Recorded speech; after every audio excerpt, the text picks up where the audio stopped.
Morning.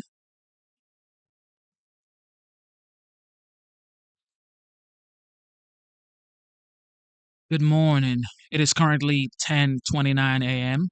and today's date is the 14th of January 2025. Yes, 2 weeks into the new year. A lot has happened in this new year. Um but God is in control regardless of what is going on in our country. Welcome, ladies and gentlemen. I hope you had a wonderful night, and I hope your day is going wonderful.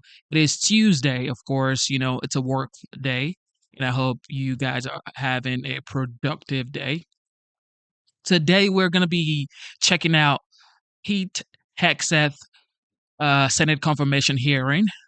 It is live right now, and we're gonna be watching it. Let me know what you guys think. I think he should be confirmed. However, anything is possible. He looks like he is going to be confirmed anyway. But let's see what happens. Like I said, anything is possible. You just might never know. I do think he is going to be confirmed. But let's see what's going on here. And if you're just tuning in, thank you for tuning in. Thank you for being a part of the channel. Thank you for being a part of our family up here. And like the live show, subscribe to the channel, and support the channel by joining the membership. It is only $4.99. Yep, the membership is $4.99. And if you wanna go ahead and do your super chat, you know, gift, that would be much appreciated. God bless you guys, ladies and gentlemen. Let's see Pete Hegseth's Senate confirmation hearing. All right, I gotta go grab my coffee. Before I go, let me confirm this right here.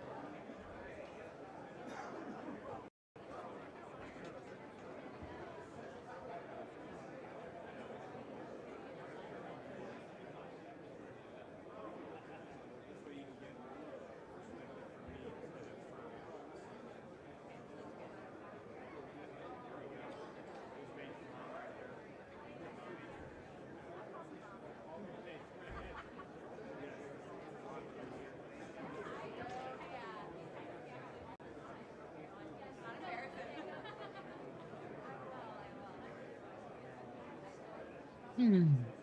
Excuse me.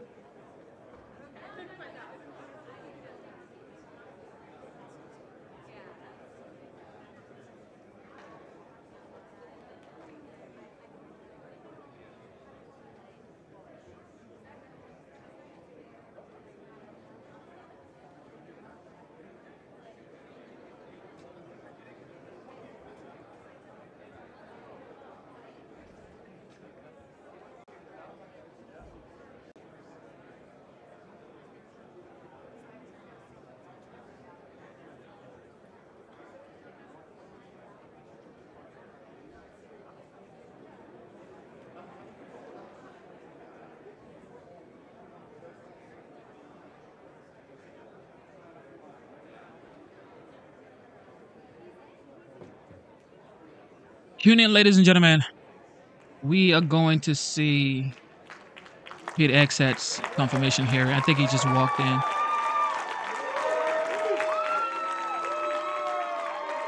Ooh, yeah.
Good morning. The hearing will come to order. The Committee on Armed Services has convened this hearing to consider the pending nomination of Mr. Pete Hegseth to be Secretary of Defense. And at this point, in light of the continued suffering and death in and around Los Angeles, California, I'm going to ask my colleagues and those in the audience to observe a moment of silence.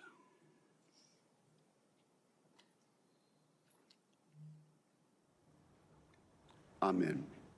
Thank you. I also want to take this opportunity to thank my good friend, Ranking Member Jack Reed. This is my first opportunity to chair this committee in this Congress. I want to thank Senator Reed. Under his chairmanship, he proved time after time that he cares deeply about national security and about the United States of America, and particularly the men and women who wear the uniform and stand watch both here and around the world to protect the United States. Senator Reed, I want to thank you for the many courtesies that you have extended to me in the past, and I look forward to working with you again in a bipartisan fashion this Congress. It's also appropriate to recognize and welcome 3 senators attending their very first Senate Armed Service Committee hearing as members. Senator Banks of Indiana, Senator Sheehy of Montana, and Senator Slotkin of Michigan. We are excited to have you as committee colleagues and look forward to many important contributions from each of you.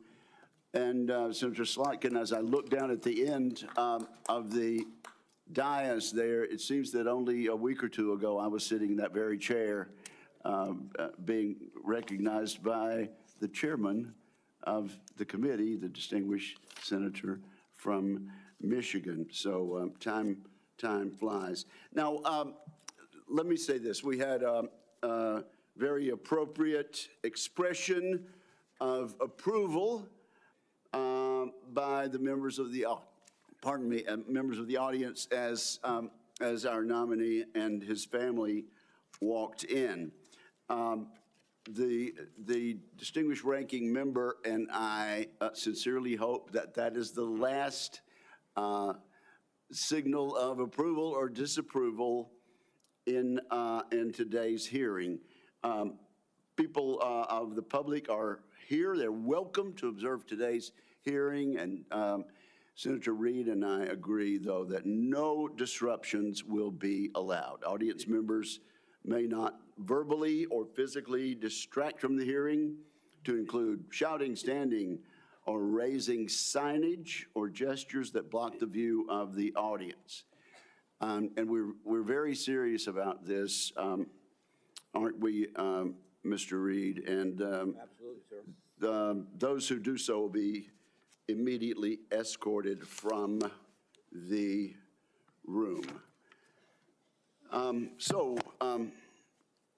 Again, welcome to the witnesses, to his friends, and to interested members of the public. If confirmed, Mr. Pete Hegseth would assume the role in a moment of consequence. The United States faces the most dangerous security environment since World War II. We're witnessing the explosive growth and reach of China's hard power. We're also observing the emergence of an axis of aggressors. That coalition is characterized by broadening and deepening military cooperation among the dictatorships ruling China, Russia, Iran, and North Korea. Terrorism remains a threat as Israel wages war against Hamas and Hezbollah, and as the Assad regime collapses in Syria. America has entered a window of maximum danger, and the department needs energetic and focused civilian leadership. Those values begin at the top with the Secretary of Defense. Many of my distinguished colleagues have served in a significant tenure on this committee. and our meetings are fairly long. We should reflect over previous secretaries of defense and their hearings and ask ourselves a simple question. Has the civilian leadership of the Pentagon under the administration of both parties proven up to the challenge? Often the answer has been no. The civilian leadership has not built the Department of Defense to meet the moment. And this is our moment to correct that. A few examples illustrate how leaders in the past have fallen short. Most of the department's signature programs run years behind schedule and billions of dollars over cost. Vital initiatives have suffered, such as the F-35, the new Sentinel ICBM, and the Navy's shipbuilding program, including the Constellation-class frigate. The Department of Defense desperately needs civilian leaders who listen to the advice of combatant commanders, many of whom would benefit from innovative systems. Yet a risk-averse DoD culture has kept too many promising technologies on the wrong side of the so-called valley of death. That tenuous period between experimental prototypes and production contracts. Defense companies backed by venture capital receive less than 1% of defense contracts. As we all know, the Pentagon still cannot even pass an audit. The department must simplify and streamline its bureaucracy so it can respond to innovation. Staffs have ballooned. Organizations are top-heavy. Civilian leaders have promised time and again to slim down the bureaucracy, and perhaps genuinely hoped to. Every day, men and women in uniform make tremendous contributions to U.S. security. They and the American people deserve a Pentagon that does the same. Today's Department of Defense is no longer prepared for great power competition. It is not a national defense institution ready to achieve and sustain technological supremacy across the range of operations. Admittedly, this nomination is unconventional. The nominee is unconventional. Just like that New York developer who rode down the escalator in 2015 to announce his candidacy for president. That may be what makes Mr. Hegseth an excellent choice to improve this unacceptable status quo that I just described. He is a decorated post-9/11 combat veteran. He will inject a new warrior ethos into the Pentagon, a spirit that can cascade from the top down. Mr. Hegseth will bring energy and fresh ideas to shake up the bureaucracy. He will focus relentlessly on the warfighter and the military's core missions, deterring wars and winning the ones we must fight. He will bring a swift end to corrosive distractions such as DEI.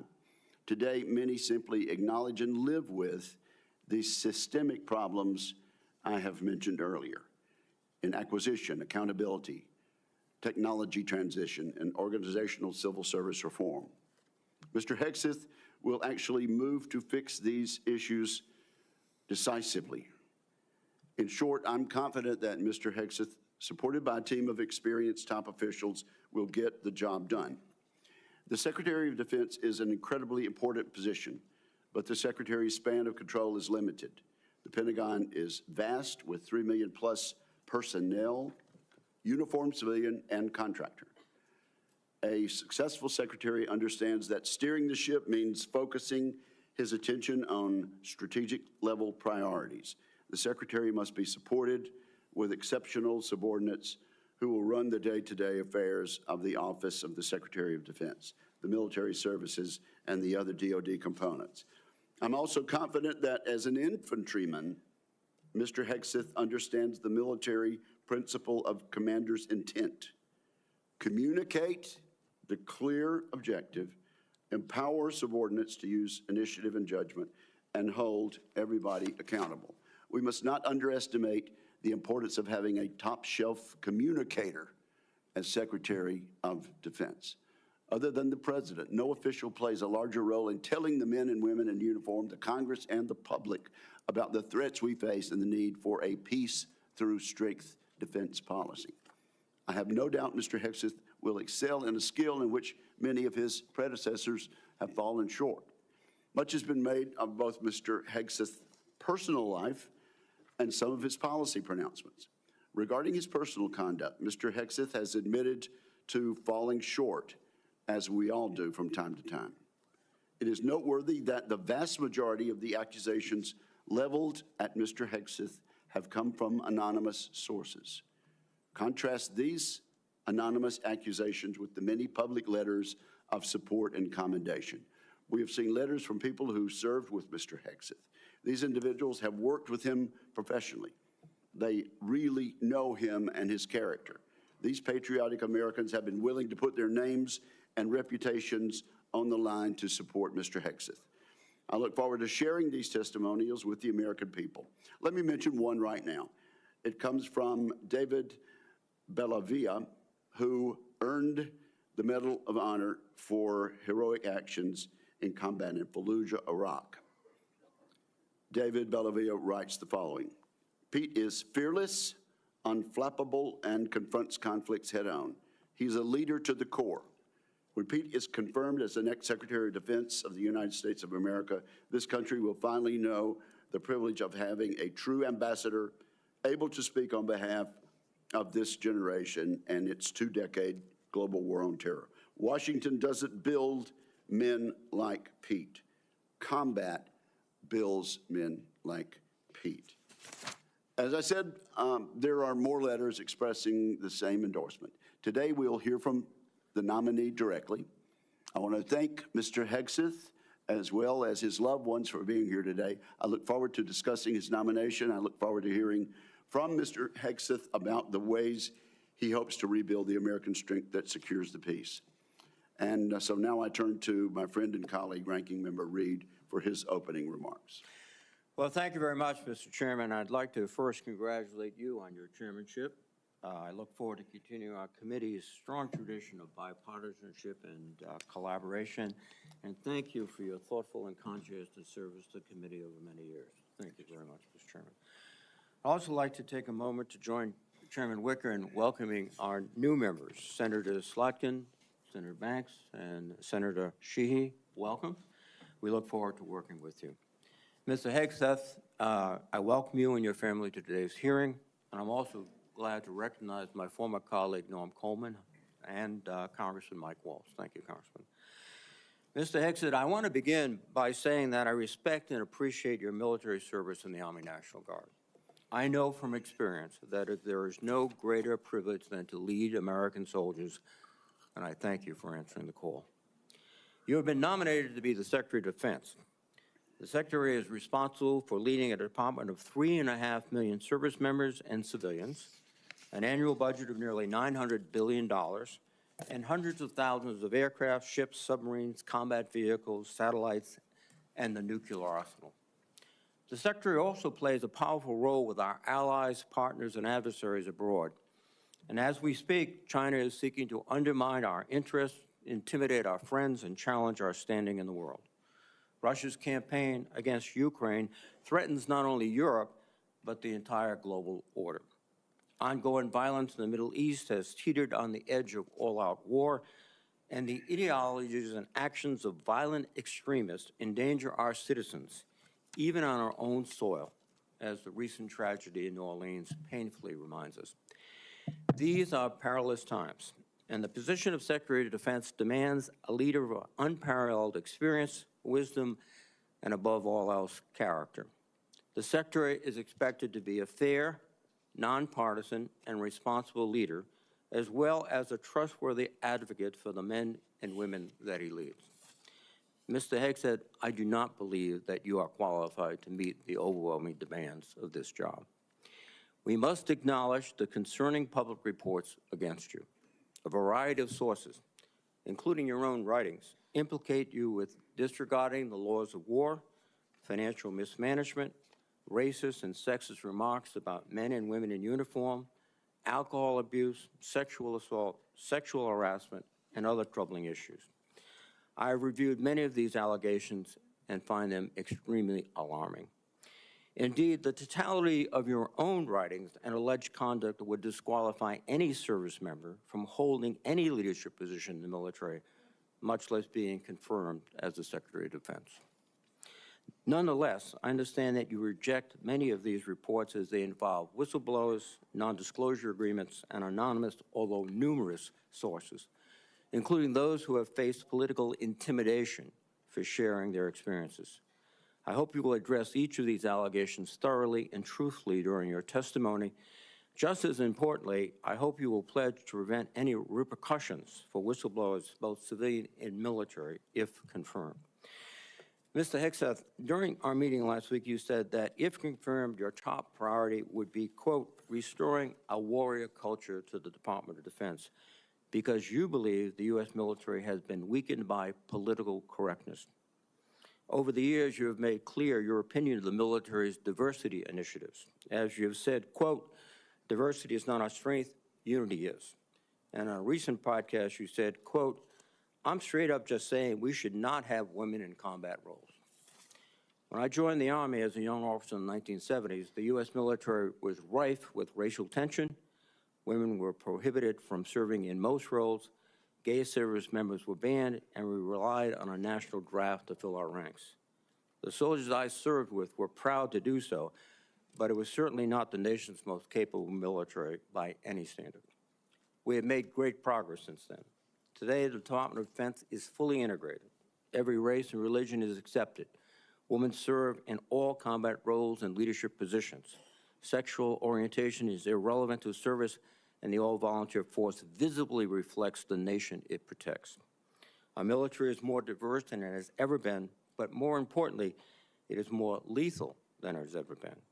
This is not a coincidence. Mr. Hegseth, I hope you will explain why you believe such diversity is making the military weak and how you propose to undo that without undermining military leadership and harming readiness, recruitment, and retention. Mr. Hegseth, another reason I'm deeply concerned about your nomination is your disregard for the law of armed conflict and your support for service members who have been convicted of war crimes. You have championed the pardoning of military members who were turned in by their fellow soldiers and SEALs. And let me emphasize that. They weren't discovered by reporters. They were turned in by fellow soldiers and fellow SEALs. And also pardoning of military contractors convicted of killing 14 Iraqi citizens without cause. You have also advocated for the restitution of interrogation counsel of the Judge Advocates General while on deployment. In your book, The War on Warriors, you write, quote, should we follow the Geneva Convention? If our warriors are forced to follow rules arbitrarily and asked to sacrifice more lives so that international tribunals feel better about themselves, aren't we just better off in winning our wars according to our own rules? Mr. Hegseth, I would ask that you explain how you, if confirmed, would maintain good order and discipline within our forces and the support of our allies and partners by rejecting international law and the law of war. I'm also concerned about your abilities as a competent manager of organizations far less complex than the Department of Defense. From 2008 to 2010, you led the organization Veterans for Freedom, which had an annual budget of less than $10 million. In each year you were in charge, expenses far exceeded revenues until the organization teetered on bankruptcy and had to be merged with another group. In fact, according to public reporting, an independent forensic accountant reviewed the organization's finances and discovered evidence of gross financial mismanagement. I would note that this report has not been made available to any government agencies,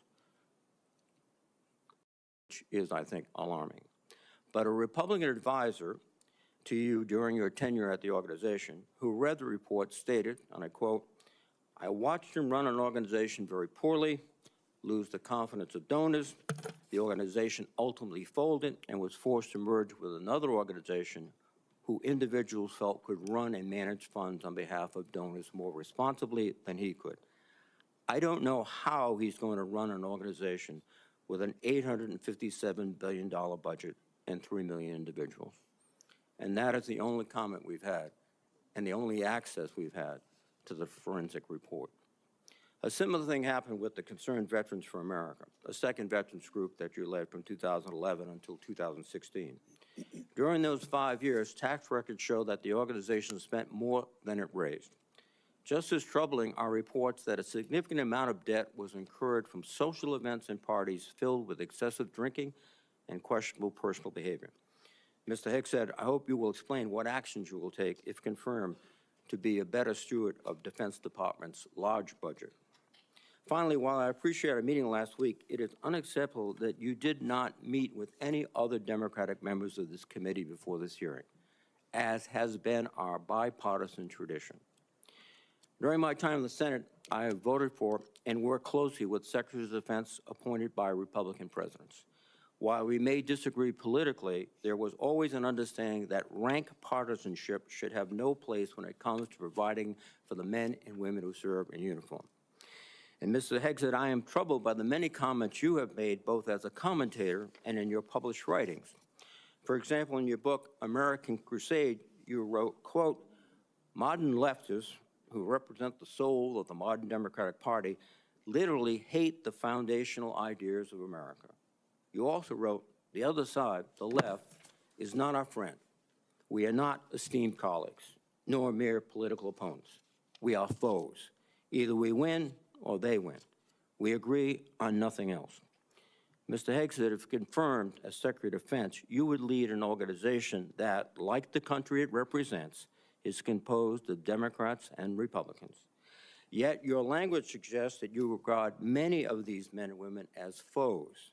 And I would ask you to explain why service members and civilians who do not share your political opinions can trust that they will not be targeted during your tenure. Indeed, the challenge of the Secretary of Defense is to remove partisan politics from the military. You propose to inject it. This would be an insult to the men and women who have sworn to uphold their own apolitical duty to the Constitution. Mr. Hegseth, you are the 9th nominee for Secretary of Defense that I've had the honor to consider as a member of the Senate Armed Services Committee. I have voted in favor of all your predecessors, including those in the first Trump administration. Unfortunately, you lack the character and composure and competence to hold the position of Secretary of Defense. Thank you. Thank you, Senator Reid. And now it's my privilege and honor and pleasure to recognize two witnesses who have come forward to introduce our nominee. First, I recognize my former colleague and former Senator Norm Coleman of Minnesota for the purpose of an introduction. Norm, we are glad to see you and glad to have you back, and you are recognized for an introduction. Thank you, Mr. Chairman, Ranking Member Reid, members of the committee, my former colleagues. I'm honored to introduce a son of Minnesota to you, Pete Hegseth. As a senator from Minnesota, I spent many hours with this young man as he walked the halls of Congress advocating on behalf of America's veterans. And he is young in the best sense of the word. He is strong, focused, intelligent, incisive, a great listener, and is almost supernaturally energetic, just what we need in a Secretary of Defense in times of massive change. He is the real deal. F. Scott Fitzgerald was a writer in my city of St. Paul, and said the problem with America is that there are no second acts. He was wrong. Pete was a brave soldier, has been an able communicator, and I believe is about to begin a great second act as our Secretary of Defense. He has struggled and overcome great personal challenges. Please don't give in to the cynical notion that people can't change. We need the ones who can change to lead us, to be beacons of hope, and to remind us that grace can lead us home. 4 years ago, President Biden's nominee, Lloyd Austin, a good and honorable man, received 97 votes on the floor of the Senate. And we went through the debacle of the Afghanistan withdrawal. Putin invaded Ukraine. The Houthis endanger our shipping lanes. We witnessed Israeli miracles against America's enemies in the Middle East, where the United States was more of an impediment than a help. Our recruitment numbers have sunk dramatically, and our southern border has suffered a slow but dangerous invasion. Yes, Pete Hegseth is an out-of-the-box nominee, and I say it's high time to get out of the box. One more thought. The country longs for a government of less division and more respect and dignity. My hope is that this committee hearing provides what they are asking for. Disagree? Yes. strongly if necessary, but then come together to support the nominee, this nominee, Pete Hegseth, of the one president we have at a time, laying aside partisan politics for the essential mission of national security upon which everything else depends. Mr. Chairman, I yield. Thank you, Norm. I do appreciate that and appreciate your presence today. I now have the honor and pleasure of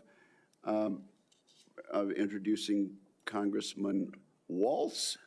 I understand, Congressman, you are still a member of the House for another day or two. Another day or two. Okay, and I now recognize Congressman Walz for whatever opening statement and introduction he might make. Well, thank you, Chairman Wicker, and Chairman has a very nice ring to it, so congratulations, Ranking Member Reed, distinguished members of this committee. It is a privilege to appear before you today and urge the members of this committee to confirm Pete Hegseth as our next Secretary of Defense.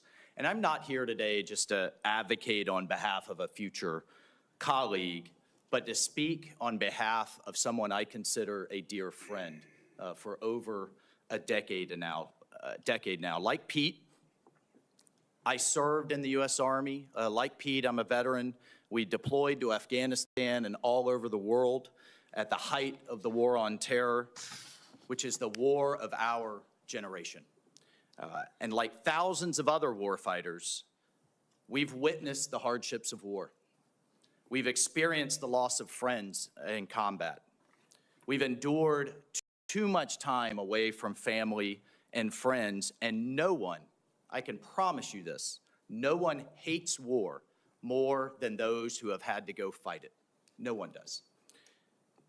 Pete's story, though, isn't that much different from the millions of other veterans, and they know it, and they appreciate him for the experiences that he's gone through.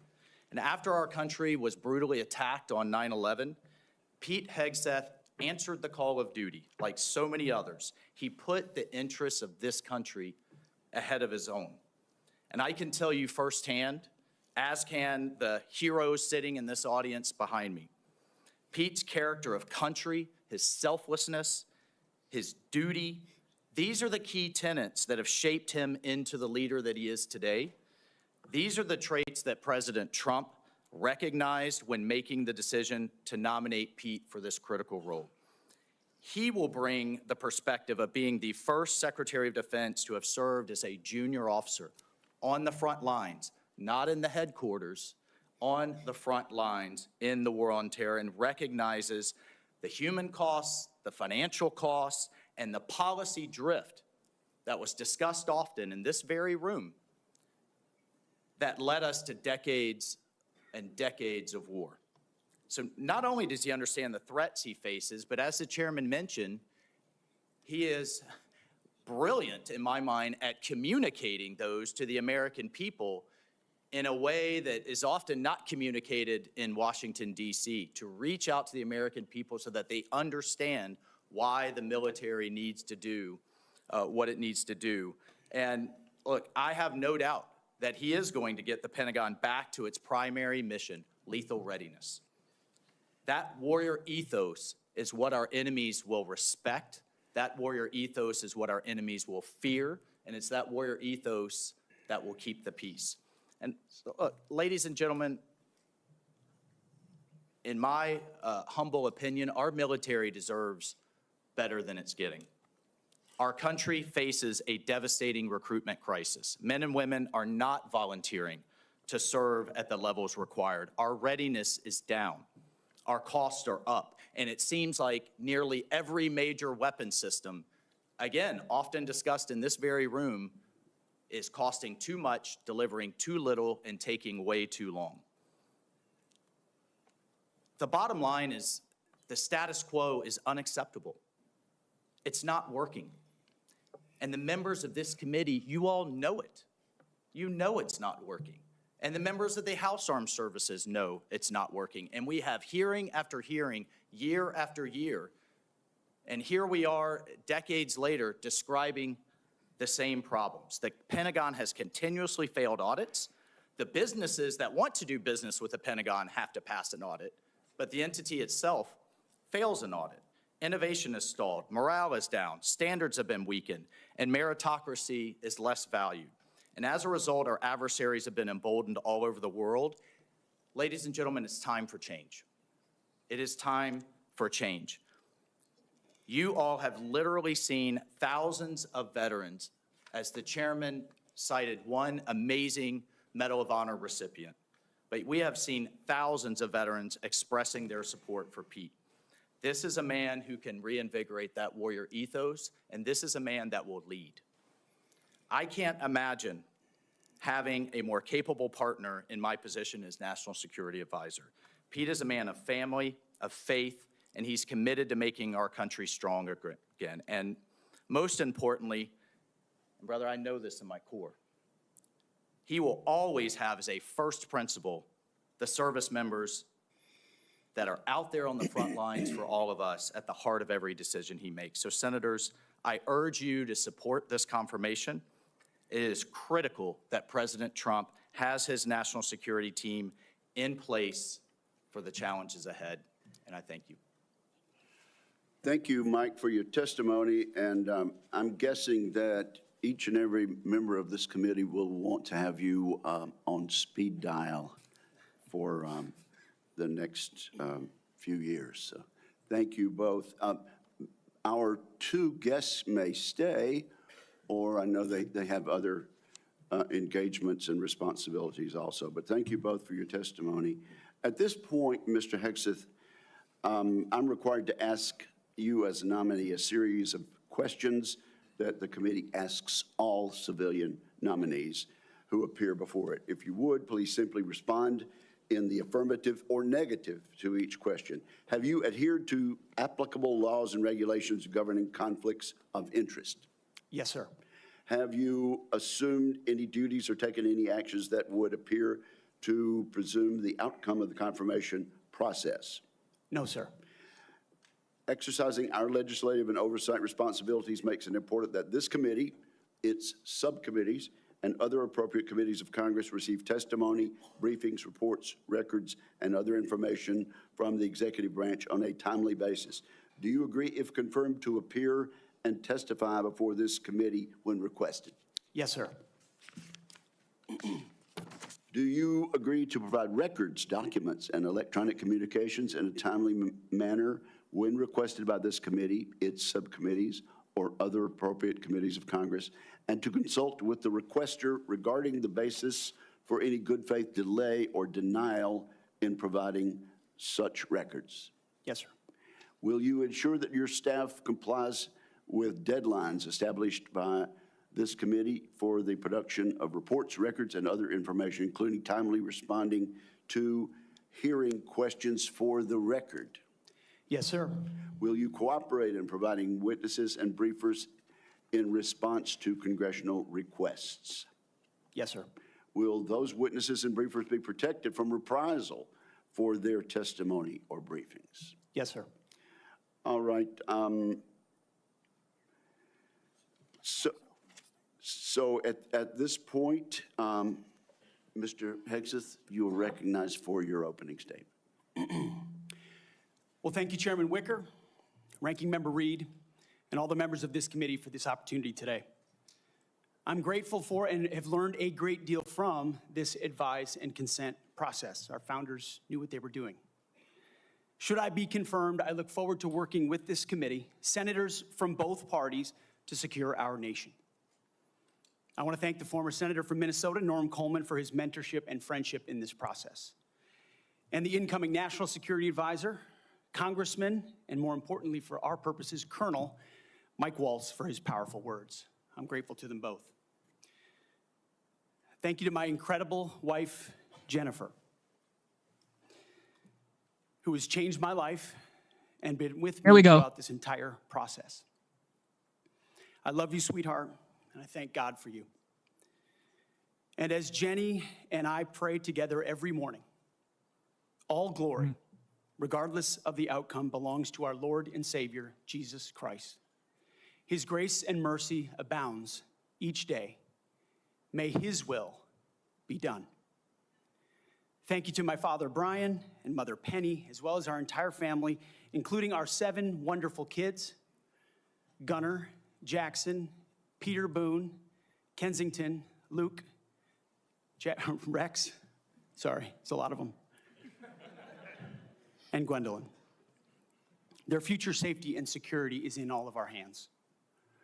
And to all the troops and veterans watching and here in the room, Navy SEALs, Green Berets, soldiers, pilots, sailors, Marines, Gold Stars, and more, too many friends to name. Officers, enlisted, black and white, young and old, men and women, all Americans, all warriors. This hearing is for you. Thank you for figuratively and literally having my back. You are a misogynist. Not only that, you are a Christian Zionist. And you support the war in Gaza by the Zionists. Yeah, get him out. I want to thank the authorities for their swift reaction to that outburst and state that similar interruptions will be treated in like manner. Mr. Hegseth, you may continue. Well, as I'll say again, thank you for figuratively and literally having my back. I pledge to do the same for all of you. It's an honor to come before this committee today as President Donald Trump's nominee for the office of Secretary of Defense. 2 months ago, 77 million Americans gave President Trump a powerful mandate for change, to put America first, at home and abroad. I want to thank President Trump for his faith in me and his selfless leadership for our republic. The troops have no better commander-in-chief than Donald Trump. Yeah, that's right. As I've said to many of you in private meetings, when President Trump chose me for this position, the primary charge he gave me was to bring the warrior culture back to the Department of Defense. He, like me, wants a Pentagon laser-focused on lethality, meritocracy, warfighting, accountability, and readiness. Here we go. Get him out. Get him out real fast. Yeah, get him out. Yeah, let's go, Pete. Don't mind him. Don't mind him, Pete. Keep going. You may continue, sir. Returning the Pentagon back to warfighting, that's it. That's my job. Mr. Hegseth, suspend your remarks. Let me just say this. The Capitol Police are going to remove immediately individuals that are disrupting the hearing. I see a pattern attempted to be inflicted on the committee, and we're simply not going to tolerate that. You may proceed. To bring back warfighting, if confirmed, I'm going to work with President Trump and this committee to, 1, restore the warrior ethos to the Pentagon and throughout our fighting force. In doing so, we will reestablish trust in our military, addressing the recruiting crisis, the retention crisis, and readiness crisis in our ranks. Members of the security force will remove members.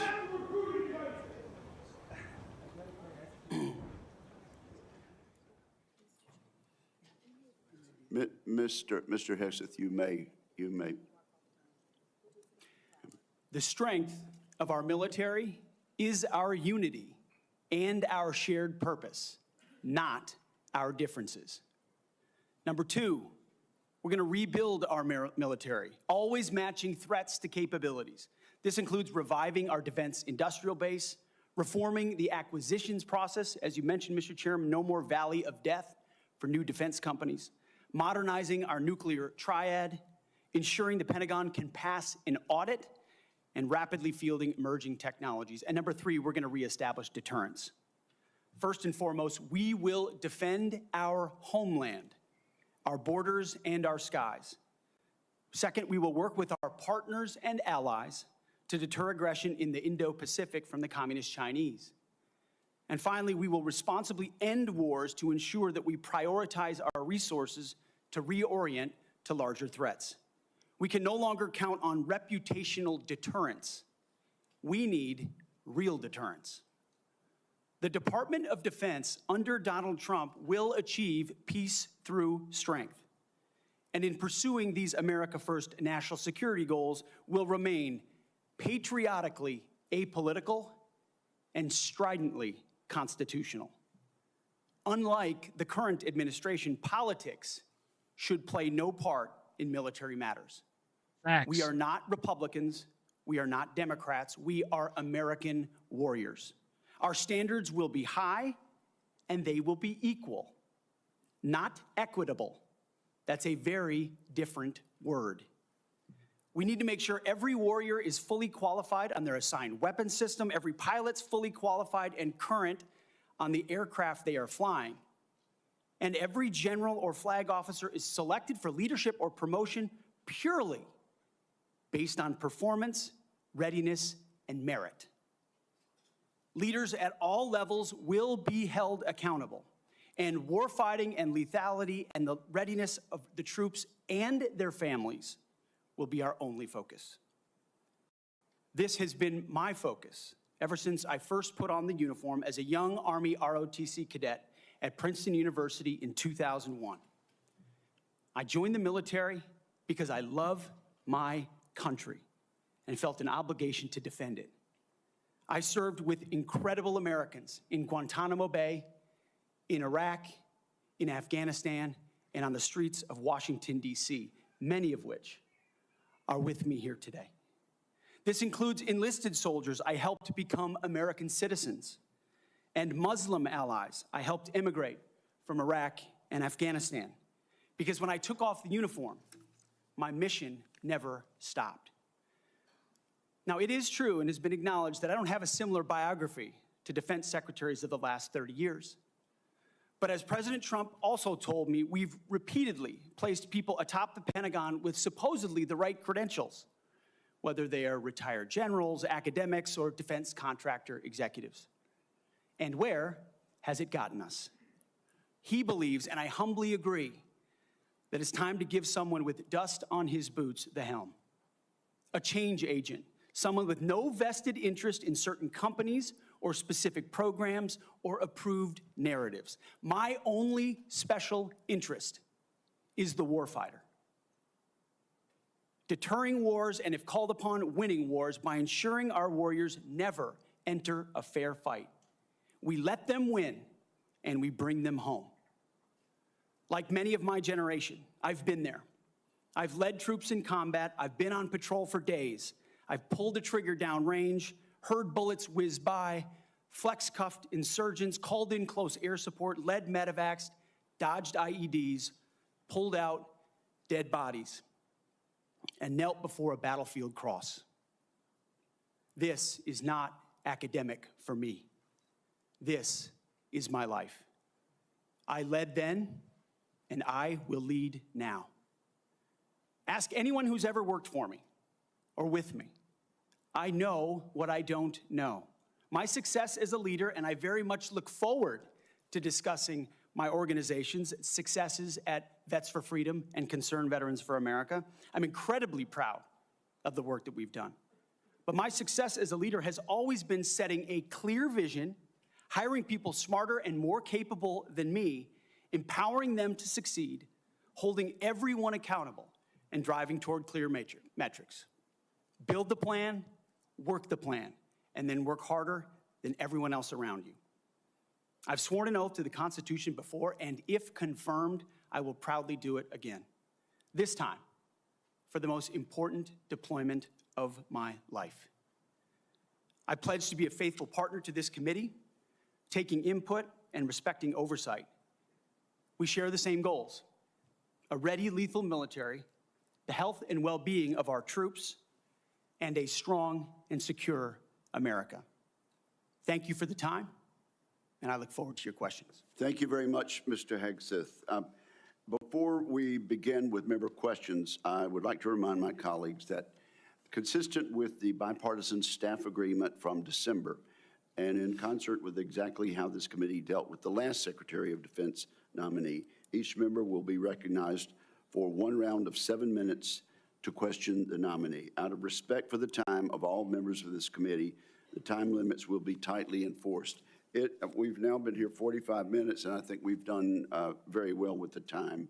But at this point, I will begin my questioning of the nominee. Mr. Hegseth, you and your family have endured criticism of your nomination since it was announced in November.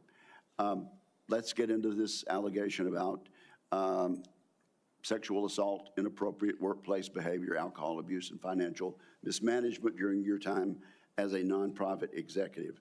I should note that the majority of these have come from anonymous sources in liberal media publications. But I want to give you an opportunity to respond to these allegations, sir. Mr. Chairman, thank you for that opportunity. You are correct. We undertook this responsibility with an obligation to the troops to do right by them for our warfighters. And what became very evident to us from the beginning, there was a coordinated smear campaign orchestrated in the media against us. That was clear from moment one. And what we knew is that it wasn't about me. Most of it was about President Donald Trump, who's had to endure the very same thing for much longer amounts of time. And he endured it in incredibly strong ways. So we, in some ways, knew it was coming. We didn't understand the depth of the dishonesty that would come with it. So from story after story in the media, left-wing media, we saw anonymous source after anonymous source based on second or third-hand accounts.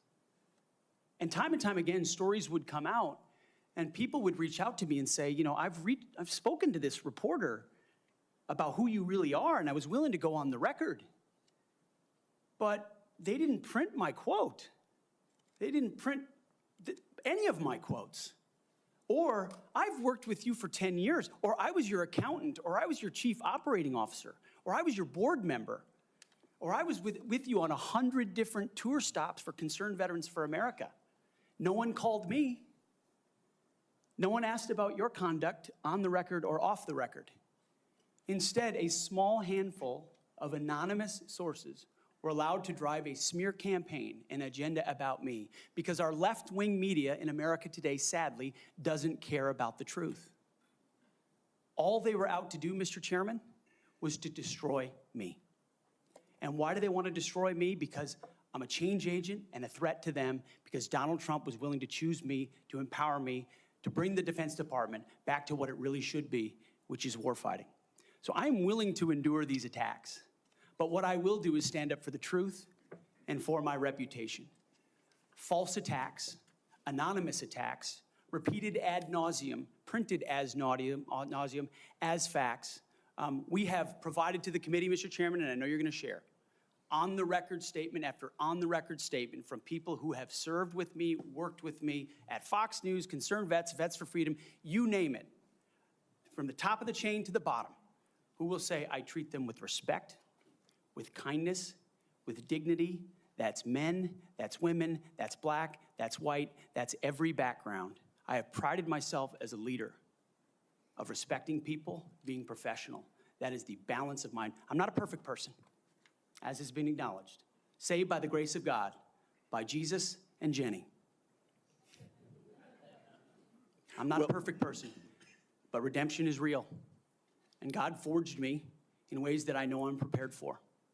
And I'm honored by the people standing and sitting behind me, and look forward to leading this Pentagon on behalf of the warfighters. Thank you, Mr. Hegseth. And frankly, I'm sure there are millions of Americans watching who would agree that they've experienced that same sort of redemption. So I do appreciate that.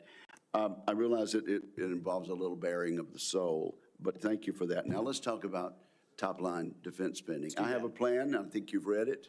I issued another plan, Freedom's Forge, which you've also had a chance to look at. And you have noted correctly that the current trend line of defense spending, falling below 3% of our GDP, is a threat to national security. You also said building the strongest and most powerful military in the world must be done responsibly. but it cannot be done on the cheap. You still agree with that, do you not? Yes, sir, I do. So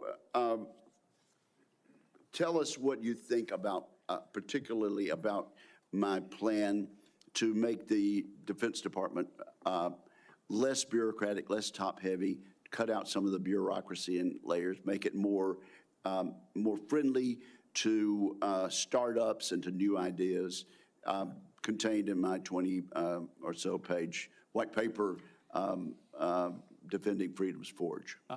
Senator, I've had a chance to review the Forged Act, that paper.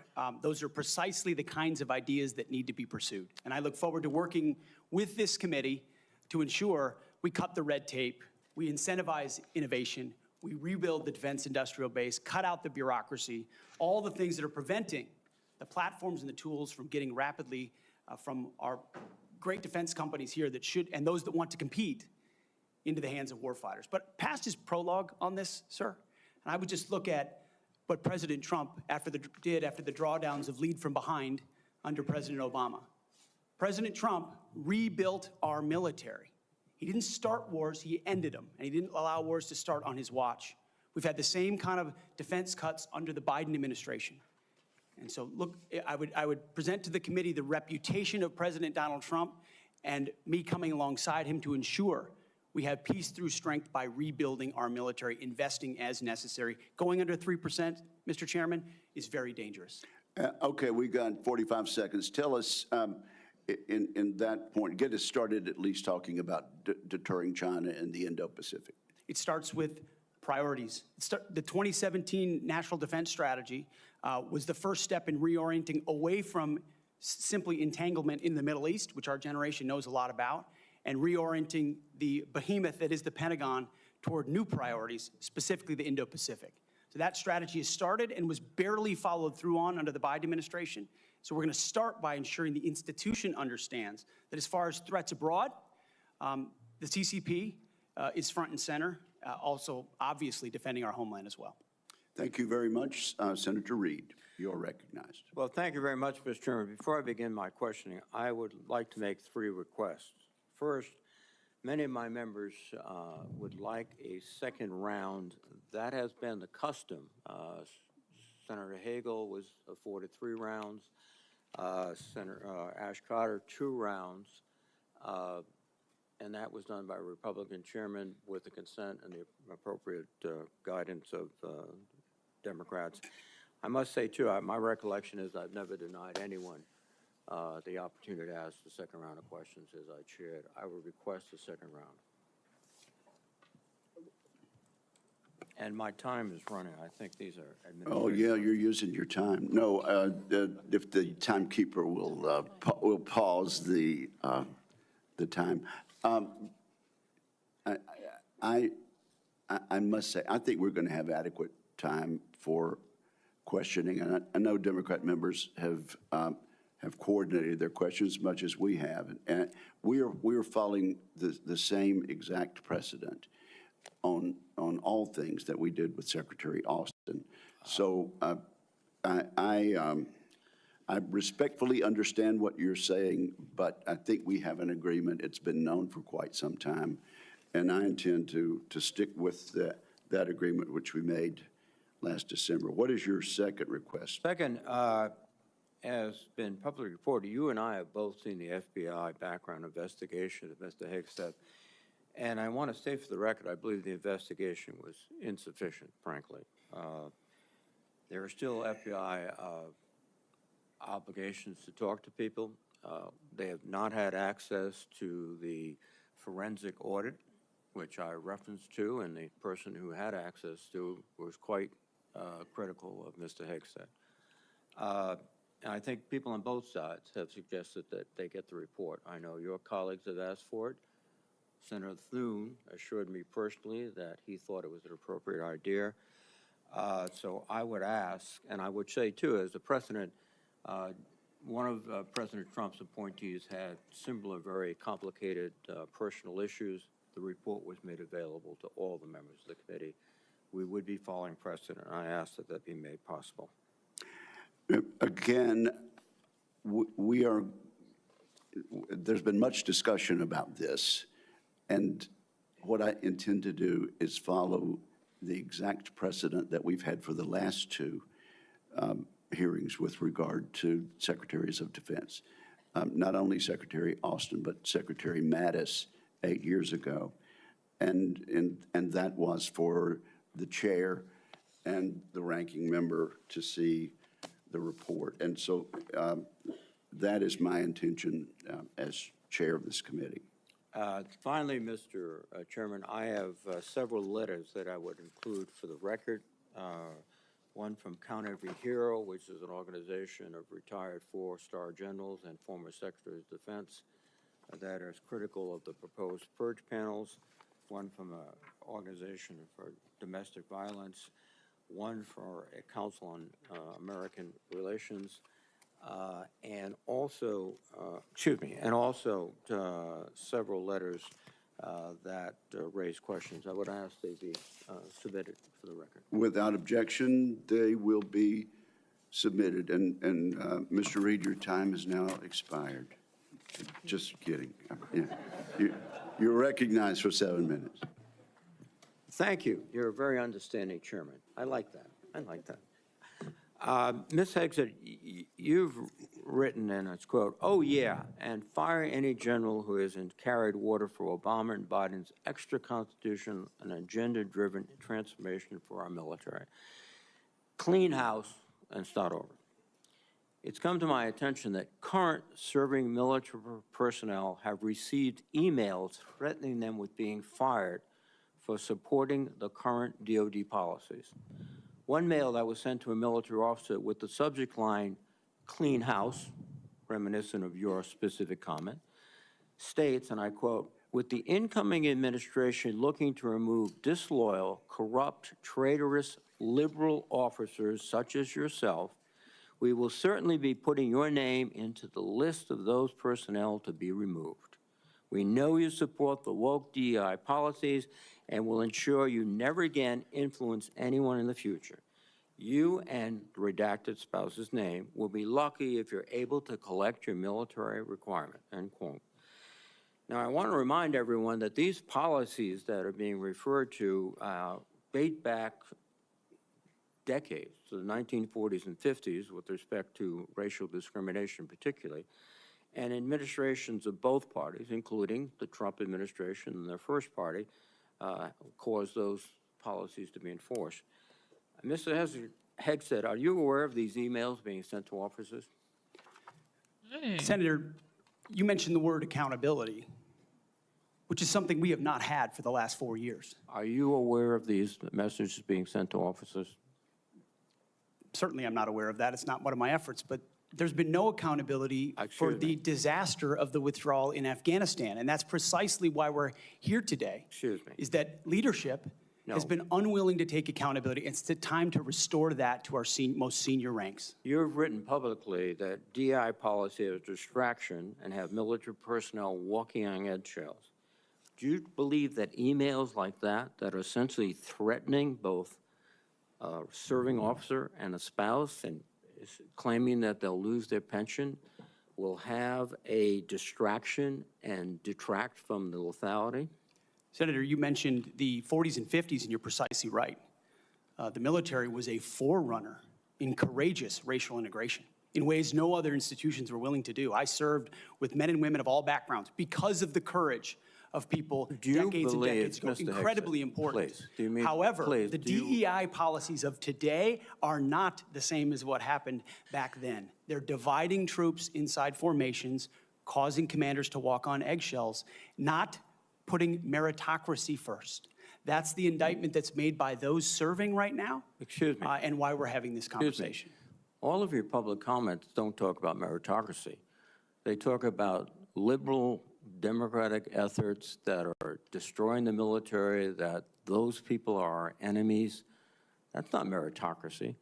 That's a political view. And your goal, as I see emerging, is to politicize the military in favor of your particular positions, which you've outlined extensively, which would be the worst blow to the professionalism of the United States military and would undercut readiness, undercut retention, because I can see officers receiving these emails beginning to wonder very seriously if they should continue. Let me change subject for a moment here. You've been instrumental in securing pardons for several convicted war criminals. In at least 2 of these cases, the military personnel who served in combat with these convicted service members were not supportive of the pardons. They did their duty as soldiers to report war crimes. Your definition of lethality seems to embrace those people who do commit war crimes, rather than those who stand up and say, this is not right. So what's the response to your service members who personally witnessed these and courageously reported them to their superiors? Senator, as someone who's led men in combat directly and had to make very difficult decisions, I've thought very deeply about the balance between legality and lethality, ensuring that the men and women on the front lines have the opportunity to destroy with and close the enemy, and that lawyers aren't the ones getting in the way. I'm not talking about disavowing the laws of war or the Geneva Conventions or the Uniform Code of Military Justice. Sir, I'm talking about restrictive rules of engagement that these men and women behind me understand they've lived with on the battlefield, which has made it more difficult to defeat our enemies. In many of the cases you're talking about in particular, sir, there was evidence withheld, there was prosecutorial misconduct, and as someone who looks case by case and defaults to the warfighter, to the men and women with dust on their boots, not the second guessers in air-conditioned offices in Washington, D.C. Excuse me. I look case by case and was proud to work with President Trump to understand those cases and ensure that our warriors are always looked out for. Those cases were adjudicated by who? People in Washington or fellow non-commissioned officers who had also served, sacrificed, and believed in the ethic of the military? Who were the court-martial? Senator, in multiple cases, they were actually acquitted, but some charges cases, lingered. yes, Regardless of where those some were convening authorities were, yes, sir. Some were, but others were convicted, and you asked for pardon. That's the only reason you asked for pardon, because they were convicted. But the other factor, too, is you've already disparaged in writing the Geneva Convention, the rules of law, all of these things. How will you be able to effectively lead a military in which one of the principal elements is discipline, respect for lawful authority? You have made statements to your platoon after being briefed by a JAG officer. Well, by the way, would you explain what a JAG-off is? I don't think I need to, sir, Why not? because the men and women watching understand. Well, perhaps some of my colleagues don't understand. It would be a JAG officer who puts his or her own priorities in front of the warfighters. Their promotions, their medals, in front of having the backs of those who are making the tough calls on the front lines. Thank you, Senator Reid. Interesting. Thank you, Senator Thank Reid. you very much. Senator Fisher. Thank you, Mr. Chairman, and welcome, Mr. Hegseth, to you and to your family. Thank you for the meeting that we had. We talked about a number of things. First and foremost was that nuclear weapons are foundational to our national defense, and having a safe, effective, and credible nuclear deterrent underpins our alliances, and as you know, it deters our adversaries. Nuclear deterrence has been, and you and I believe, agreed on this, it must continue to be unequivocally the highest priority mission of the Department of Defense. But deterrence only works if our adversaries believe our nuclear forces are effective and credible. All 3 legs of our triad are undergoing that generational recapitalization programs, and we cannot afford any more delays in those programs. Sir, do you believe and agree with President Trump's 2018 nuclear posture review that preventing adversary nuclear attacks is, quote, the highest priority of the United States? Senator, yes, I do. If confirmed, will you commit to supporting all 3 legs of the nuclear triad and to using every tool available to deliver these systems on schedule? Senator, yes, I do, because ultimately our deterrence, our survival is reliant upon the capability, the perception, and the reality of the capability of our nuclear triad. We have to invest in its modernization for the defense of our nation. While former secretaries of defense have stated that nuclear deterrence is the highest priority, we haven't really seen that translated into budget requests or using the tools like the Defense Production Act. You've spoken about increasing lethality. You've spoken about getting programs done faster. How would you actually implement a culture change so that we can see these delivery schedules move forward, be rewarded? I can tell you in most every briefing we have, the schedules we're on are too late. So what would you do? Well, ultimately focused first on the things that are most important, as we have discussed, Senator, the nuclear triad, understanding whether it's the B-21 or the Minuteman to the Sentinel, all aspects, or the Columbia-class submarines, ballistic missiles. What are the priorities that need to be focused on and ensure that in those particular cases, you mentioned it, Senator, the Defense Production Act, emergency powers. If we're at a place where our nuclear capabilities are perceived to not be what they are, that is an emergency.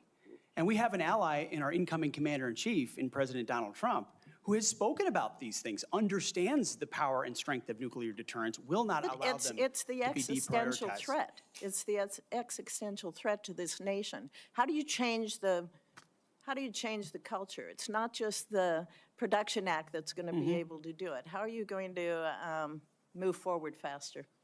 Competition, Senator, is important, critically important. The Death Valley that was talked about, leveraging the innovation of Silicon Valley, which for the first time in generations has shown a willingness, desire, and capability to bring its best technologies to bear at the Pentagon, a Pentagon that has become too insular, tries to block new technologies from coming in. So we have to embrace that, there's some great Office of Strategic Capital, DIU initiatives that provide loans to companies to participate, because you have to invest in the defense industrial base for the longer term projects. We have the capability, the missiles and the munitions, but also to rapidly field emerging technologies that we need on the battlefield right now. So as we learn things, say in the war in Ukraine, those technologies, as we look at threats we're gonna face, find ways to rapidly field those using off-the-shelf technologies or standard designs, modular designs. Another easy one, Senator, that became evident in the process is digital designs. The Pentagon often builds entire systems without first using a digital design. Okay. Which means you build prototypes and then scrap them and start over again. No private sector business could survive doing business that way. So there's a lot of innovation, and I'm going to hire a lot of smart people already have to help with that. In the 2025 NDAA, it was established to a new position, the Assistant Secretary of Defense for Nuclear Deterrence, Chemical and Biological Defense Policy and Programs. And that was established so we could cut through a lot of the bureaucratic stovepipes that we see in the office of the Secretary of Defense. If confirmed, will you direct the Department of Defense components to expeditiously implement this reform? It sounds, I would want to look directly at exactly what that reform is. It is I great. take your word that it's great, Senator. I will review it robustly, and I look forward to implementing it. Okay, thank you. During the first Trump administration, the 2018 Nuclear Posture Review concluded that the U.S. needed to once again develop and deploy a nuclear-armed sea-launched cruise missile known as SLCM to offset significant Russian and Chinese advantages in theater-range nuclear capabilities. Since then, Congress, on a strong bipartisan basis, has directed the Navy and the National Nuclear Security Administration to continue this effort. Do you support the SLCM program? As of right now, Senator, based on what I know, I do, but one of my answers I'll have repeatedly throughout this morning is getting an opportunity to look under the hood, classified material, get an understanding of true capabilities vis-a-vis enemy capabilities. Because what we know right now on the nuclear, Senator, what I know on the nuclear side is that Russia and China are rushing to modernize and build arsenals larger than ours. We need to match threats to capabilities, and the systems we elevate will be tied to whether those capabilities are needed based on the adversaries we face. Yes, ma'am. Would you ensure that this program is executed according to law? Absolutely, absolutely, Senator. What, short here, what is your plan to revitalize the industrial base in this country? Needs to be real short. Real short. Serious investment targeted at systems that we truly need by also incentivizing competition and laser focus from the OSD, from the Office of Secretary of Defense, to all the particular strategic initiatives to revive them so it's not just one system, it's multiple systems. You may want to expand on that on the record. At this point, my colleagues, I would ask unanimous consent to enter into the record a letter organized by a group called Flag Officers for America, which has 120 retired generals and admirals offering their support for Mr. Hegseth's nomination. I ask unanimous consent. Without objection, it is entered into the record. Senator Shaheen. Good morning, Mr. Hegseth. Good morning, Senator. I was pleased when I was contacted on your behalf about meeting before this hearing. I've been on this committee since 2011, and during that time, I voted to confirm 6 nominees to be Secretary of Defense from 3 administrations, 2 Democratic and 1 Republican, the first Trump administration. Every one of those nominees met with me and my Democratic colleagues on this committee before the hearing. So, as you can imagine, I was disappointed when no one ever followed up. When we followed up with your office, you were not able to meet. Do you understand that if you're confirmed to be Secretary of Defense, that you will have a responsibility to meet with all members of this committee, not just Republicans? Senator, I very much appreciate and understand the traditionally bipartisan nature of this committee. Their national defense is not partisan. It should not be about Republicans or Democrats. And so I look forward to working together with you and your colleagues on priorities facing this nation. Yes? I think we would expect that. And one reason that I wanted to meet with you was because I thought it would be really helpful to better understand your views on women in the military. Because you've made a number of surprising statements about women serving in the military. As recently as November the 7th of 2024 on the Sean Ryan Show, you said, and I quote, "I'm straight up saying that we should not have women in combat roles. It hasn't made us more effective." The quote went on a little longer, but that was the gist of it. That was before you were nominated to be Secretary of Defense. Mr. Hegseth, do you know what percentage of our military is comprised of women? I believe it's 18 to 20%, Senator. It's almost 18%, and in fact, DOD's 2023 demographic report indicated that there are more women serving now, and there are fewer separations. So they make up a critical part of our military, wouldn't you agree? Yes, ma'am. Women in our military, as I have said publicly, have and continue to make amazing contributions across all aspects of our battlefield. Well, you also write in your book, The War on Warriors, with the chapter, The Deadly Obsession with Women Warriors, that, quote, "Not only are women comparatively less effective than men in combat roles, but they are more likely to be objectified by the enemy and their own nation in the moral realms of war." Mr. Hegseth, should we take it to believe that you believe that the 2 women on this committee who have served honorably and with distinction made our military less effective and less capable? I'm incredibly grateful for the 2 women who've served our military in uniform, and including in the Central Intelligence Agency, contributions on the battlefield, indispensable contributions. Senator, I would like to clarify, when I'm talking about that issue, it's not about the capabilities of men and women, it's about standards.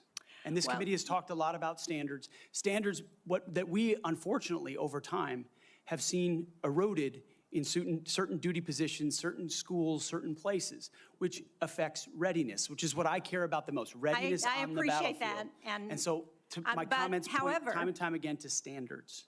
Your statements publicly have not been to that effect. After your nomination, you did state to a group of reporters that you, quote, support all women serving in our military today who do a fantastic job across the globe, including combat. So what I'm confused about, Mr. Hegseth, is which is it? Why should women in our military, if you were the Secretary of Defense, believe that they would have a fair shot and an equal opportunity to rise through the ranks? If on the one hand, you say that women are not competent, they make our military less effective, and on the other hand, you say, oh no, now that I've been nominated to be the Secretary of Defense, I've changed my view on women in the military. What do you have to say to the almost 400,000 women who are serving today about your position on whether they should be capable to rise through the highest ranks of our military? Senator, I would say I would be honored to have the opportunity to serve alongside you, shoulder to shoulder, men and women, black, white, all backgrounds, with a shared purpose. Our differences are not what define us. Our unity and our shared purpose is what define us, and you will be treated fairly and with dignity, honor, and respect, just like every man and woman in uniform, just like the men and women that I've worked with in my veterans organizations, to include when I was a headquarters and headquarters company commander in the Minnesota National Guard. Well, I appreciate your 11th well. hour conversion. But, Mr. Chairman, for the record, I would like to submit Chapter 5, the deadly obsession with women warriors, for the record. Mr. Hegseth, But without objection, it will be submitted. and are you accepted. familiar with the Women, Peace, and Security agenda at the Department of Defense? Yes, ma'am, I am. This is a law that was signed during President-elect Trump's first term. It was legislation that I sponsored with Republican Senator Capito of West Virginia. It was co-sponsored by Marco Rubio, the nominee to be the President-elect's Secretary of State. It was led in the House of Representatives by Kristi Noem, the President-elect's nominee to be the Secretary of Homeland Security. It mandates that women be included in all aspects of our national security, including conflict resolution and peace negotiations. And at the Department of Defense, it has been the law for 8 years under both the Trump and Biden administrations. The DoD has incorporated women throughout its decision-making as a result. Every single combatant commander across 2 administrations has told this committee that this law and its implementation at the Department of Defense provides them a strategic advantage operationally. Based on your comments, it appears that the example that you would like to set, not only for women in this country, but for women across the globe, 50% of the world's population, as the prospective nominee to lead the most combat-credible military in the entire world, is that women should not have an equal opportunity in our military. So will you commit to preserving the Women, Peace, and Security law at DoD and including in your budget the requisite funding to continue to restore and resource these programs throughout the DoD? Senator, I will commit to reviewing that program and ensuring it aligns with America First national security priorities, meritocracy, lethality, and readiness. And if it advances American interests, it's something we would advance. If it doesn't, it's something we would look at. Since former President Trump signed the law, I hope that he agrees with you. Thank you, Senator Shaheen. At this point, I would ask unanimous consent to enter into the record 5 letters of support from female service members and combat veterans who support Mr. Hegseth's nomination. These women represent diverse viewpoints, from a retired colonel with over 25 years of service to an active duty Navy surface warfare commander to a senior airman. They support Mr. Hegseth and comment on his focus on merit, warfighting readiness, military training status, and the warrior ethos.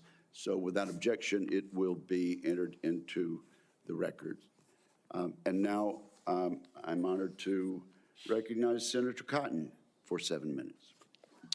Mr. Hegseth, let's continue on this line of questioning about what's sometimes referred to as women in combat. I think that phrase is something of a misnomer. Many members of this committee have served in combat in the last 25 years, to include women and men. I'm sure all those men served with women, whether they were military police officers or they were pilots or whether they were intelligence analysts or medics or what have you. You served. I assume you served with women who were on the front lines as well, is that correct? Yes, sir. And were those women anything other than skilled, brave, and honorable in their service? They were some of the best soldiers I worked with, So Senator. women have been serving in combat for a long time. Women have even been serving in combat units like infantry battalions for a long time in roles like medics or mechanics or what have you. So what we're talking about here specifically is women in ground combat roles in jobs like infantrymen or artillerymen or special forces. Now, until about 10 years ago, that wasn't the case. Under Secretary Panetta, those roles were opened up to women to serve in. Has President Trump indicated at all that he plans to rescind or alter that guidance? You're correct to point out, Senator, that these are the decisions that the Commander-in-Chief will have the prerogative to make. He has not indicated to me that he has plans to change whether or not women would have access to these roles. However, I would point out, ensuring that standards are equal and high is of importance to him and great importance to me. Because in those ground combat roles, what is true is that the weight of the ruck on your back doesn't change. The weight of the 155 round that you have to carry doesn't change. The weight of the 240 Bravo machine gun you might have to carry doesn't change. And so whether it's a man or a woman, they have to meet the same high standards. And Senator, in any place where those things have been eroded or in courses, criteria have been changed in order to meet quotas, Exactly. racial quotas or gender Exactly. quotas, that is putting a focus on something other than readiness, standards, meritocracy, and lethality. So that's the kind of review I'm talking about, not whether women have access to ground combat. Okay, so thank you. So you expect no change to that guidance, but as you point out, in these specific jobs, there are irreducible physical demands. We expect our intelligence analysts and our mechanics to be physically fit in the military, but it's different when you're in the infantry or the artillery. You just mentioned a few things. Let me point it out. An artillery shell weighs almost 100 pounds. An Abrams tank round weighs around 50 pounds. The M240 Bravo machine gun with its tripod weighs almost 50 pounds. The average weight of a full kit, ammo, water, commo, body armor for a soldier is over 100 pounds. Nothing you can do can change any of those things, right? That is physical reality. Go ahead. Yes, Senator. And I would say the requirements to handle those things in a ground combat unit, as far as standards, can look different than those of a medic or a drone pilot. And so it's not that it has to be the same standard throughout, it's standards to maximize efficacy of that particular position. Let me read a quote here from one Army officer.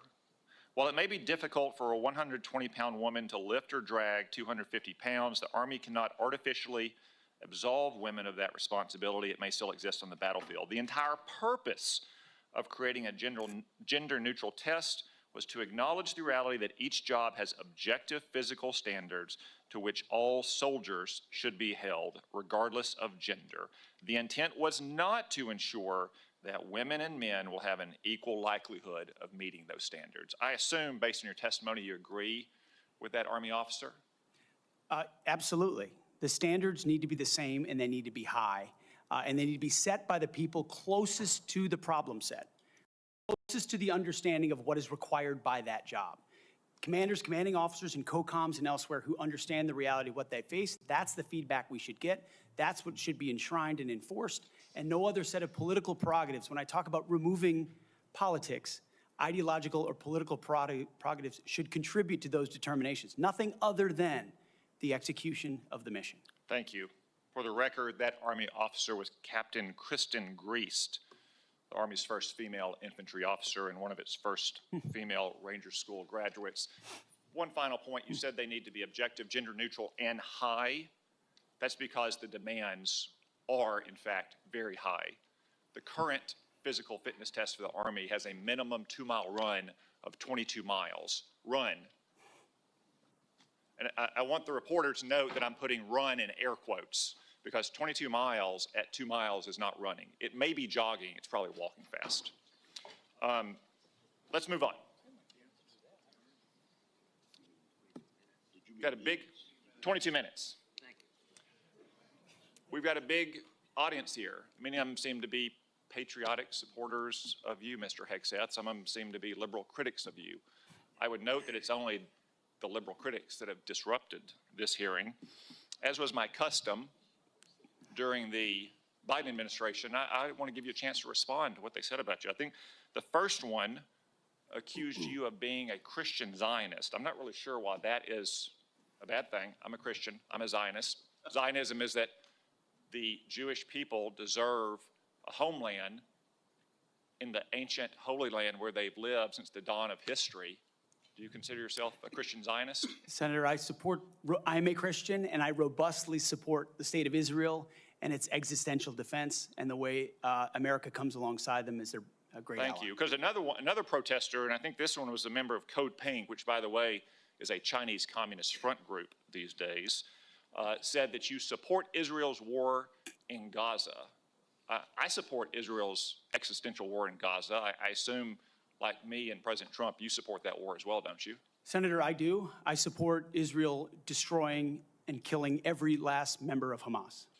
And the third protester said something about 20 years of genocide. I assume that's our wars in Iraq and Afghanistan. Do you think our troops are committing genocide in Iraq and Afghanistan? Senator, I do not. I think our troops, as you know, as so many in this committee know, did the best they could with what they had.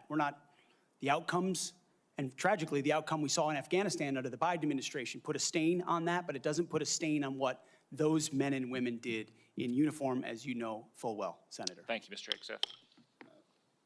Thank you, Senator Cotton. At this point, I ask unanimous consent to offer to the record a letter submitted by Omar Abbasi, son of former City Council President of Samarra, Iraq, who worked with Mr. Hegseth in Iraq. Without objection, that will be entered. Senator Gillibrand. Thank you, Mr. Chairman. Thank you, Mr. Hegseth. I do want to thank you for your service, and I want to thank you for your willingness to serve in this capacity. Thank you, Senator. I have many concerns about your record, and particularly your public statements, because they are so hurtful to the men and women who are currently serving in the U.S. military. Okay, here we go. Harmful to morale, harmful to good order and discipline. If you are saying that women shouldn't be serving in the military, and I'm going to read you your quotes, because the quotes themselves are terrible.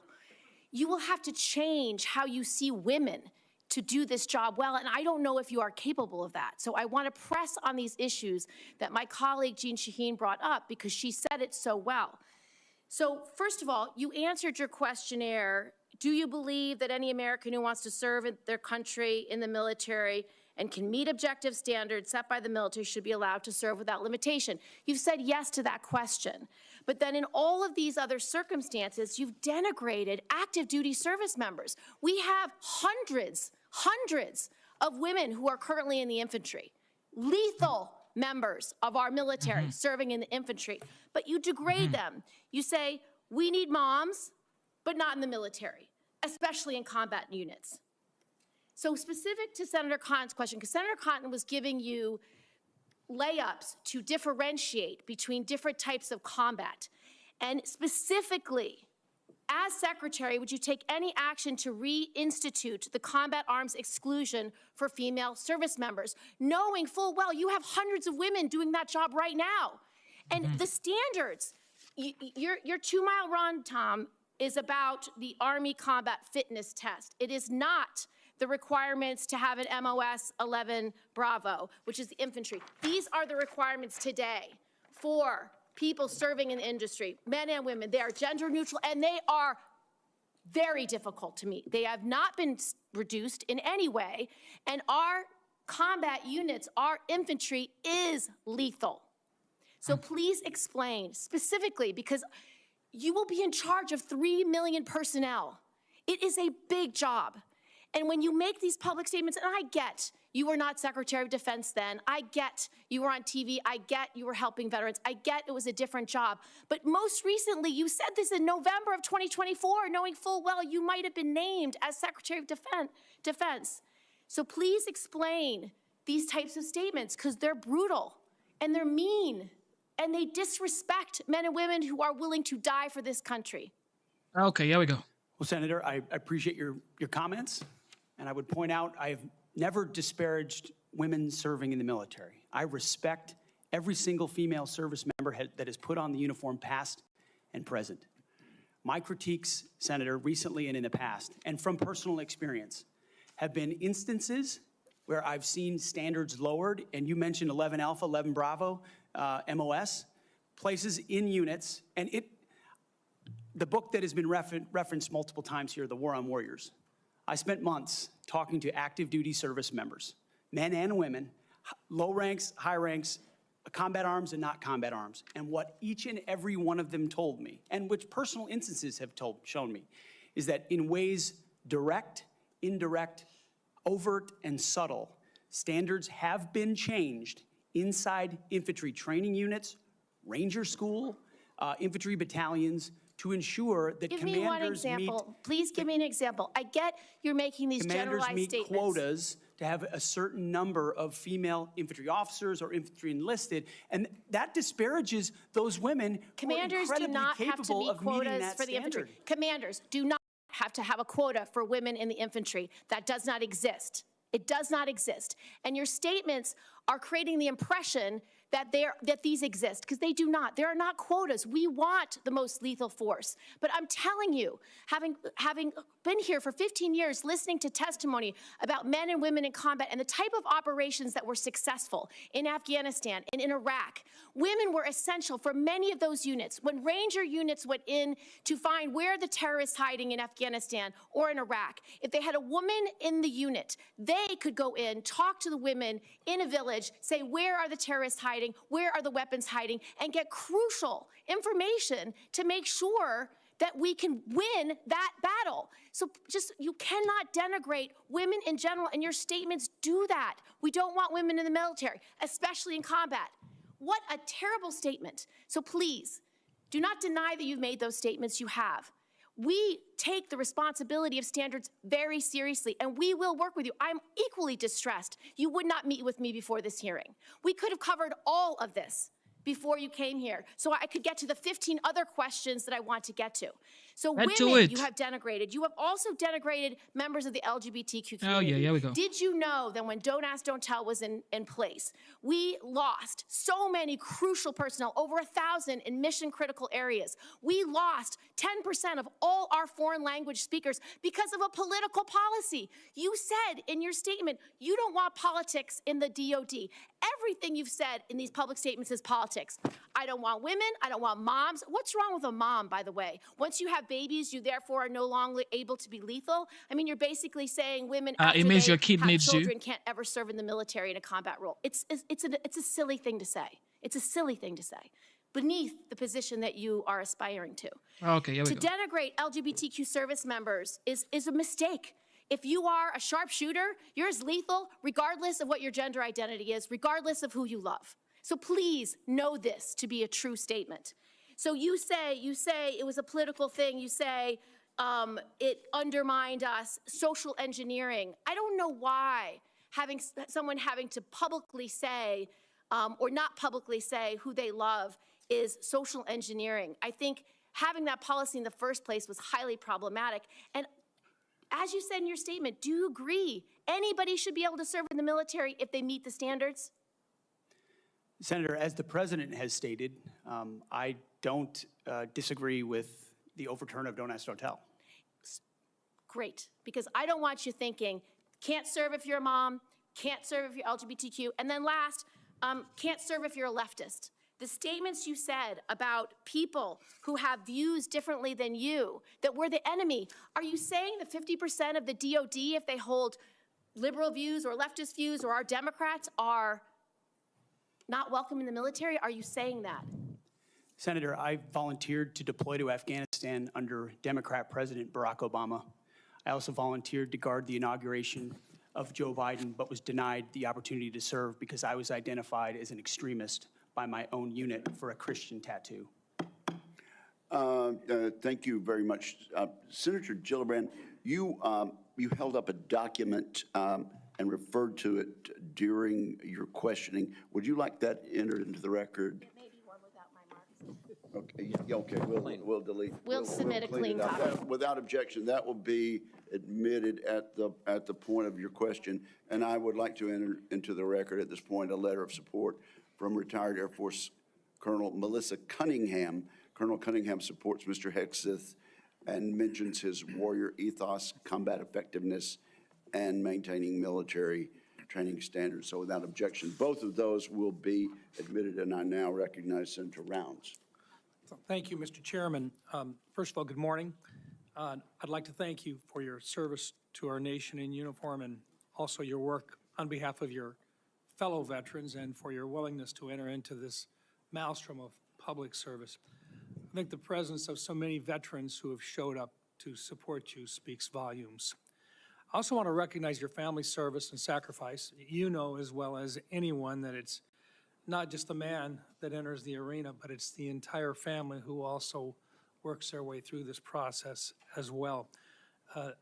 I appreciated our meeting with you and with your wife Jennifer this last month. I thought that we had an excellent conversation, and I appreciate your statement and your answers to the advanced policy questions, especially your desire to bring a renewed focus on warfighting and lethality back to the Pentagon. I also respect and I appreciate my friend and colleague, Senator Gillibrand, and some of her questions, and I know that she had a number of them in there. You had an opportunity to respond very briefly.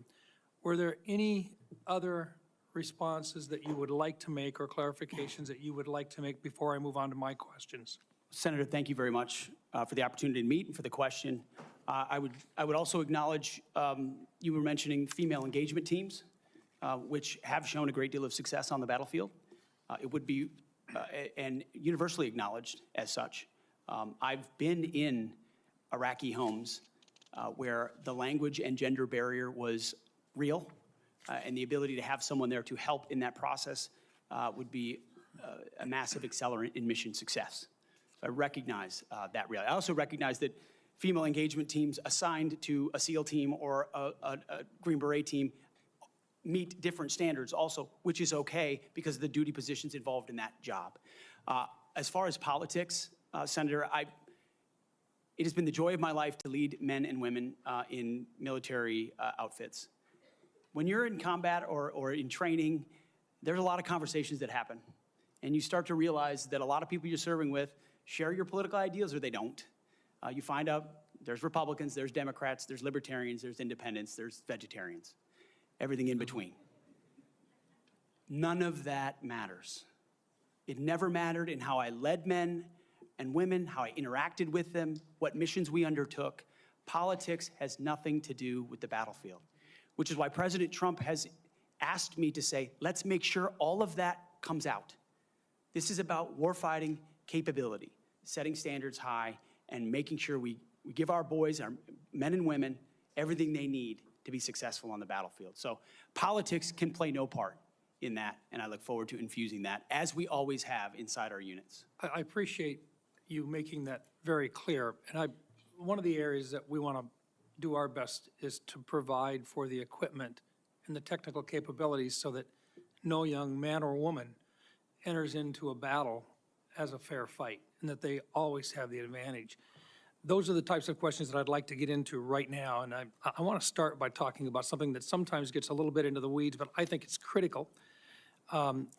Mr. Hegseth, from what I've heard from 24 senior DOD officials in hearings over the last 2 years, including the Secretary of Defense, every service chief, and 8 combatant commanders, is that sharing the portion of the spectrum, and this is in the weeds, I know, but I'm going to ask it to get it on the record, the 3.1 to 3.5 gigahertz band would have extremely serious consequences and very costly consequences on our warfighting capabilities. In fact, the Department of the Navy alone has estimated that relocating their systems to a different part of the spectrum band would cost them $250 billion. That's just for the destroyers that defend our coasts with the radars that they have in them. If confirmed, what will you do to make sure that the Department of Defense can maintain its access to and the use and to be able to maneuver within the electromagnetic spectrum at home and abroad? And would you be willing to literally go to the mat with the interagency to protect warfighter requirements for the use of the spectrum?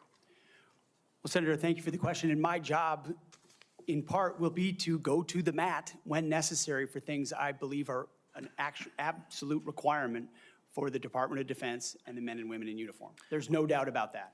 In this particular case, as far as spectrum, I look forward, as I've said before, getting a full class of, because this issue has come up a number of times in meetings. It's critically important with how our warfighters communicate across all services. So I'm going to get a classified briefing immediately about how it would impact the spectrum if it were to allow other companies or it to be auctioned off. Rest assured, So China would love to have our ability to use that part of the spectrum restricted. They would love that. Absolutely right. And so I will go in with eyes only toward ensuring we have the capabilities we need and there's no disruption when I take that brief. Thank you. In your advanced policy questions, you recognize a cooperative approach by China, Russia, Iran, and North Korea to undermine U.S. influence around the world.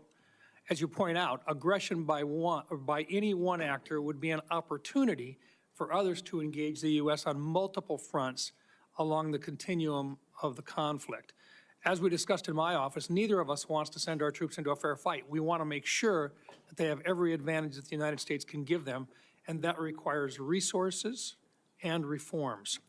Given the growing potential of a multi-theater conflict involving near-peer adversaries, what steps would you take to prepare the Department of Defense to simultaneously execute and sustain operations across multiple regions while maintaining readiness and deterrence globally? And I just have to make note, and I want to make it clear, we have language in this year's fiscal year 2025 National Defense Authorization Act calling for a review of the department's operational plans.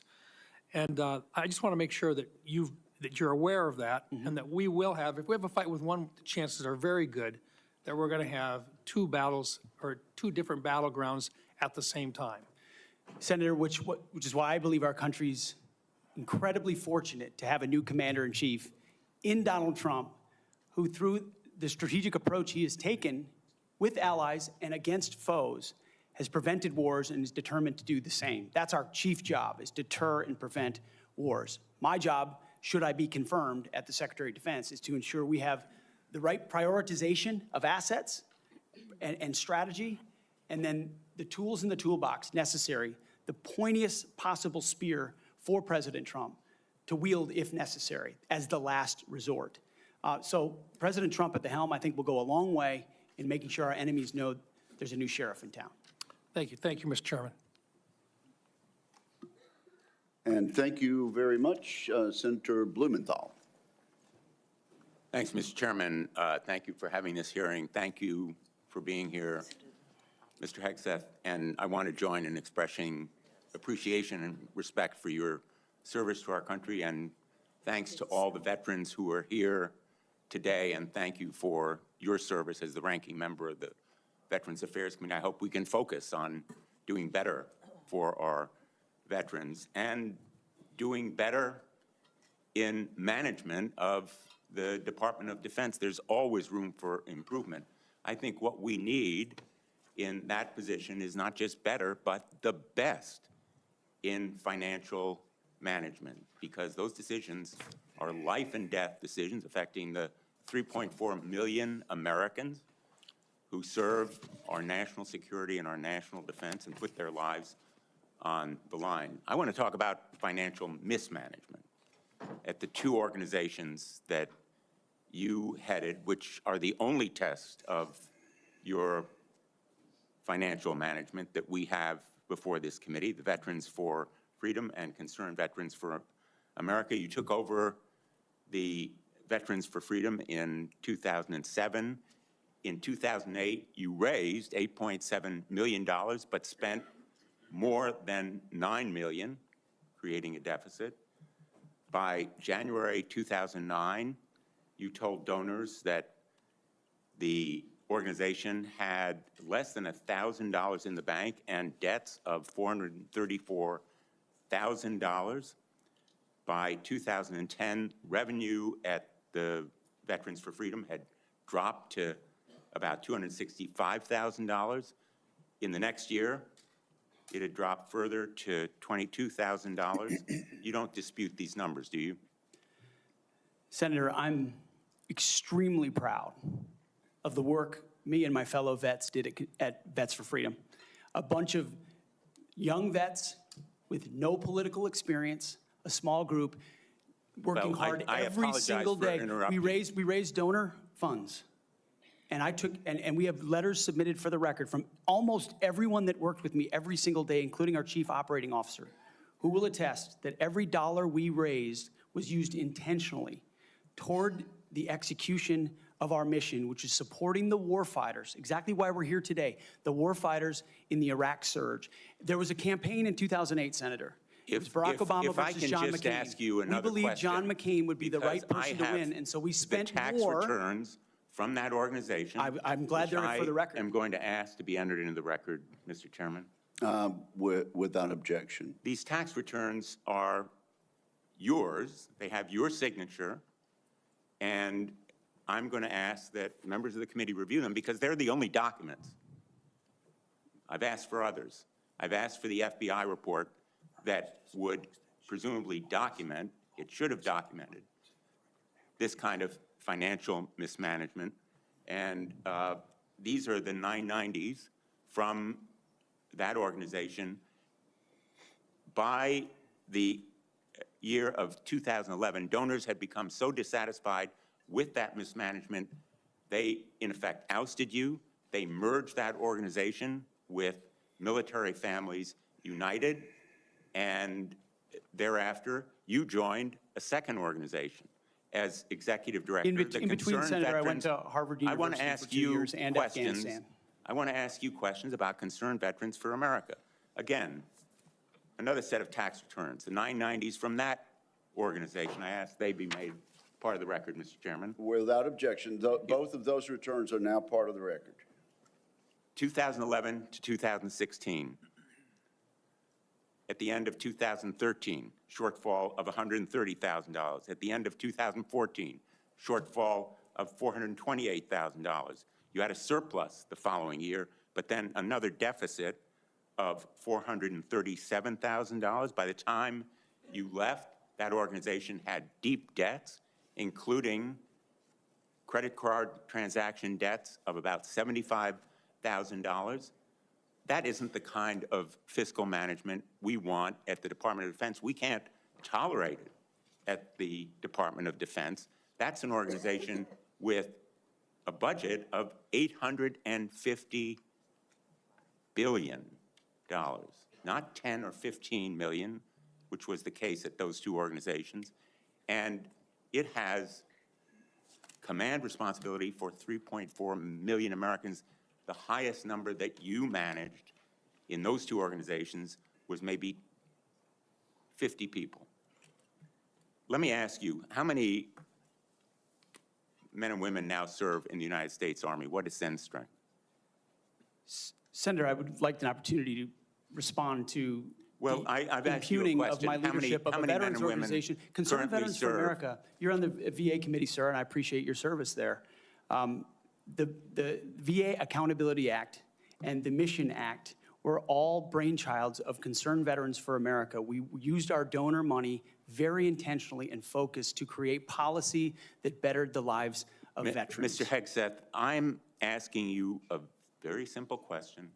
How many men and women currently serve in the United States Army? Senator, the United States Army, 450,000 on active duty, sir. And how many in the Navy? And the Navy is 425, sir. Well, it's 337 this year. How many in the Marine Corps? 175,000, sir. 172,300. Those numbers dwarf any experience you had by many multiples. I don't believe that you can tell this committee or the people of America that you are qualified to lead them. I would support you as the spokesperson for the Pentagon.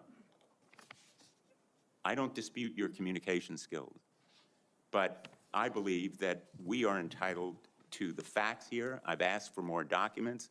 I assume you'd be willing to submit to an expanded FBI background check that interviews your colleagues, accountants, ex-wives, former spouses, sexual assault survivors, and others, and enable them to come forward. Senator, I'm not in charge of FBI background checks. but you would submit to it and support it. I'm not in charge of FBI background checks. Thank you, Senator Blumenthal.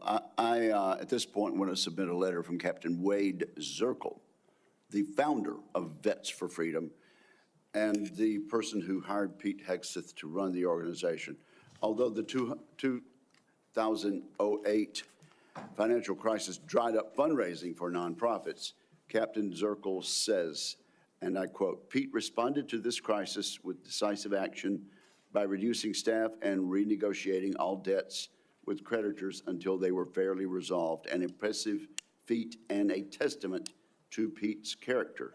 Pete departed VFF in 2010 to take on a new role with Concerned Veterans for America. Pete departed on good terms. Without objection, that will be added to the record. Senator Ernst, you are recognized for 7 minutes. Thank you, Mr. Chair. And I ask unanimous consent to enter into the record a letter submitted by Mr. Mark Lucas, who is a fellow Iowan and Iowa Army National Guard member. Mr. Lucas and I served together in the Iowa Army National Guard. He succeeded Pete Hegseth as Executive Director of Concerned Veterans for America. And in his letter, Mr. Lucas says that Mr. Hegseth, quote, laid a strong foundation that postured CVA for long-term success, end quote. And that Mr. Hegseth, quote, continued to be an invaluable asset to both me as a leader and the organization, end quote. So I would ask for unanimous consent to enter this Washington Times article and the letter from Mr. Mark Lucas into the record. Without objection. Okay, thank you, Mr. Chair. Good morning, Mr. Hegseth, and thank you very much. I appreciate your service to our nation. It's something that I know you are very proud of, and it is something that we have in common and that we share. You and I have had many productive conversations. And just for our audience, we have had very frank conversations. Is that correct, Mr. Hegseth? Senator, that is a correct characterization. You know that I don't keep anything hidden, pull no punches. My colleagues know that as well. So I do appreciate you sitting down and allowing me the opportunity to question you thoroughly on those issues that are of great importance to me. Just to recap those issues, 3 that are very important. One is the DOD and making sure that we have a clean audit. The second is women in combat, and we'll talk a little bit more about that in a moment. And the third was maintaining high standards and making sure that we are combating sexual assault in the military. Okay, so Mr. Hegseth, I'm going to address the issue because this will tie into some of the financial concerns that have been raised here as well. And it's why, you know, I, trusting my fellow Iowan, asked for unanimous consent of his letter to go into the record. But like me, a lot of Iowans are really, really concerned and upset about the wasteful Washington spending and of course, in our Pentagon. It's an issue that I have been combating for years. So there's significant room for greater efficiency and cost cutting within the department. And the DOD is the only federal agency that has never passed an audit. As the Senate DOJ caucus chair and founder, that's unacceptable to me, and it should be unacceptable to you as well. So I appreciate that you mentioned that in your opening statement. What are those steps that you will take to ensuring the Pentagon has a clean audit by the year 2028? Senator, I appreciate your work on this topic, which you've been involved in for a long time. You mentioned Concerned Veterans for America. I just want to clarify, we have very generous donors who set a very clear budget that we stuck to every single year. So the latitude there was restricted, and we worked very hard and diligently inside it. You've also been a leader on the Pentagon audit for a very long time. I think when we met, Senator, I said 2014 was the first year. Mm-hmm. We discovered a 2013 op-ed I wrote about the need for a Pentagon audit because an audit is an issue of national security and frankly, respect to American taxpayers who give $850 billion over to the Defense Department.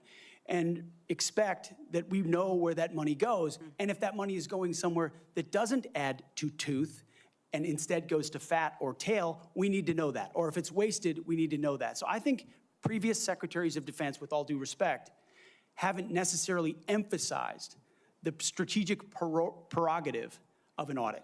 And myself, my deputy SecDef, and others already know that a Pentagon audit will be the comptroller, others central to ensuring we find those dollars that can be used elsewhere legally under the law inside the Pentagon. So you have my word, it will be a priority. Okay, thank you. Okay, moving on to women in combat, and I had the privilege of serving in uniform for over 23 years. Between our Army Reserves and our Iowa Army National Guard, did serve in Kuwait and missions in Iraq. And so it is incredibly important that I stress, and I hope that if confirmed, you continue to stress, that every man and woman has opportunity to serve their country in uniform and do so at any level, as long as they are meeting the standards that are set forward. And we talked about that in my office. I do believe in high standards. Now, I was denied the opportunity to serve in any combat role because I have a lot of gray hair. And the policy has changed since then, okay? So I've been around for quite a while. But for the young women that are out there now and can meet those standards, and again, I'll emphasize they should be very, very high standards. They must physically be able to achieve those standards so that they can complete their mission. But I want to know, again, let's make it very clear for everyone here today. As Secretary of Defense, will you support women continuing to have the opportunity to serve in combat roles? Senator, first of all, thank you for your service, as we discussed extensively as well. It's my privilege.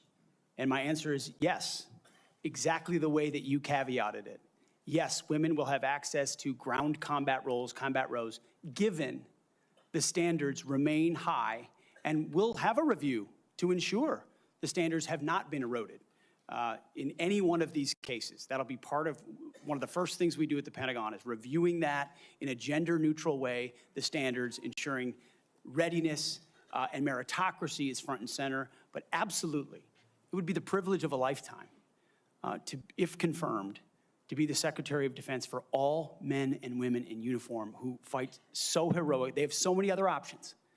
They decide to put their right hand up for our country, and it would be an honor to have a chance to lead them. Thank you. And just very briefly, we only have less than a minute left, but we have also discussed this in my office. A priority of mine has been combating sexual assault in the military and making sure that all of our service members are treated with dignity and respect. This has been so important. Senator Gillibrand and I have worked on this, and we were able to get changes made to the Uniform Code of Military Justice to make sure that we have improvements and on how we address the tragic and life-altering issues of rape, sexual assault. It will demand time and attention from the Pentagon under your watch if you are confirmed. So as Secretary of Defense, will you appoint a senior level official dedicated to sexual assault prevention and response? Senator, as we have discussed, yes, I will. Okay, and my time has expired. Thank you for your answers.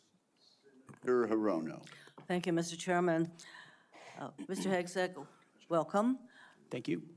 I am focused on your fitness to serve, including your character and temperament and your overall qualifications to do the job. And I do appreciate the comments of Ranking Member Reed with his concerns regarding your nomination, because I share those concerns. As part of my responsibility as a member of this committee to ensure the fitness of all nominees to come before any of the committees on which I sit, I ask the following two initial questions. First, since you became a legal adult, have you ever made unwanted requests for sexual favors or committed any verbal or physical harassment or assault of a sexual nature? No, Senator. Have you ever faced discipline or entered into a settlement relating to this kind of conduct? Senator, I was falsely accused in October of 2017. It was fully investigated, and I was completely cleared. I don't think completely cleared is accurate, but the fact is that your own lawyer said that you entered into an NDA and paid a person who accused you of raping her a sum of money to make sure that she did not file a complaint. Moving on. As Secretary, you will be in charge of maintaining good order and discipline by enforcing the Uniform Code of Military Justice, UCMJ. In addition to the sexual assault allegations, and by the way, the answer to my second question should have been yes. I have read multiple reports of your regularly being drunk at work, including by people who worked with you at Fox News. Do you know that being drunk at work is prohibited for service members under the UCMJ? Senator, those Yes are or no? multiple false anonymous reports peddled by NBC Do you News know that run directly drinking on the job contradictory to is the dozens of men and women at not Fox News contemplated Channel and- who I work with I'm who not came hearing on the the answer to my record question. and said they've In your never opening seen statement, that. Mr. Hegseth, you commit to holding leaders accountable at all levels. That includes you, of course. And frankly, as Secretary, you will be on the job 24/7. You recently promised some of my Republican colleagues that you stopped drinking and won't drink if confirmed, correct? Absolutely. Will you resign as Secretary of Defense if you drink on the job, which is a 24/7 position? I've made this commitment on behalf of Will the you men and women I'm resign serving. as Secretary of Defense I've if made this you commitment drink on on the behalf of job? the men and women I'm serving. I'm not because it's the hearing- most important deployment I'm not of my hearing an life. answer to my question, so I'm going to move on. While you have made that commitment, you will not commit to resigning if you drink on the job. As Secretary of Defense, you will swear an oath to the Constitution and not an oath to any man, woman, or president, correct? Senator, on multiple occasions, including as a young second lieutenant, I have sworn an oath to the Answer is Constitution, yes. and I'm proud to do so. Yes, ma'am. In June of 2020, then President Trump directed former Secretary of Defense Mark Esper to shoot protesters in the legs in downtown DC, an order Secretary Esper refused to comply with. Would you carry out such an order from President Trump? Senator, I was in the Washington, D.C. National Guard unit that was in Lafayette Square during those Would you events, carry holding out a an riot order to shield on shoot behalf of my protesters country. in the legs? I saw 50 as Secret directed Service agents to get injured Secretary by Esper? rioters trying to jump over the fence, set Again, the church on fire, and You destroy know a what, statue. that sounds to me that you will Chaos. comply with such an order. You will shoot protesters in the leg. Moving on. President-elect has attacked our allies in recent weeks, refusing to rule out using military force to take over Greenland and the Panama Canal, and threatening to make Canada the 51st state. Would you carry out an order from President Trump to seize Greenland, a territory of our NATO ally Denmark, by force, or would you comply with an order to take over the Panama Canal? Senator, I will emphasize that President Trump received 77 million votes to be the lawful We're commander-in-chief not of talking this about country. the election. My question is, would you use our military to take over Greenland or an ally of Denmark? Senator, one of the things that President Trump is so good at is never strategically tipping his hand. And so I would never in this public forum give one way or another direct what orders the president would give me in any context. That sounds to me that you would contemplate carrying out such an order to basically invade Greenland and take over the Panama Canal. Current DoD policy allows service members and eligible dependents to be reimbursed for travel associated with non-covered reproductive health care, including abortions. Will you maintain this common sense policy? Senator, I've always been personally pro-life. I know President Trump has as well, and we will review all policies. But our standard is whatever the president wants on this particular Okay, issue. so With my advice, I will take a if look the at. president But tells you that this I don't common believe sense the federal- policy will not be maintained, you will not enable our service members to seek reproductive care. So it I sounds don't like to believe the me. federal government I'm not should be hearing funding answers to my questions, travel for Mr. abortion. Chairman. I just want to note that the other area that of serious concern to me is President Trump saying that he wants to use the military to help with mass deportations, which will cost billions of dollars. And what that will do to readiness is very, very concerning. Mr. Hegseth, I have noticed a disturbing pattern. You previously have made a series of inflammatory statements about women in combat, LGBTQ service members, Muslim Americans, and Democrats.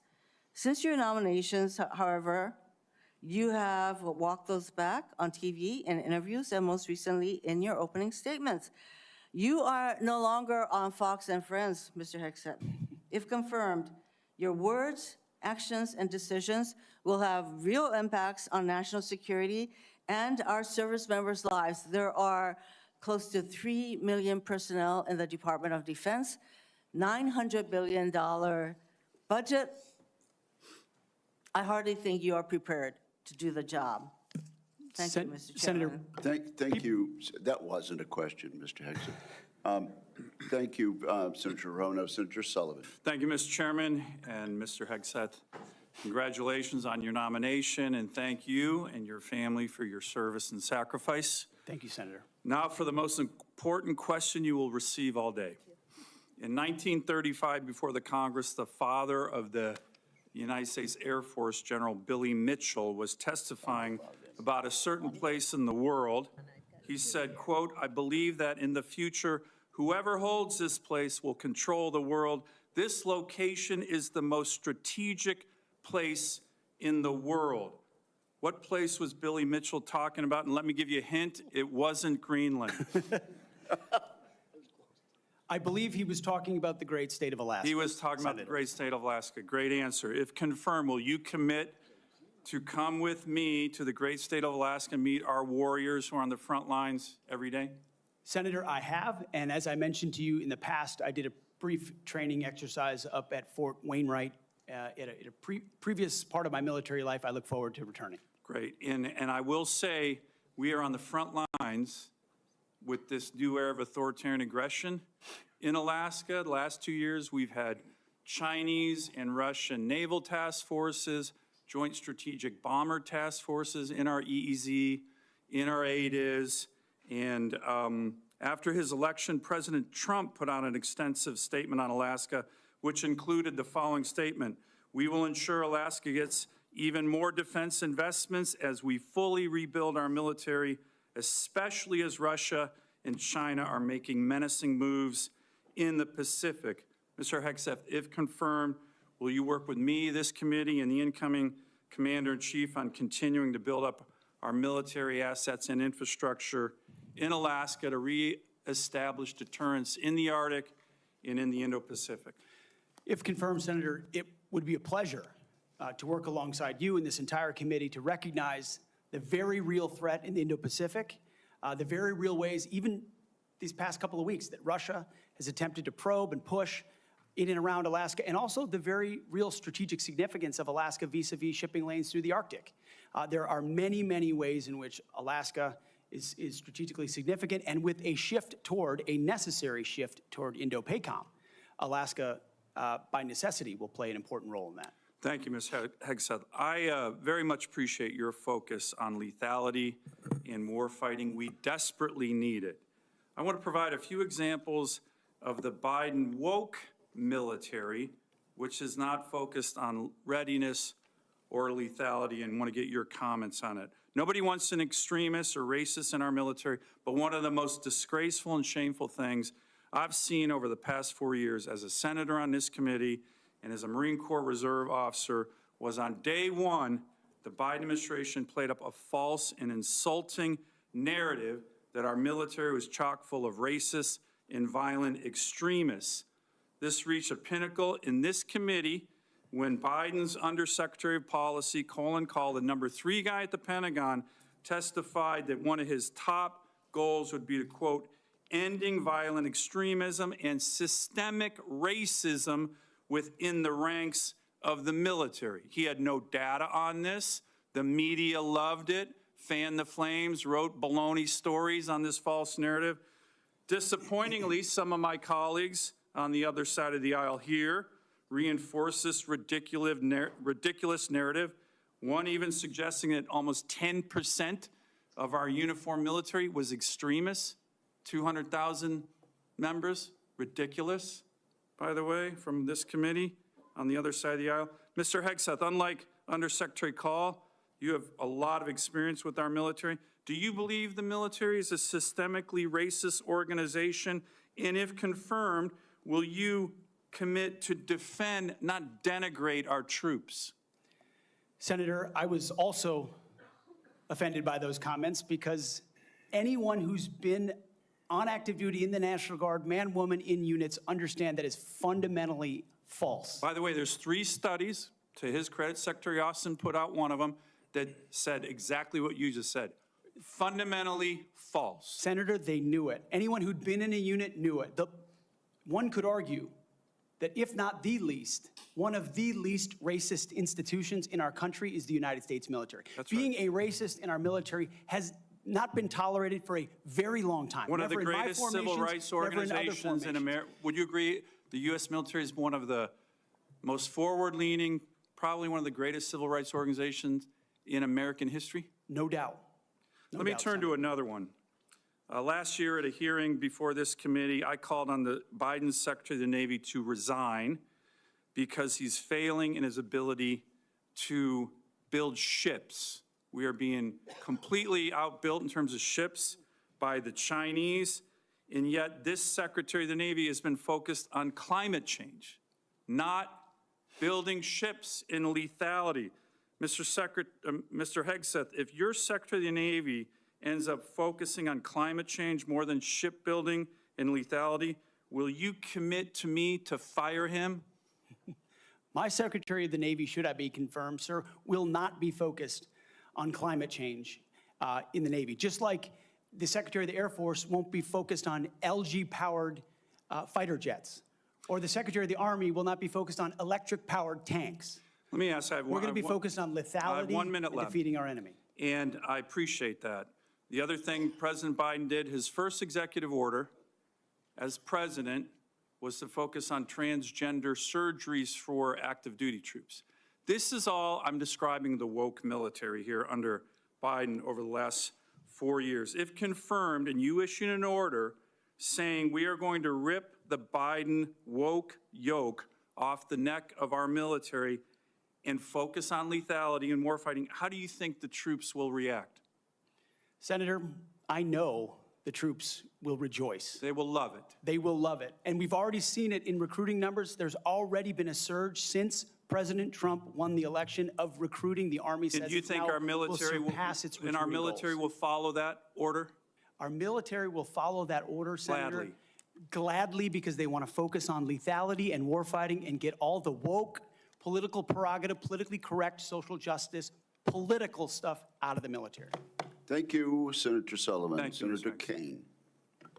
Thank you, Mr. Hegseth. I'm looking forward to this opportunity to talk. I want to return to the incident that you referenced a minute ago that occurred in Monterey, California in October 2017. At that time, you were still married to your second wife, correct? I believe so. And you had just fathered a child by a woman who would later become your third wife, correct? Senator, I was falsely charged, fully investigated, and completely cleared. So you think you were completely cleared because you committed no crime. That's your definition of cleared? You had just fathered a child 2 months before by a woman that was not your wife. I am shocked that you would stand here and say you're completely cleared. Can you so casually cheat on a second wife and cheat on the mother of a child that had been born 2 months before, and you tell us you are completely cleared? Senator, how is that a complete clear? Senator, her child's name is Gwendolyn Hope Hegseth, and she's a child of God, and she's 7 years old. And she was, and you cheated on the mother of that child less than 2 months after that daughter was born, didn't you? Those were false charges. Well, it was fully investigated, and I was completely cleared. And I am so grateful for the marriage I have to this amazing woman behind me. You've admitted that you had sex at that hotel in October 2017. You said it was consensual, isn't that correct? Anything, You've admitted that it was consensual, and you were still married, and you just had a child by another woman. again, How do you explain your completely judgment? false charges against me, No, fully investigated, and I was you- completely clear. You have admitted that you had sex while you were married to wife 2 after you just had fathered a child by wife 3. You've admitted that. Now, if it had been a sexual assault, that would be disqualifying to be Secretary of Defense, wouldn't it? It was a false claim then and a false claim now. If it had been a sexual assault, that would be disqualifying to be Secretary of Defense, wouldn't it? That was a false claim. So Just you talking can't, about a hypothetical. so you can't tell me whether someone who has committed a sexual assault is disqualified from being Secretary of Defense?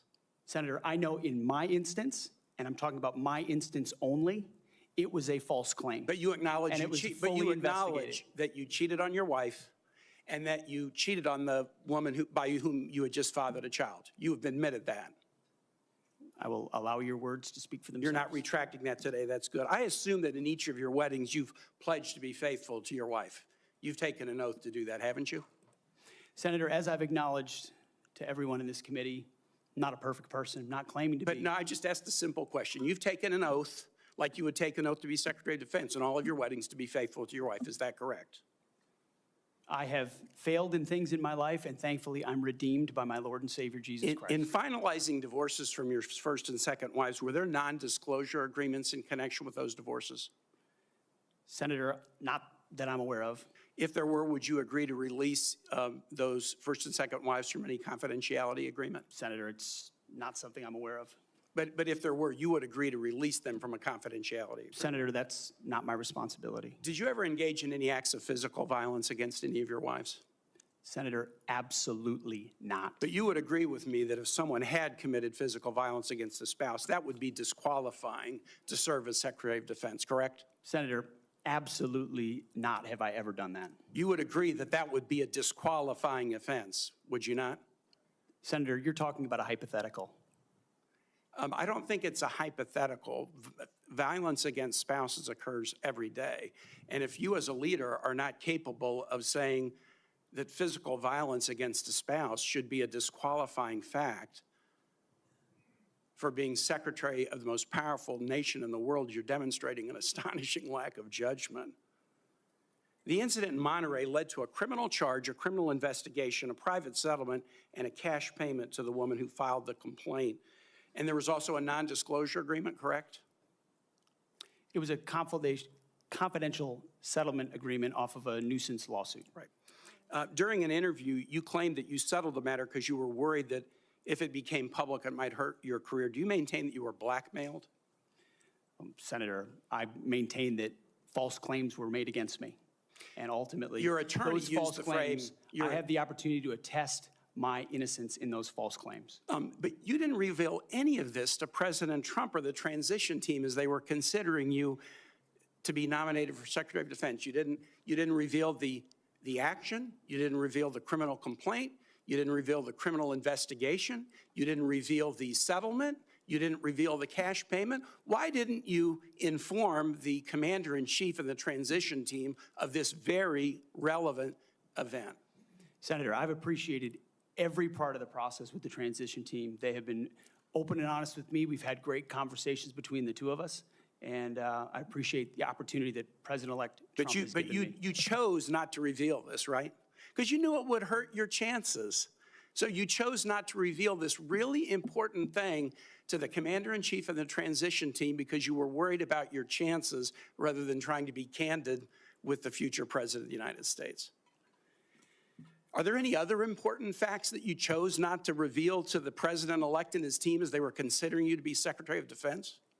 Senator, I sit here before you in open book, as everyone who's watched this process. With multiple non-disclosure and confidentiality agreements tying the hands of many people who would like to comment to us. Much has been made of your workplace behavior as a leader of nonprofit veterans organizations and as a Fox News contributor. Were you fired from either of the leadership positions with the nonprofits?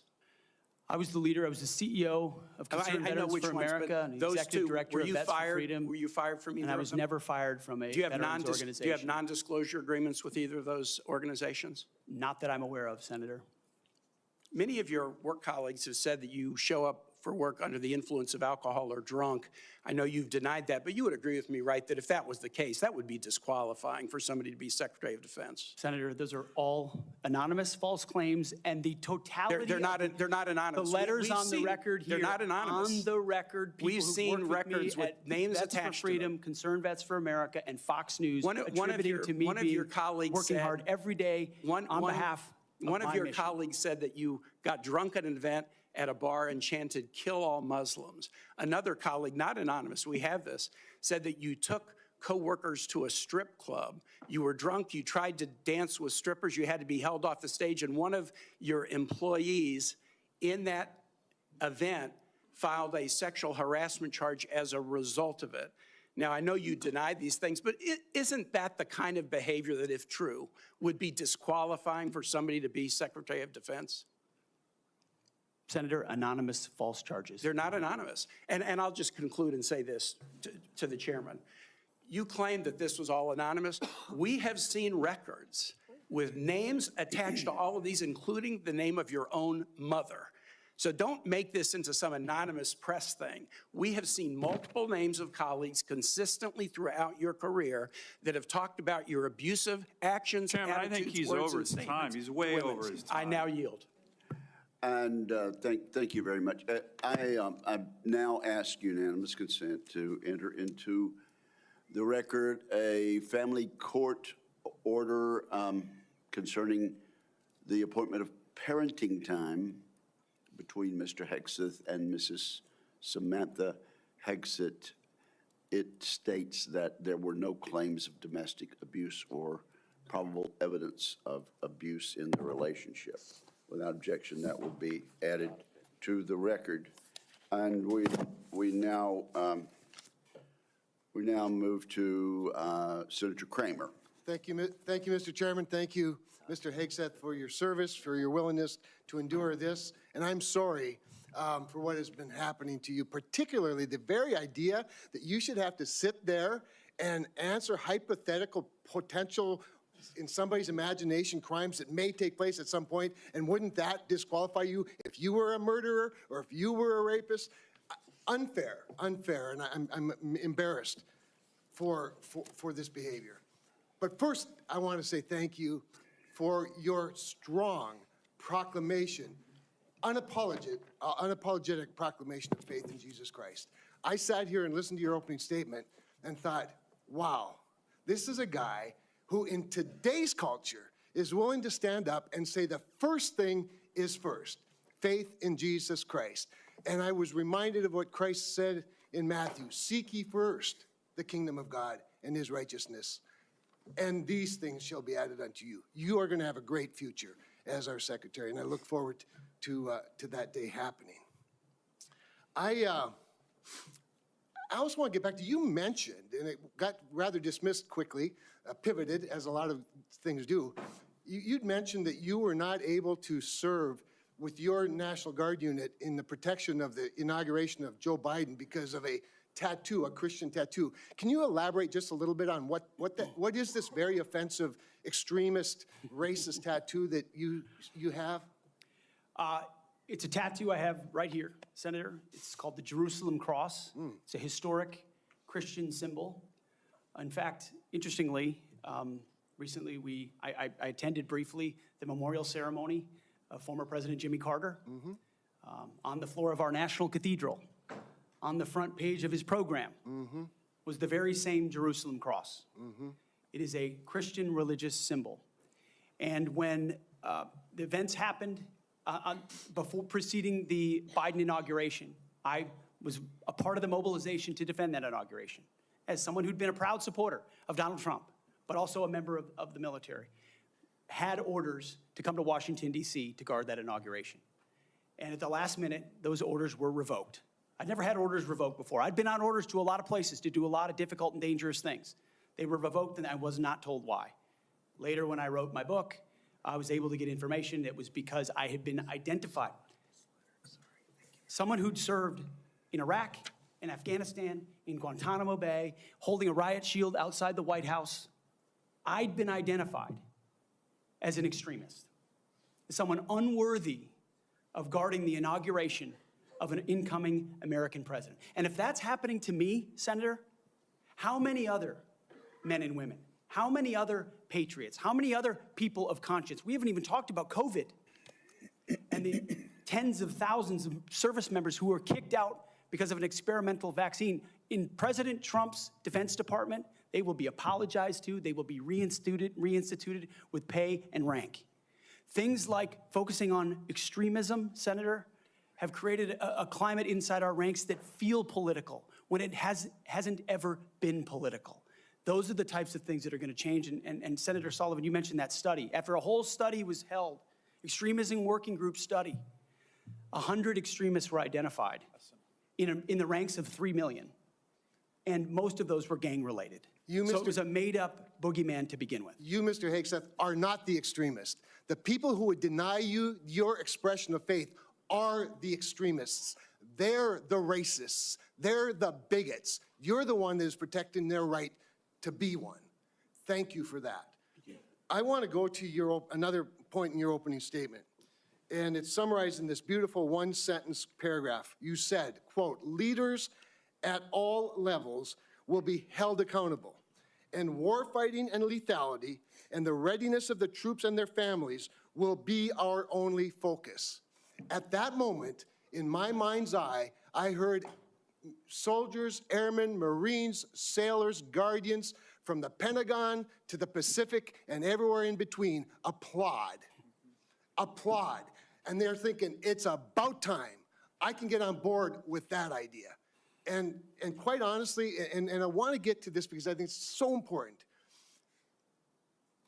I would say, I don't know, just about maybe everyone, I'm trying to think of an exception to this, that wears the uniform that has ever come before this committee or that I've met with privately, publicly, that I've been on tours with, that I've traveled with, that wear the uniform, whether it's with 4 stars or no stars, agrees with that statement. And I just want to caution you, and I'd be interested in your feedback on this. You know, there's been a lot of talk about firing woke generals, creating the purge group, and all those things you and I have talked about. I would say give those men and women a chance under new leadership.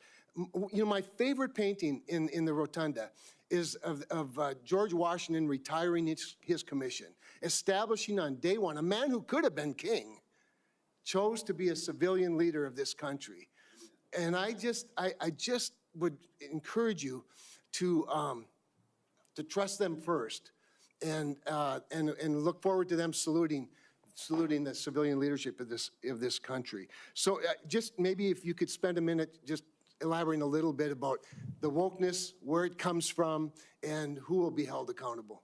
The wokeness comes not from the uniform ranked, Senator, but from the political class.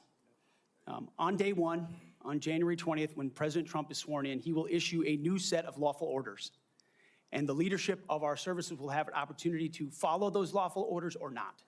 Those lawful orders will not be based on politics. They will be based on readiness, accountability, standards, and lethality. That is the process by which leaders will be judged. And accountability is coming, because everybody in this room knows, if you're a rifleman and you lose your rifle, they're throwing the book at you. Mm-hmm. But if you're a general who loses a war, you get a promotion. That's not going to happen in Donald Trump's Pentagon. There will be real standards for success. Everyone from the top, from the most senior general to the most lowly private, will ensure that they're treated fairly, men and women, inside that system. I also just want to commend you for your answers to Senator Fisher's questions about nuclear deterrence, but I also appreciate the fact that you emphasize reputational deterrence, because deterrence is not a weapon system, it is an attitude, and you project an attitude of deterrence. Thank you. Thank you, Mr. Chairman. Thank you, Senator Kramer. Senator King. Thank you, Mr. Chairman. Mr. Hegseth, welcome to the committee. Thank you, Senator. You've made several references to your religion today. I share that devotion to Christianity, but I must say I've been reminded somewhat of Saul on his way to Damascus.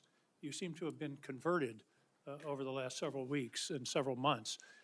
You wrote in your book just last year that, but if we're going to, this is the book, War on Warriors, but if we're going to send our boys to fight, and it should be boys, we need to unleash them to win. Later on, our boys should not fight by rules written by dignified men. Which is it? Is it only boys can fight? I mean, you've testified here today that you believe in women in combat, but you didn't just last year. How do you explain your conversion? Senator, my testimony is clear. Writing a book is different than being Secretary of Defense, and I look forward to leading the men and women of our military. And my comment there, Senator, was about the burdensome rules of engagement that members of our generation, men and women, have seen on the battlefield. And one thing President Trump changed in meaningful ways that led to meaningful developments on the battlefield. When President Trump took control in the first term, ISIS was raging across Iraq. And as someone who spent a lot of time there with other men and women who invested in that mission, it was a very difficult moment to see the black flag of ISIS fly. And what President Trump did was untie the hands of warfighters. He changed the rules of engagement, untied the hands of warfighters, and allowed them to complete their mission and crush ISIS. It has not just tactical implications, operational and strategic implications, how you allow warfighters to go about winning and fighting their wars. President Trump understands that, and within the laws of war and the Uniform Code of Military Justice, we are going to unleash warfighters to win wars so that wars don't drag on forever, as our generation has seen. So are you rejecting Title 18 and Title 42, I think, also has provisions that incorporate the Geneva Convention and the laws of armed combat? Are you saying that those laws should be repealed? That is the law of the land right now. Senator, we have laws on the books from the Geneva Conventions into the Uniform Code of Military Justice, and then underneath that you have layers in which standard or temporary rules of engagement are put into place. We fight enemies also, Senator, as our generation understands, that play by no rules. They use civilians as human shields. So are you saying they target that women and children? The Geneva Convention should not be observed? We follow rules. We follow rules, but we don't need burdensome rules of engagement that make it impossible for us to win these wars. You're saying two different things. You're saying we follow rules, but we don't have to follow the rules in all cases. Is that correct? Senator, I'm making an important tactical distinction that warfighters will understand. That there are the rules we swear an oath to defend, which are incredibly important, and this committee understands and helps set them.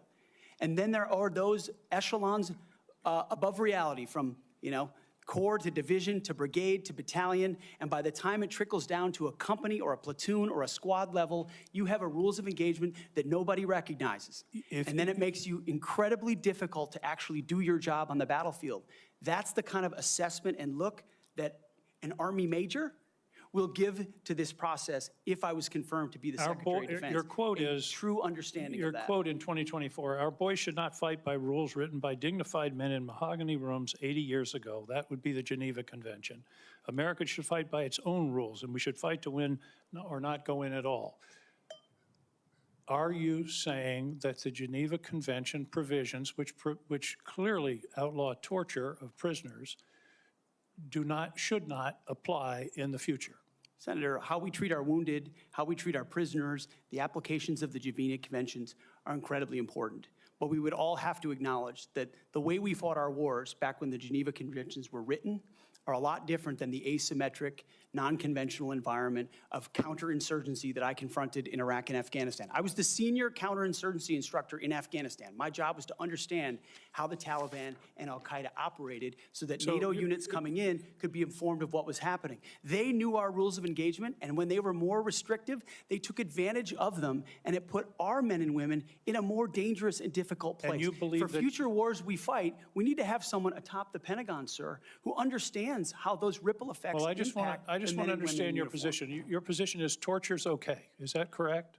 Waterboarding, torture is no longer prohibited given the circumstances of whatever war we're in. Is that correct? Senator, that is not what I said. I've never been party to torture.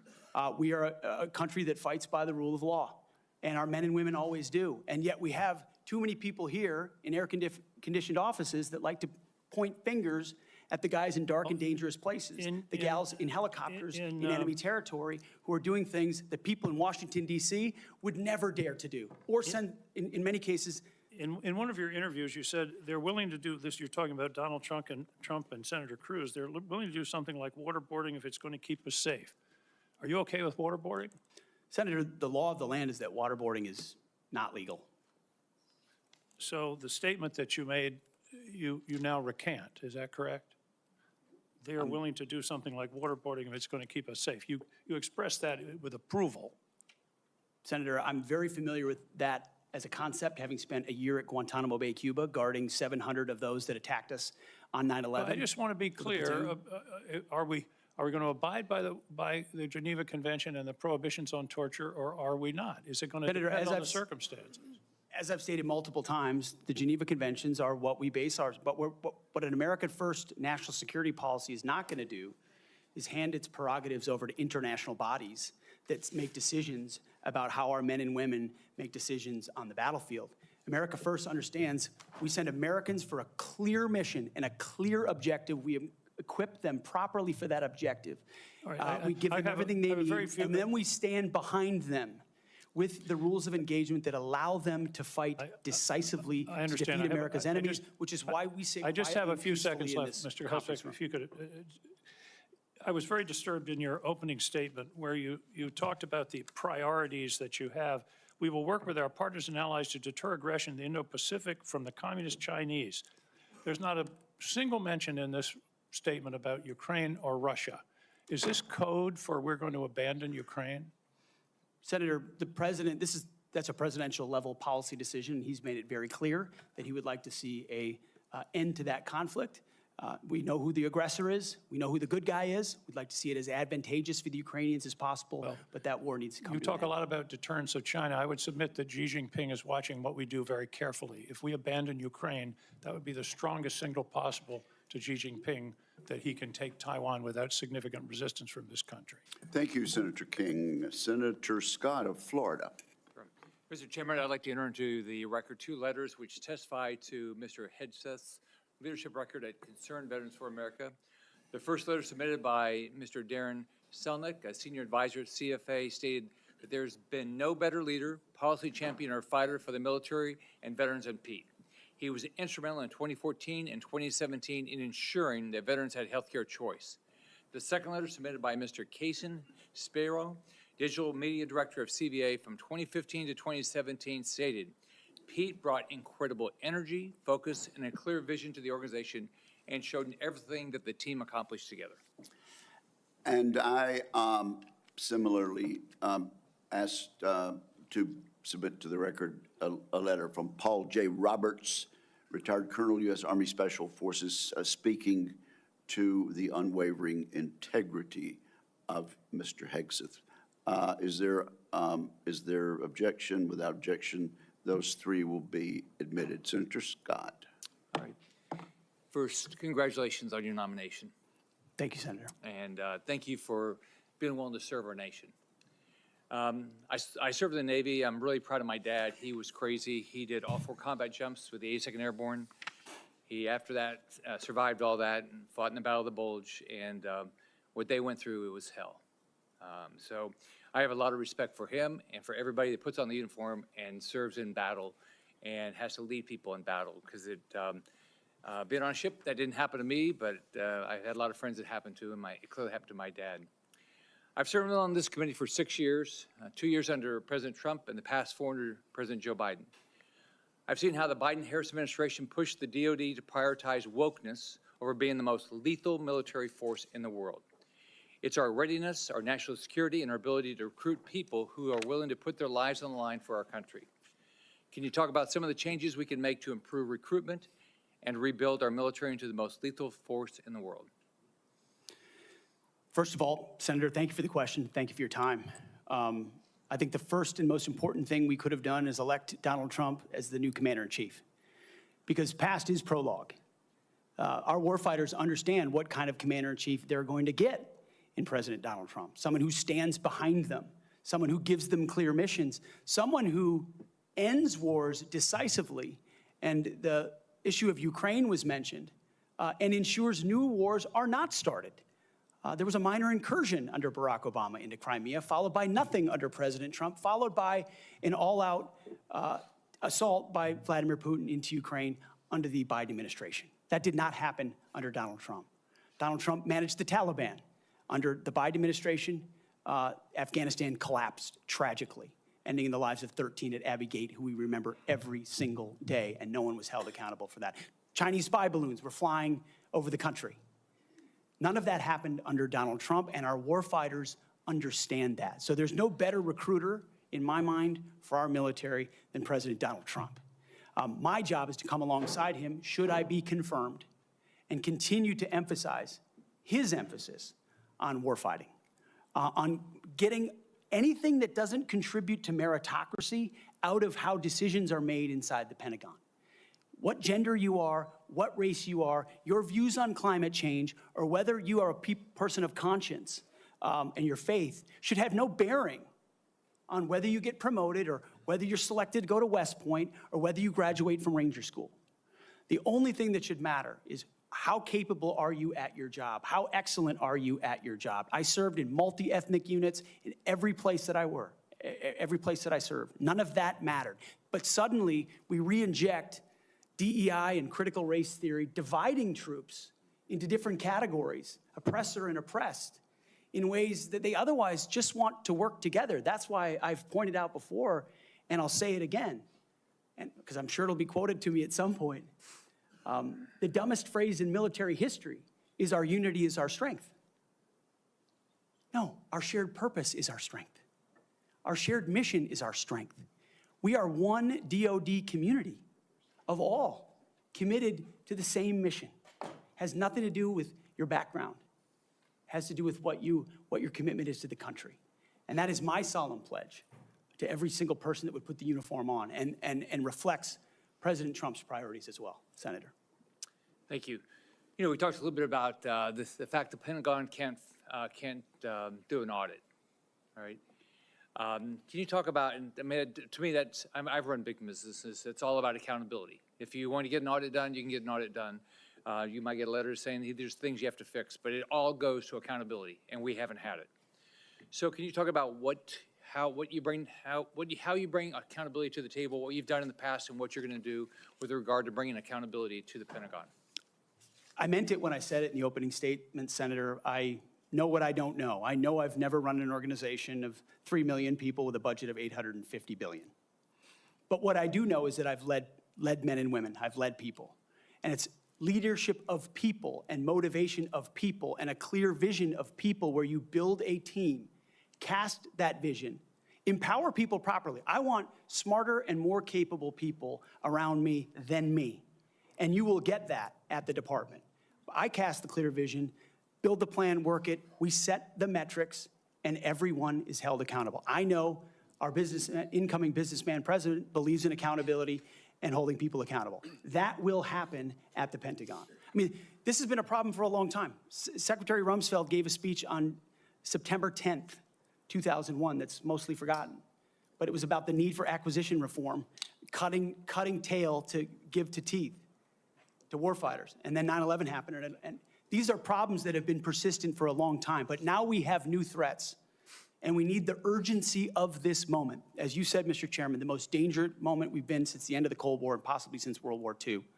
The urgency to do everything possible to get the capabilities into the hands of warfighters, Emergency Powers Defense Production Act, whatever it takes, and an audit is certainly part of it. Why do you want to do this? Why do you want to do this job? What drives you? You have 30 seconds. Because I love my country, Senator, and I've dedicated my life to the warfighters. People see me as someone who hosts a morning show on television. But people that really know me know where my heart's at. It's with the guys in this audience who've had my back, and I've had theirs. We've been in some of the darkest and most difficult places you can ever be in. You come back a different person. And only by the grace of God am I here before you today. I'm doing this job for them, for all of them. Thank you, Mr. Hegseth. Senator Warren. Thank you, Mr. Chairman, and Mr. Hegseth, thank you. Thank you for Here your we go. service. Here we go. So if you're confirmed as Secretary of Defense, you will oversee our military, including about 250,000 women who currently serve on active duty in the Army, the Navy, the Air Force, the Space Forces, and the Marines.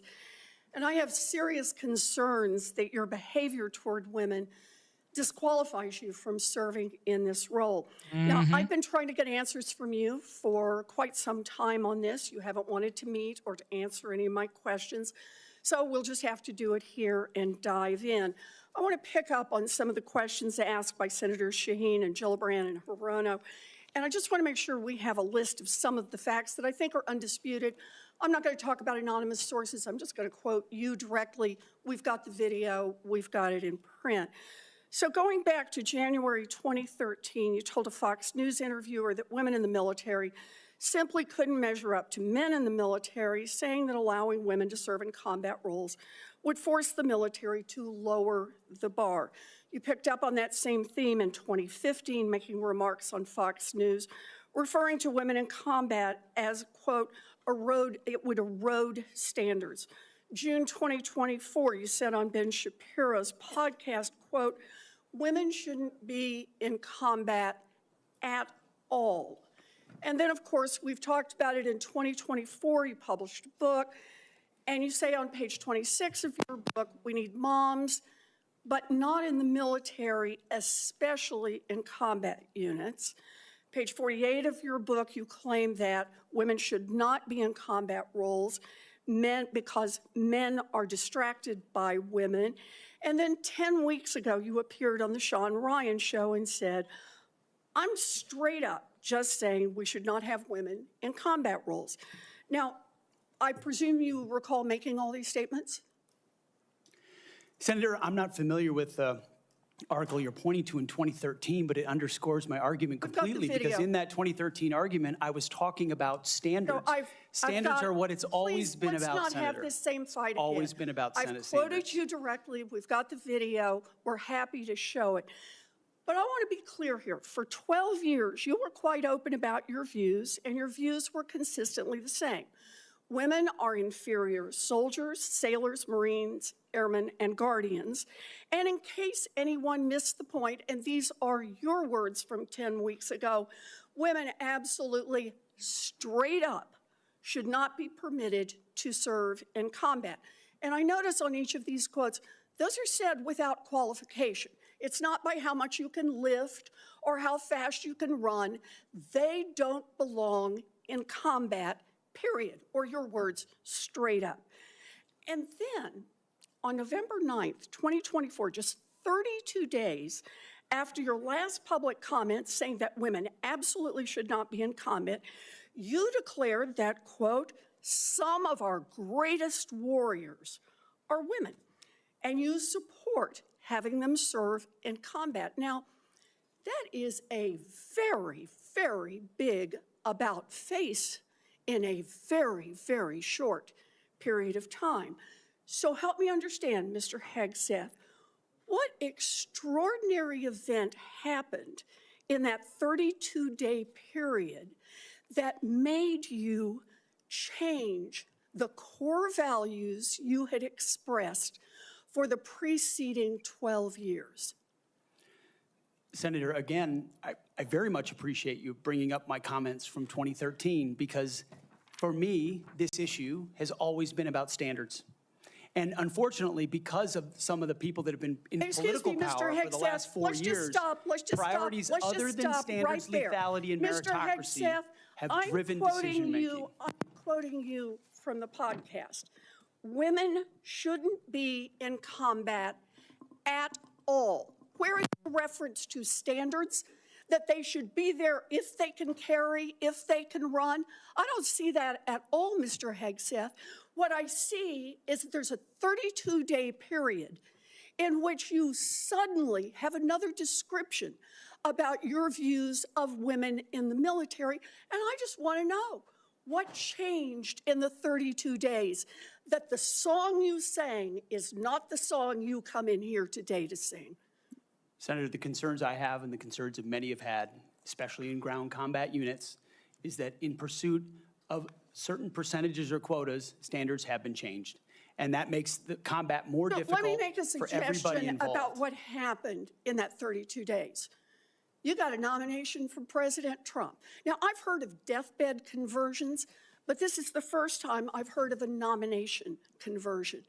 And I hope you understand that many women serving in the military right now might think that if you can convert so rapidly your long-held and aggressively pursued views in just 32 days, that 32 days after you get confirmed, maybe you'll just reverse those views and go back to the old guy who said straight up, women do not belong in combat. Now, Mr. Hegseth, you have written that after they retire, generals should be banned from working for the defense industry for 10 years. You and I agree on the corrosive effects of the revolving door between the Pentagon and defense contractors. It's something I would have liked to talk with you about if you'd come and been willing to visit with me. But the question I have for you on this is, will you put your money where your mouth is and agree that when you leave this job, you will not work for the defense industry for 10 years? Senator, it's not even a question I've thought about because You can it's think not about it one right that, now. it's not one, my motivation for this job I understand has never that. I been just about need what a could yes or no conceivably here. come next. Time is short. I just need a yes or no. I would consult with the president about what the policy should be In at the Defense other Department. words, you're quite sure that every general who serves should not go directly into the defense industry for 10 years, but you're not willing to make that same pledge? I'm not a general, Senator. So you're saying sauce for the goose, but certainly not sauce for the gander? I would want to see what the policy of the Oh, I'll president is. bet you would. Thank you, Senator Warren. Senator Tuberville. Thank you, Mr. Chairman, and thanks for your hard work and your committee's hard work, Mr. Chairman. This has gone well. I'd like to submit this letter, topic Conduct at Vets for Freedom for Hegseth. I'd like to submit that for the record, please. Without objection. General Hegseth, Mr. Hegseth, thanks for being here today and with your family. I know this is tough. That's what it's all about, though. You're a tough guy. Been here for a while. Never seen this many people that here for a support of a nominee. That's impressive. I met with a lot of them yesterday, and they are very passionate. So thank you for willing to take this on, and congratulations on your nomination. I'm worried about recruiting. We can look at everything out there and talk about all these things, these narratives, but at the end of the day, I came from a team sport where the players actually won the games. And that's what's going to happen here. You're not going to win the game. Now, you're going to set the precedent. You're going to get the blame or the credit, but there's going to be people that's going to be under you that's going to set the precedent for the future of our country. Now, the war games that we play on our computers with our adversaries right now, for us, it don't look good because our military, we're in trouble. Our whole country's in trouble. Thank God President Trump got elected November the 5th. We couldn't have kept down this same path. That could not happen.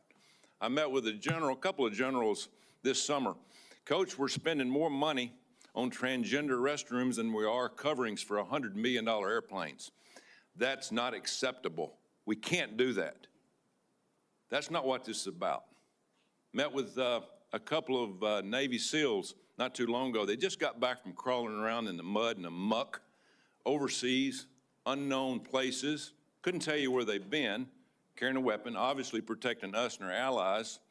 And the first week they're back, what'd they do? They had to go through a week of DEI training. Both are now out. They give it up.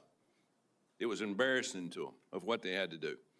We've lost all sight of what we're doing in our military, lost all sight. It starts with leadership, and it starts with recruiting. Well, when a young man used to, when I was growing up, if you couldn't afford to go to college, you had the opportunity to go to the military where you could learn a trade. You could learn, you could make a living for your family, and eventually possibly get an education. That was a good alternative. We've forgotten that. we've forgotten it. We can't give up on our young people. Young people are our number one commodity in this country, and they're the ones that's going to live and die for the freedom of this country in the future. So, again, thank you for taking this on. Recruiting. Our service academies are meant to serve as our primary commissioning source of officers. It now appears that they are a breeding ground for leftist activists and champions of DEI and critical theory. Now, not all, but some, and some is way too much. How are we going to eliminate this, Mr. Hegseth? How are we going to get this back on track to where we grow our leaders? I had a young man that forever he wanted to go to West Point. I got him a nomination, I got him accepted, and he turned it down. He says, Coach, I'm not getting involved with that mess. How are we going to overcome this? Senator, thank you for the question. And I think it comes down to leadership, clear leadership. From President Trump through me, should I be nominated? And that's what soldiers, sailors, airmen, Marines, and Guardians see, is clear leadership. It says, this is what we believe. This is the mission we're going to give you. Here's the equipment we're going to give you, and here's how we're going to support you. Because the military, at a lot of levels, Senator, has been for generations a family business. You know, my grandfather served, my father served, I served, my daughter served. That chain has started to break with generations of people my age and older talking to their kids and grandkids, wondering, pondering, do I want them to serve? Will my country use them responsibly? When that kind of doubt is cast, you get serious recruiting problems like we do right now. You get questions about whether I want my son or daughter to follow my path in West Point, which I've heard multiple times. Would I want and so you have to rip, root, and branch the politics and divisive policies out of these institutions and then focus them on creating and preparing actual future military leadership. West Point traditionally is focused on engineering, and rightfully so, because in our fighting forces across all services, we need the best and brightest minds in engineering, in addition to military studies. That's what I did at ROTC at Princeton, military science. And we need more uniformed members going back into West Point, the Air Force Academy, the Naval Academy, as a tour to teach with their wisdom of what they've learned in uniform, instead of just more civilian professors that came from the same left-wing woke universities that they left, and then try to push that into service academies. When that changes, Senator, I truly believe under Donald Trump, we will have a recruiting renaissance. That sends signals to the world, to our enemies and our allies alike, that America's back. And thankfully, then we have the men and women of our country willing to want to serve. Thank you, and it's about attitude, too, and I love your attitude. You've got to be motivated. You've got to understand that people, they will hook up with you. They will understand and learn under their leaders. Why would you fight for a country that you don't love? That's what I keep hearing from a lot of our college kids that they're getting from these woke universities that they go to. Now, and I worked at a lot of them. That is one of the excuses I get from our kids. We've got to break that. Another one. According to the Pentagon, between 2001 and 2024, the number of civilian employees in the Office of the Secretary of Defense has nearly doubled from 1,500 to 3,000. Civilians on Joint Chiefs has increased from 191 to almost 1,000. Our military end strength goes down. Our staff numbers are exploding. What are you going to do about that? Senator, we're going to address that. We won World War II with 7 four-star generals. Today, we have 44 four-star generals. There's an inverse relationship between the size of staffs and victory on the battlefield. We don't need more bureaucracy at the top. We need more warfighters empowered at the bottom. So it's going to be my job working with those that we hire and those inside the administration to identify those places where fat can be cut so it can go toward lethality. Thank you, Senator Tuberville. Senator Peters. Thank you, Mr. Chairman. Mr. Hegseth, welcome to this committee. Thank you.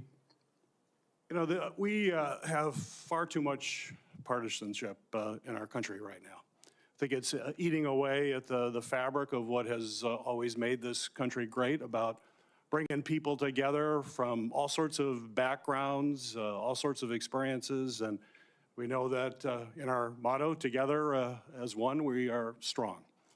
And so we in this committee, and certainly I speak for myself, but I think I speak for many of my colleagues, want to take partisanship out of this proceeding as much as we can. I'm not naive. It's out there. I get it. But we've got to try to take that out. And I want you to know that as a member of this committee, I have voted in a bipartisan way for secretaries of defense. I voted for 2 secretaries of defense when Donald Trump was previously president. We had those 2. We had, I think, 5 total secretaries of defense during that 4-year period. So we want to keep that in mind as to what we might see in this coming administration. But I voted, and we voted by a big margin for those folks as well. But part of that was the process and having an opportunity to get to know the person and understand their qualifications and understand the standards. You know, I made repeated requests to meet with you prior to this meeting. I know many of my other colleagues also wanted to meet with you. I did that with the other nominees that I was happy to vote for. I thought they were highly qualified individuals and true professionals. And yet I could never get a meeting with you. Was there a reason you were afraid to have one-on-one meetings with some of my colleagues before the hearing? Senator, I know there was a great deal of outreach to multiple offices. Schedules get full. There's a lot going on. I was ready. And I welcome the opportunity, pending ready. my schedule, to have an opportunity to sit down. I was ready. It would have been so much better to have that opportunity to talk beforehand. I think that's a big mistake, and it doesn't set us on a good course when you refuse to meet with people and have a professional conversation about the huge challenges that we face at the Department of Defense. My colleagues, the folks who introduced you and others, the chairman has mentioned about the management of the DoD is a concern, cost overruns, delays on weapon systems. We need strong management at the Department of Defense, first and foremost. We've got to have someone who's going to grab the reins and give the taxpayers value for having the most lethal fighting force in the world that defends freedoms, but we got to do it in an efficient way. I've heard about the jobs you've had in the past. Let's just talk about qualifications. I know you had 2 previous positions. How many people reported to you in those positions? Senator, at Vets for Freedom, we were a small upstart. Our focus was just the number, working please. On Capitol Hill, going back to the battlefield Just to the support number. warfighters. Just the number, please. We probably had 8 to 10 full-time staff and lots of volunteers. So you had 8. Has there been any other, we've heard about the 2, and certainly there's been a lot of talk about the mismanagement, et cetera, et cetera. I'm just curious, I won't go into that, just curious. So you had 8 there. What's the largest number of people you've ever supervised or had in an organization in your career? Not 3 million. Senator. No, I don't expect that. Very few people have ever had that experience, but how many? It's a straight up question. I think we had over 100 full-time staff at Concerned Vets for America, roughly, with thousands of volunteers. So 100 people. I was also a headquarters company commander, which would have been that's fine. a couple of hundred. Nothing remotely near the size of the Defense Department, Right. I would acknowledge that. Actually, Senator. not remotely near even a medium-sized company in America, let alone a big company in America, especially a major corporation. And we're hiring you to be the CEO of one of the most complex, largest organizations in the world. We're the board of directors here. I don't know of any corporate board of directors that would hire a CEO for a major company if they came and said, you know, I supervised 100 people before.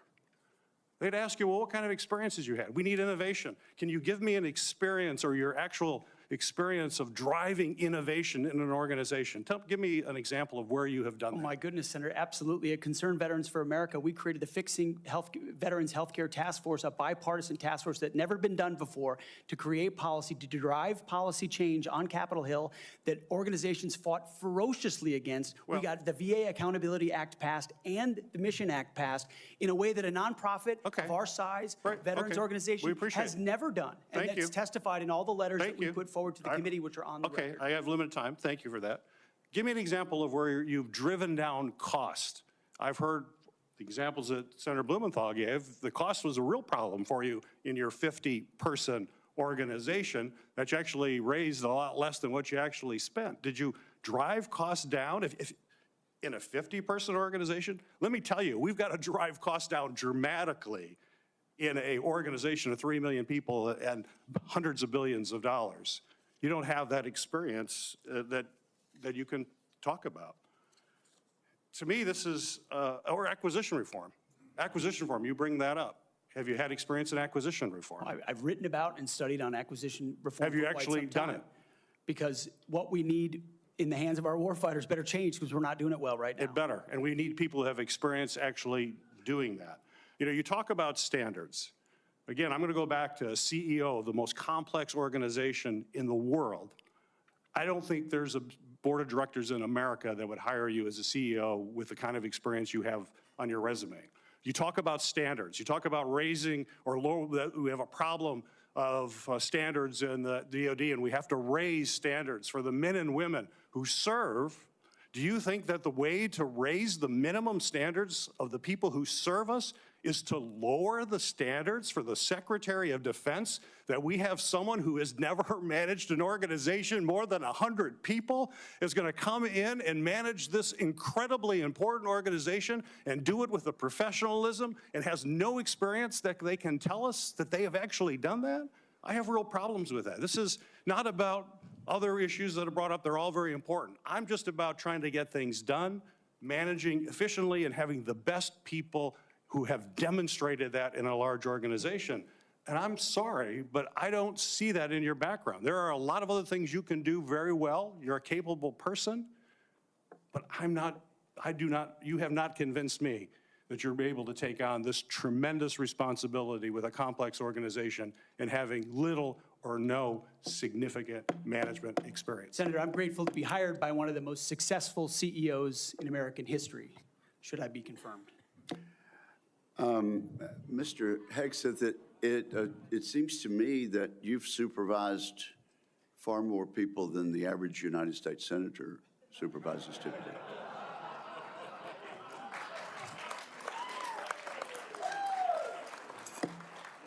And Except for former governors, Mr. Chairman. Senator Mullen, I understand you are yielding back your time and do not wish to ask questions.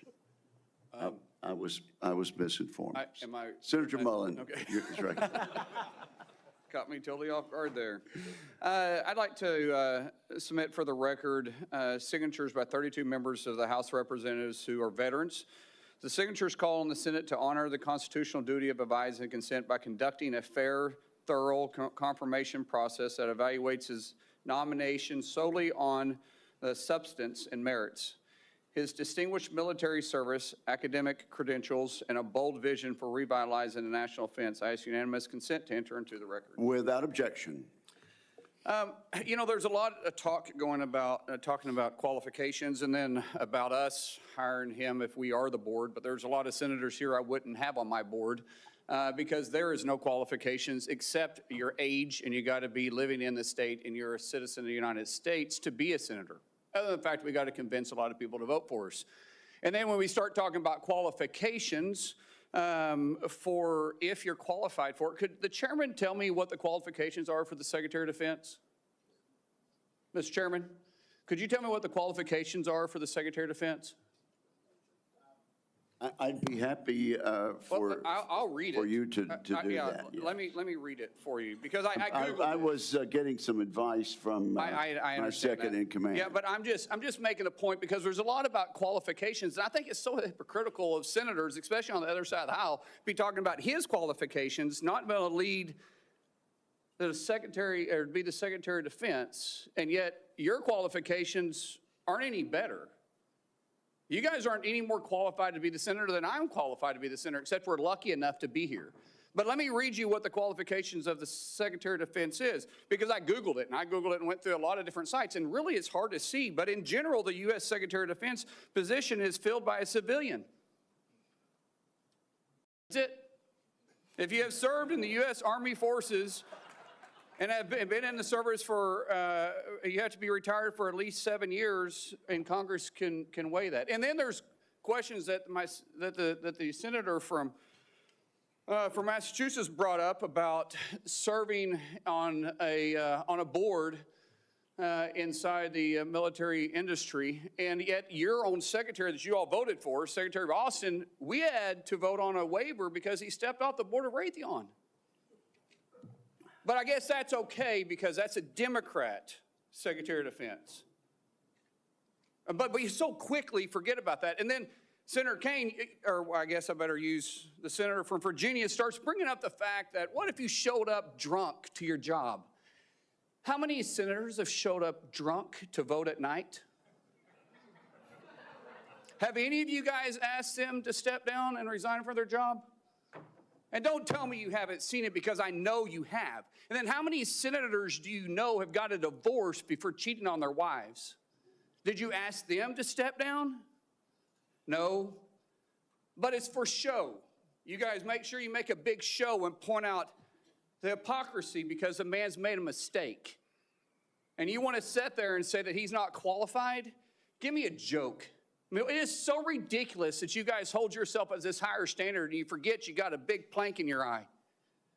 We've all made mistakes. I've made mistakes. And Jennifer, thank you for loving him through that mistake.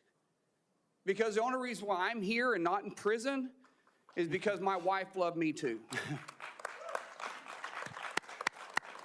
I have changed, but I'm not perfect. But I found somebody that thought I was perfect. And for whatever reason, you love Pete, and I don't know why. But just like our Lord and Savior forgave me, my wife's had to forgive me more than once too, and I'm sure you've had to forgive him too. And so thank you. So before I go down this rabbit hole again, tell me something about your wife that you love. She's the smartest, most capable, loving, humble, honest person I've ever met. In addition to being incredibly beautiful. Don't forget about your kids. I'm supposed to talk about my kids? No, well, she's also the mother. Oh, an amazing mother. Yes. Of our blended family of 7 Brother, kids. I'm pulling you as long. I'm trying to help you here. You know, do you believe that you're going to be running the Secretary or the Department of Defense by yourself? Senator, absolutely not. Just as President Trump is assembling his cabinet, I look forward and already am in the process of building one of the best possible teams you can imagine, with decades and decades of experience outside of the Pentagon, driving innovation and excellence, and also inside the building, knowing how to make it happen. Yes, sir. So, in your organizations that you did have the privilege of running, did you have a board that you? In both organizations, we had a board, yes. Okay, and what did you do with that board? What kind of decisions did you make with them? Those boards provided oversight and insight into decision-making. They all have special, unique sets that maybe filled gaps that you're not the expertise in? Yes, sir. So do you believe you're capable of surrounding yourself with capable individuals that you're going to be able to run those same ideas by, and surround yourself with people that are smarter and better equipped in maybe areas that you don't necessarily carry those expertise with? Senator, the only reason I've had success in life, to include my wonderful wife, is because of people more capable around me and having the self-confidence to empower them and say, hey, run with the ball, run with the football, take it down the field. We'll do this together. I don't care who gets the credit. And in this case, that's how the Pentagon will be run. Let's end with this, Mr. Chairman, about the qualifications. You got a man who has literally put his butt on the line, who served 20 years in the service, multiple deployments, has heard the bullets crack over the top of his head, has been willing to go into combat, been willing to see friends die for this country, and he's willing to still put himself through this. His wife is willing to still stand beside him, knowing he wasn't perfect, knowing that all this was going to be brought up, and he's still willing to serve the country. What other qualifications does he need? That I yield back. Thank you, Senator Mullen. Senator Duckworth. And again, we really are going to strictly enforce the rule about no demonstrations or noise. The distinguished ranking member. Just a point of personal privilege to make a correction. The reason that General Austin required a waiver was not because of his participation in a corporate enterprise. It was because he did not have 7 years of interruption between his service and his appointment. Second point is that if any of us were appointed as Secretary of Defense, we would be subject to the same types of questions. And the case in point is Senator John Tower was nominated for Secretary of Defense. It was discovered by his colleagues that his behavior was not commensurate with the responsibilities despite his service, and he was voted down. Thank you. Thank you, Mr. Chairman. Senator Duckworth, you are recognized. Thank you, Mr. Chairman. And also, Secretary Mattis had to have this waiver as well. Mr. Hegseth, this hearing is about whether you are qualified to be Secretary of Defense, and one of the qualifications, to answer my colleague's question, is to actually win the votes of every member of this committee and to be confirmed by the United States Senate. And you need to convince us that you're worthy of that vote, because the people of the state of Illinois voted for me to be their senator so that I could cast that vote when it comes to picking who is going to be the next Secretary of Defense. This hearing now seems to be a hearing about whether or not women are qualified to serve in combat, and not about whether or not you are qualified to be Secretary of Defense. And let me just say that the American people need a SecDef who's ready to lead on day one. You are not that person. Our adversaries watch closely during times of transition, and any sense that the Department of Defense that keeps us safe is being steered by someone who's wholly unprepared for the job puts America at risk, and I am not willing to do that. With that in mind, Mr. Hegseth, I want you to try to explain to the American people, this committee, who have to vote for you, and to our troops who are deployed around the world, why you are qualified to lead the Department of Defense. We already know that you've only led the largest, a 200-person organization. We already know that you so badly mangled a budget that after you left, they had to bring in a forensic accountant to figure out what went wrong, and that the largest budget you ever managed was about $18 billion. You know, that is about 51,560 times lower than the Department of Defense budget of $825 billion. $16 million is 51,568 times smaller than the defense budget. Please describe to me, Mr. Hegseth, you talk about DOD passing an audit.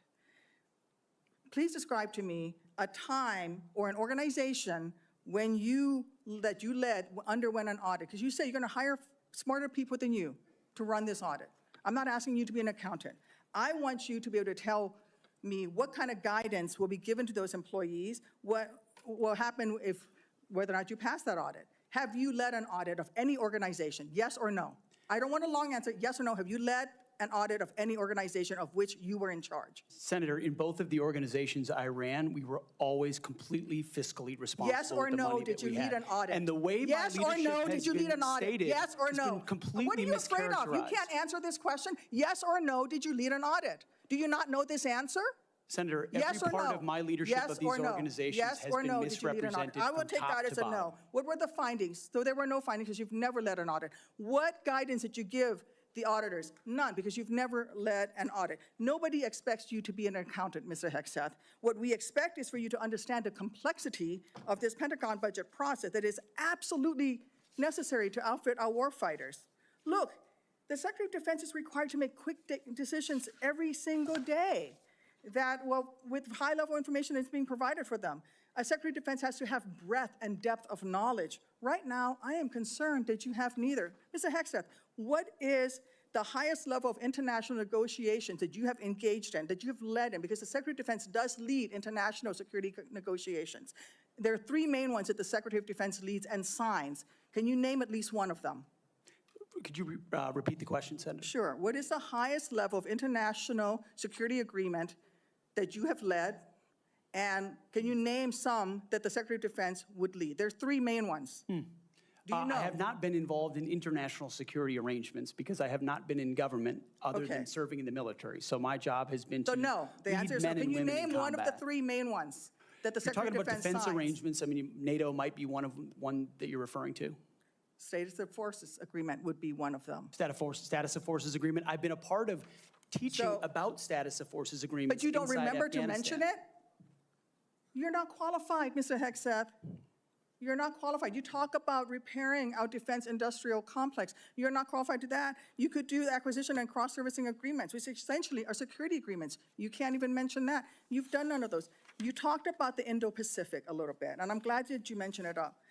Can you name the importance of at least one of the nations in the ASEAN, and what type of agreement we have with at least one of those nations. And how many nations are in ASEAN, by the way?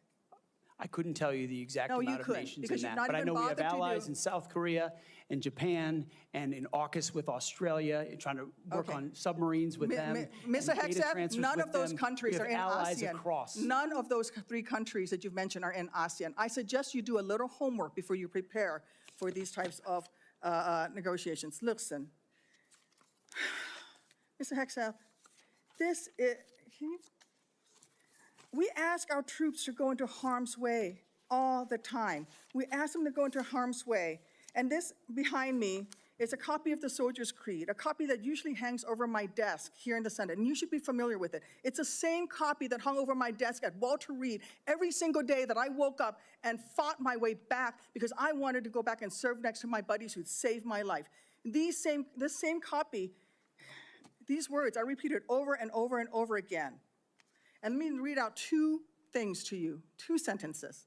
I will always place the mission first, and I am disciplined, physically and mentally tough, trained and proficient in my warrior task. Mr. Hegseth, our troops follow these words every single day, and they man up and they pack their rucksacks and they go to war. And they deserve a leader who can lead them, not a leader who wants to lower the standards for himself or raising the standards for other people. And by the way, our troops already meet the standards. We ask troops to man that ship, fight that fire, fly that helicopter until their very last breath.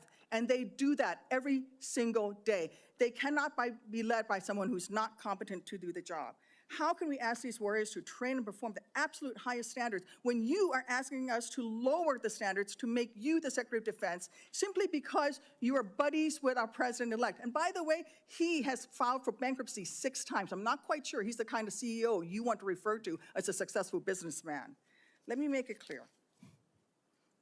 You can't seem to grasp that there is no U.S. military as we know it without the incredible women that we serve. Women who've earned their place in their units. You have not earned your place as Secretary of Defense. You say you care about keeping our armed forces strong and that you like that our armed forces are meritocracy, then let's not lower the standards for you. You, sir, are a no-go at this station. Thank you, Senator Duckworth. I would like to submit for the record a letter submitted by Mr. Brian Marriott that says anyone who would claim that Pete mismanaged funds at Vets for Freedom is ignorant of the facts. Without objection, it will be admitted to the record. Senator Budd. Thank you, Chairman Wicker, and congrats on your chairmanship of this committee. I want to thank you for your leadership and your handling of this today. I think you're doing a great job. So I want to also submit for the record a letter submitted by Mr. Daniel Catlin, the former operations manager at Vets for Freedom. Mr. Catlin's letter states that Mr. Hegseth and Mr. Catlin conducted weekly meetings to meticulously review every dollar that the organization spent. Pete's hands-on approach and dedication to financial responsibility ensured that Vets for Freedom operated within its budget. Mr. Catlin's letters also states that Pete treated his staff with the utmost respect, regardless of race or gender. So I ask unanimous consent to enter this into the record, Mr. Chairman. Without objection, so ordered. Thank you. Mr. Hegseth, congratulations on your nomination. Thanks for appearing before the committee today. I enjoyed meeting you in my office before Christmas, and I've enjoyed our friendship before that. You know, you stated in your advanced policy questions that the American people need to be informed, engaged, and inspired to join our military. I wholeheartedly agree with that. We also have a problem, though, with obesity and falling academic standards. It's very concerning. We've talked about that before. So if confirmed, how would you approach increasing the number of Americans eligible to serve in the military, but without lowering standards? Well, Senator, I think there are already, to the credit of, I believe, the Army and other services have now caught up to that, which have piloted programs that have had some success, that have allowed young Americans who want to serve in the military but can't necessarily pass the ASVAB or pass the APFT to get into basic training, an opportunity to get caught up, a preparatory class. Sure. Unfortunately, yes, we do have a problem of obesity in our country, not necessarily something that the, if I'm confirmed, Secretary of Defense is able to address. But I do think leading from the front matters. I do think having a Secretary of Defense that will go out and do PT with the troops matters, that has been out there and done that before. And hopefully that's a motivating factor for young people. But the reality of obesity and criminal backgrounds and medical problems have long been an issue of recruitment in America, unfortunately. What changed is the perception of military service because of the condition of the services, and frankly, because of, in some ways, the way our schools don't teach young people to love the country anymore. And if you don't love the country, why do you want to serve that country? That's a deeper problem. But all of those things need to be addressed to revive recruiting, and obesity is certainly a part of it. Thank you for that. So I've had multiple conversations, young folks back in North Carolina, young men, young women, and we get to meet a lot of them. But, you know, I hear from some of these folks who I encourage to join the military. They say that they're concerned that it's become politicized. And if confirmed, would you commit to working with my office to address the military recruiting crisis and ensuring the military is focused on warfighting? Senator, absolutely. Number one, from day one, with a mandate from the Commander-in-Chief, who received that mandate when Americans spoke out loudly and said, we want peace through strength, we want America first foreign policy, and we don't want political ideology driving decisions inside our Defense Department. That was clear. It's an infection that the American people are acutely aware of, which the men and women in this room have lived firsthand. I've lived it firsthand. And that's why it will be a priority. And I truly believe, and I'm humbled by this, the response we've already seen from young men and women who've decided to join the military when they had said, I wasn't going to.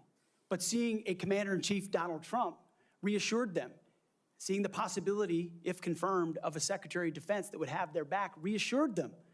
And so in the first couple of months after President Trump's election, we have already seen, the numbers are there, a recruiting surge in all the services that I would welcome the opportunity to continue. And it's humbling to think that families across this country would have confidence in us to deliver for their young men and women. There's no more important task. Thank you for that. So shifting gears a bit, I want to hear some of your thoughts on the growing fighter aircraft capacity gap with China and what this means for a potential fight in the Indo-Pacific.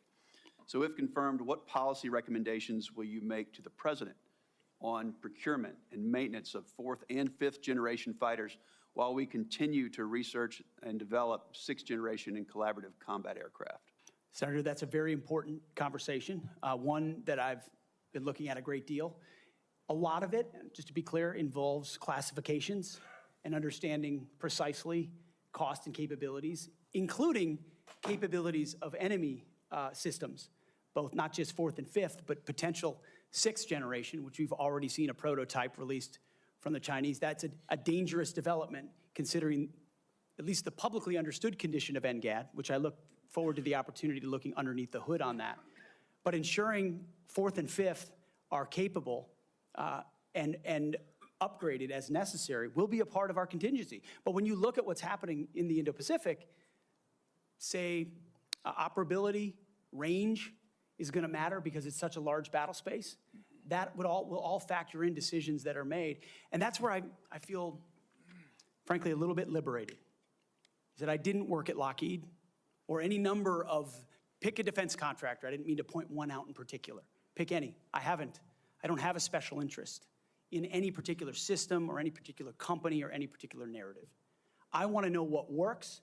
I want to know what defeats our enemies, what keeps us safe, what deters them, what keeps our enemies up at night. Whatever that is, I want more of it, and I want to invest in it. And I know that's the view that President Trump has as well. Thank you. You know, some have commented recently about the need to eliminate immediately a manned aircraft. So I'd say maybe one day, but that day's not now, and certainly not before 2027, especially in the Indo-Pacific. So if confirmed, will you commit to work with my office in this committee to ensure the proper mix of fighters, manned and unmanned? I look forward to working with you on that, Senator, because unmanned will be a very important part of the way future wars are fought. Just the idea of survivability for a human being drives cost and time in ways that unmanned systems do not. But I look forward to that conversation, Senator. Thank you, Senator Budd. I now recognize Senator Reed for a unanimous consent request. Mr. Chairman, I would ask unanimous consent that 2 letters be submitted for the record. One letter is signed by numerous organizations, including the Government Accountability Project, the other signed by several organizations, including the Truman National Security Project. Without objection, so ordered. Now, Senator Kelly, Senator Rosen got here after the gavel went down. Do you really want to go ahead of her? I am going to defer to my good friend and colleague, Senator Rosen, That from is the a really great good, state of Nevada. Really good decision. Senator Rosen, you are recognized. And thank you, Senator Kelly. I owe you one. Thank you, Chairman Wicker, Ranking Member Reed, for holding this hearing. And Mr. Hegseth, I appreciate your service and your willingness to serve again. However, I am deeply disappointed that you would not agree to meet with me, as other members have said on this committee prior to this hearing, as is the precedent for this committee and others. So let me tell you a little bit about what I would have talked about had you made yourself available prior to the hearing. Nevada is home to the premier aviation training ranges for both the Air Force and the Navy, the largest ammunition depot in the world, and the only place in the country where we are able to verify the reliability of our nuclear stockpile without the need for explosive testing. The Nevada National Guard is one of the only few units across the country with the mission of fighting wildfires. That's for another hearing. And currently activated to fight the devastating fires around Los Angeles in support of our neighbors. We therefore play a critical role in our national security, and the person who holds the position of Secretary of Defense matters greatly to Nevada service members and our military equities. But every single person who serves in the military, we've talked about, my colleagues, esteemed colleagues, have talked about recruitment and retention. One day, they will become a veteran. So my veterans and the folks who are serving active duty now are concerned about what you think. DOD does not have jurisdiction over Nevada's 200,000 plus veterans, but I am interested in your views about the service members once they've transitioned out of the military, given the influence you would have while they're in service if confirmed. In 2019, on a segment of Fox and Friends, you said that veteran service organizations, VSOs, I'm going to quote, encourage veterans to apply for every government benefit they can ever get after they leave the service. You stated you don't want to, quote, be dependent on government assistance from the VA based on injuries or illnesses that might have arisen from your military service. So I'm just going to ask you a few yes or no questions about veterans, understanding you don't have jurisdiction, but this is important to our morale, it's important to our recruitment, and is important to our retention, and it is important to how we respect others in this country. So yes or no, please, do you believe that VSOs are wrong to support veterans in obtaining the benefits that they have rightfully earned and deserved when they signed that line like you did for your service? Senator, yes or veterans no, please? deserve the benefits they've earned. I have been in many battles with traditional veteran you would service agree that organizations over differences of opinion about how to deliver those services, yes or including no? Veterans Do you believe Choice, VSOs are wrong? which is VSOs is a very broad term. We were a VSO also, ma'am, but some of those services took a traditionally should they be able to help the veterans obtain the benefits that they have earned? Yes or no? Should anyone be able to help? Every veteran should have rapid access to Do you all the believe that benefits that veterans they've should be earned. ashamed for Absolutely. having sought and obtained the benefits that they have earned? Do you think veterans should be ashamed to seek out benefits? Senator, I think Yes or we no? should be ashamed as a nation of the amount of veterans that commit You think suicide veterans because they hit a brick should be wall. ashamed They commit suicide because This is they hit not a the brick question, wall sir. of the I'm going to bureaucracy move on. of I'm the going to VA. take that And as a reformers yes. are not courage enough. How about veterans who suffer lasting Take it on. injuries or illnesses due to their military service? Do you think they deserve our support and assistance? I mean, your answers to these, they're too broad. People want to know, are you willing to support our veterans organizations that will help our veterans get every damn thing that they deserve because they signed on the dotted line to keep us safe, just like you did? I respect that. Will you? Senator, with all due humility, I don't know that there's anyone in this room over the last 20 years that have worked harder to ensure that our veterans are taken care of. It has So been do a you think passion veterans of are my life, dependent on the- alongside with so many on this dais, to make sure that veterans receive, and it is a recruiting crisis. But you've When said that veterans are not treated dependent well, on the government. they don't You've want said their veterans are sons and daughters dependent to on the join. government. Do you believe that veterans getting these benefits are dependent on the government? Or do you believe it's a benefit they've earned and deserved through their service? It's a Are they benefit they've dependent? earned and Then- a hand up to But the these are next your chapter of their words life. then. So you have again Absolutely. changed your position. Where you believe the veterans are dependent, now you believe they've earned and deserved it. I just think it's disrespectful to change that position. These are benefits that people may need throughout their life and may not know when they need them or how they're going to need them, and they need to be there when they do. Thank you. I'm going to move on to my next question. America's role in the world. Our alliances, the threats America's facing, they're serious, they're wide-ranging, from China to Russia to Iranian-backed terrorism. So do you agree with the National Defense Strategy that the U.S. cannot compete with China, Russia, and their partners alone, and certainly cannot win a war that way? And this is a quote from the National Defense Strategy. Is your interpretation that American first foreign policy is America alone? Does that include abandoning our allies and partners such as NATO, Taiwan, Israel, and others? And if we can't win alone and we don't strengthen our strategic partnerships, I would say that position, your position, places on a strategic path to lose to our adversaries. So maybe you're okay with choosing that path for America. I want to know how you square that position with the positions you articulated in your book, where you wrote that NATO is at relic, at best a distraction, and should be scrapped and remade. Are you okay with sending us down a path where we can't win? Senator, the world has had, our friends in the world have had no better ally. Our allies and partners have had no better friend than President Donald Trump, who's I'm not talking reinvigorated about a NATO President alliance, Donald Trump. who's I'm stood talking about behind your Israel words. in every way, in ways this administration has not. He has ensured that the NATO alliance has become far more robust. He worked, Donald Trump worked going to with stand allies behind in the Ukraine? Pacific as well. Is Donald Trump going to stand behind Ukraine? Are you going to stand behind Ukraine? You say he's the strongest president. President-elect Trump said he will end the war in Ukraine before he takes office. Okay, so less than a week before he's inaugurated, to the best of your knowledge. Do you have knowledge of a plan that he's going to use to rapidly end the war with Ukraine? Do you believe it's feasible, that it does not make unacceptable concessions to Vladimir Putin, who is a brutal dictator? And are you going to give President-elect Trump the military advice that you have given others to achieve the objective of us winning the war in Ukraine? How do you think a rapid end to the war that Vladimir Putin started will affect the United States standing across the world? Senator, I will always give clear guidance, clear guidance, best guidance to the President of the United States on matters like that. Do you think that if we concede to Vladimir Putin that will hurt our credibility with our allies and partners? And do you not believe that our adversaries are watching? Perhaps you can take that for the record, Mr. Hegseth. Senator Schmidt.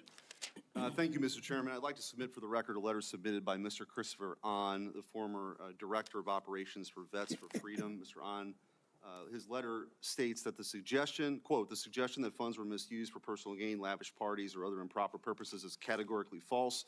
Throughout my time working with Pete Hegseth, he consistently demonstrated exceptional integrity and leadership. I asked unanimous consent to enter this letter into the record. Without objection, so ordered. Senator Schmidt. Thank you, Mr. Chairman. Mr. Hegseth, good to see you here today. Thank you for your service. Thank you, Senator. And your willingness to serve.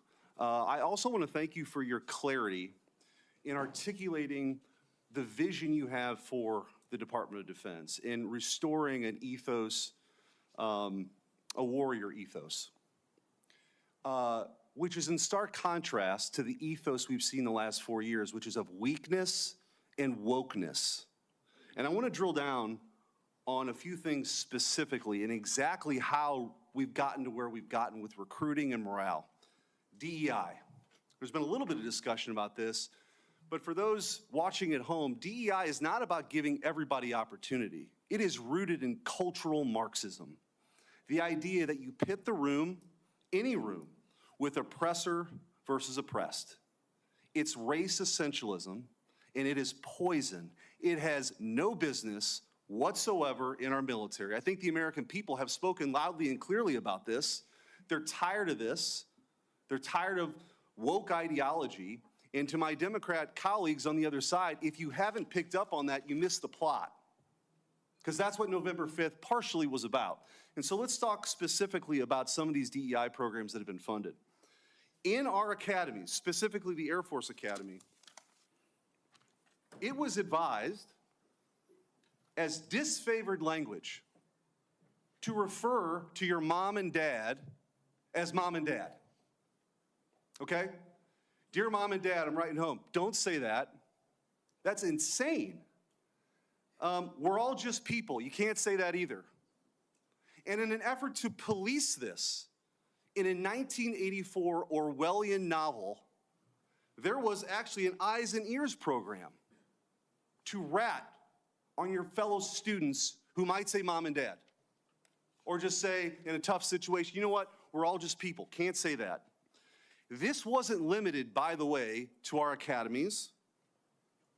The Secretary of the Air Force, our current Secretary of the Air Force, in a memo from August of 2022, thought we had too many white officers, advocated for quotas.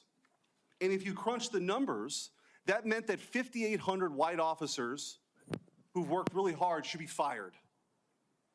In the United States of America, I don't know how we got here. And by the way, the Air Force isn't alone here. The Navy sort of touted a drag queen influencer. This stuff is insane. And people wonder why recruiting has dropped off. And let me just go through a few numbers, then I want to get your comments on how we fix this, because it's gone completely off the rails. In 2022, the Army missed their recruiting goal of 60,000 soldiers by over 15,000. In 2023, the Navy missed their recruiting goals by over 7,000. In 2022, the Air Force couldn't meet their standards, their numbers, even though they lowered their standards. They've lowered their standards to meet numbers they still can't get to. Mr. Hegseth, we got to fix this. I think what you've demonstrated today is that you have the talent and the ability and the desire to fix it. How are you going to fix it? Well, Senator, thank you for the question. First and foremost, up front, you have to tear out DEI and CRT initiatives, root and branch out of institutions. 100%. And then you have to put in Army, Navy, and Air Force secretaries and others, civilian positions at the helm, who are committed to the same priorities that the President of the United States is, and if confirmed, the Secretary of Defense will be. Send a clear message that this is not a time for equity.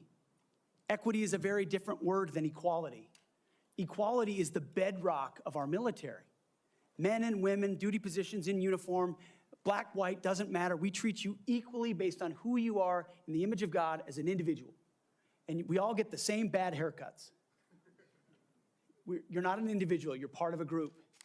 Equity prescribes some sort of an outcome based on differing attributes that we have that divide us. What skin color are you? What gender are you? And then infuse that into institutions which manifest in things like quotas, formal or informal, which does what to morale? Sends it in the tubes.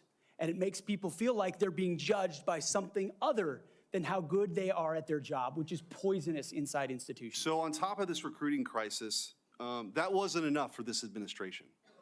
During the COVID hysteria and in their attempt to fire 100,000 people who worked for bigger companies because they didn't get the COVID shot, or to mask 5-year-olds, they decided also to make this a central plank in their policy at the Pentagon. 8,000 well-trained, so we got a recruiting crisis, 8,000 well-trained men and women were fired. Will you commit today, Mr. Hegseth, to recruit these folks back, to give them back pay, and give them an apology from the United States government for how they were disrespected? Senator, I will commit to this because the Commander-in-Chief has committed to this, that not only will they be reinstated, they will receive an apology, back pay, and rank that they lost because they were forced out due to an experimental vaccine. Thank you, and I'm a limited time, but I just want to say, for all the talk of experience and not coming from the same cocktail parties that permanent Washington is used to, you are a breath of fresh air. And again, if you weren't paying attention to what this election was all about, it was about the disruptors versus the establishment. And the American people have had enough of business as usual for the same people that we line up for these same jobs who give us the same results. We need somebody who's going to go in there and fight for innovation, fight for change. I think you're that person, and I appreciate your willingness to sit here and listen to some of these undignified attacks. It's ridiculous. Thank you. Captain Mark Kelly, you're recognized. Thank you, Mr. Chairman. Congratulations on your chairmanship. I want to make a request to the committee that we have a second round of questions. Pursuant to the bipartisan staff agreement that we reached late last year, this will be one round of 7-minute questions. All right. Thank you. Thank you, Mr. Chairman. I'll be happy to recognize my colleague, Mr. Reed. I think it's important to note for the record that when Secretary Hagel was here, we had 3 rounds of questioning. When Secretary Carter was here, we had 2 rounds of questioning.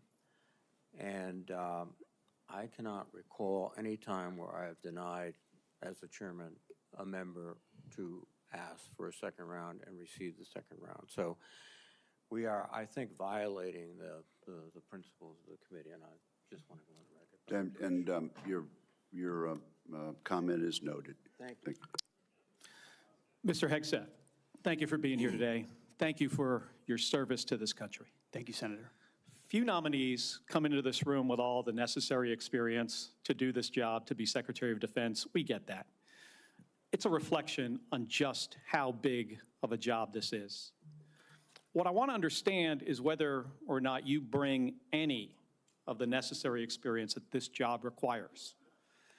And here's where I'm concerned. Senator Coleman, in introducing you, and this is a quote, he said, "He has struggled and overcome great personal challenges," unquote. You walk in here saying that you've had personal and character issues in your past, including heavy drinking, which you wrote about. And you said, and this is a quote from you, that you said, "I sit before you as an open book." Yet you haven't actually said what personal challenges it is that you've overcome when you've been asked about them. So I'm going to give you an opportunity here to be as forthright as you say you want to be.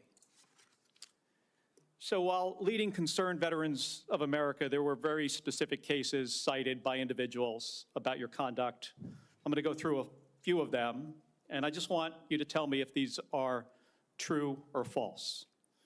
Very simple. On Memorial Day 2014, at a CVA event in Virginia, you needed to be carried out of the event for being intoxicated. Senator, anonymous smears. Just true or false? Very simple. Summer of 2014 in Cleveland, drunk in public with the CVA team. Anonymous smears. I'm just asking for true or false questions, true or false answers. An event in North Carolina, drunk in front of 3 young female staff members after you had instituted a no alcohol policy and then reversed it. True or false? Anonymous smears. December of 2014 at the CVA Christmas party at the Grand Hyatt at Washington, D.C., you were noticeably intoxicated and had to be carried up to your room. Is that true or false? Anonymous smears. Another time, a CVA staffer stated that you passed out in the back of a party bus. Is that true or false? Anonymous smears. In 2014, while in Louisiana on official business for CVA, did you take your staff, including young female staff members, to a strip club? Absolutely not. Anonymous smears. So, is it accurate that the organization reached a financial settlement with a female staffer who claimed to be at a strip club with you, and there was a colleague who attempted to sexually assault her? Was there a financial settlement? Senator, I was not involved in that. I don't know the nature of how that played out. But you understand there was a financial settlement for a young female staffer who accused another member of the organization, not you, of sexual assault in a strip club. We have multiple statements on the record referring to that. But you submitted to the claim you were committee. not there when that occurred. Absolutely not. Now, the behavior I cited, if true, do you think that this behavior of intoxication, going into these type of establishments, women on your staff being so uncomfortable that they have to file these sort of harassment claims, do you think this is appropriate behavior for a leader?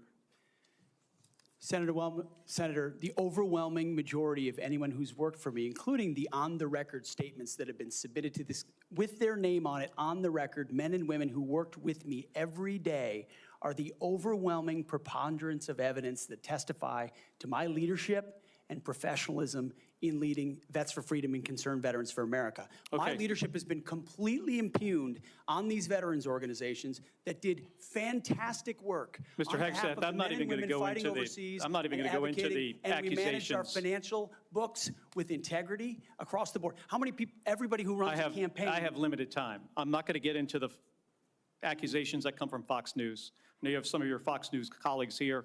There were multiple instances of accusations against you about drinking on the job. All coming anonymous, in. all false, all refuted by my colleagues who I worked with for 10 years at 6 a.m. to 9 p.m. and everything The in challenge here between, for me, and Mr. said Hegseth, they've only seen me be professional is when there is every discussion single time. about personal challenges, and you admittedly had issues with heavy drinking. It's hard to kind of square this, to square the circle here. It's kind of a difficult thing to do. Let me ask you, if I have about 90 seconds left here, if you had to answer these questions about sexual assault against you and your drinking and your personal conduct, would it have been different if you were under oath? Senator, all I'm pointing out is the false claims against me. Okay, I take it you do not want to answer that question. I walked into this hearing this morning concerned that you haven't demonstrated adequate leadership in your civilian roles. And this is a dangerous world we're living in here. And America cannot afford a Secretary of Defense who is unprepared for that mission. I'm going to leave with concerns about your transparency.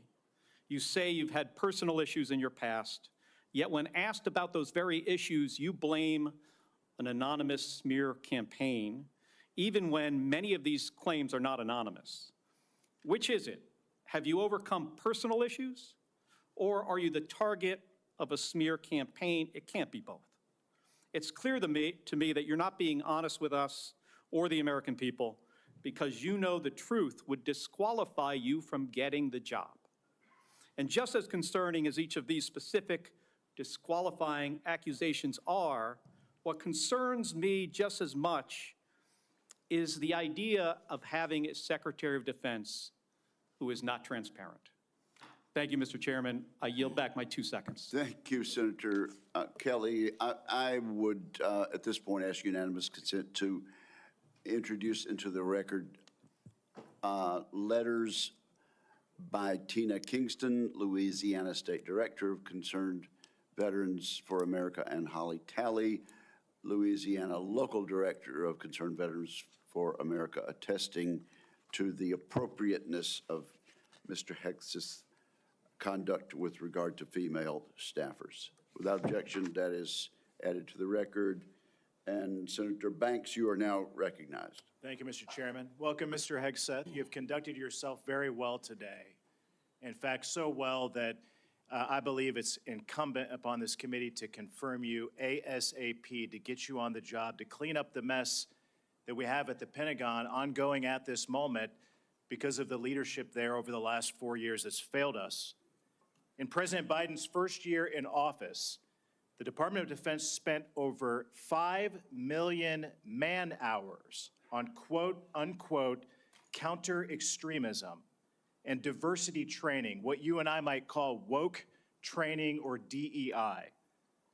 The administration has refused to provide us any more recent data than that first year, but we know that it's exponentially more man-hours wasted on DEI over the last 4 years. And I wonder, what do you make of that? What could those 5 million man-hours in that first year of Secretary Austin and President Biden's administration, what could those 5 million man hours have been used for? Senator, that's a lot of service members sitting in a lot of briefs, hearing about a lot of threats or political perspectives that might be dangerous, that do not comport to threats that actually exist inside the force, or ideas that introduce critical race theory or DEI or climate change initiatives that they and their commands have to conform to. And every time one of those happens, it gets pushed down the chain of command. That also includes new layers of leadership that have been created under this administration, committed to enforcing those types of DEI and CRT initiatives. So we hear 5 million man hours, and that sounds like a lot. The more troubling aspect is how many training hours that takes away from a company commander or battalion commander or a wing commander who's out there trying to maintain their force, which is already constrained because of what the Biden administration has done to the defense budget and defense capabilities. So they're having to choose between the political prerogatives of the civilians who are demanding more DEI and CRT and gender quotas and the readiness of their forces. And I believe this Pentagon is prepared, because of our commander-in-chief, for a Secretary of Defense, should I be confirmed, that laser focuses on these issues, and they're ready to respond.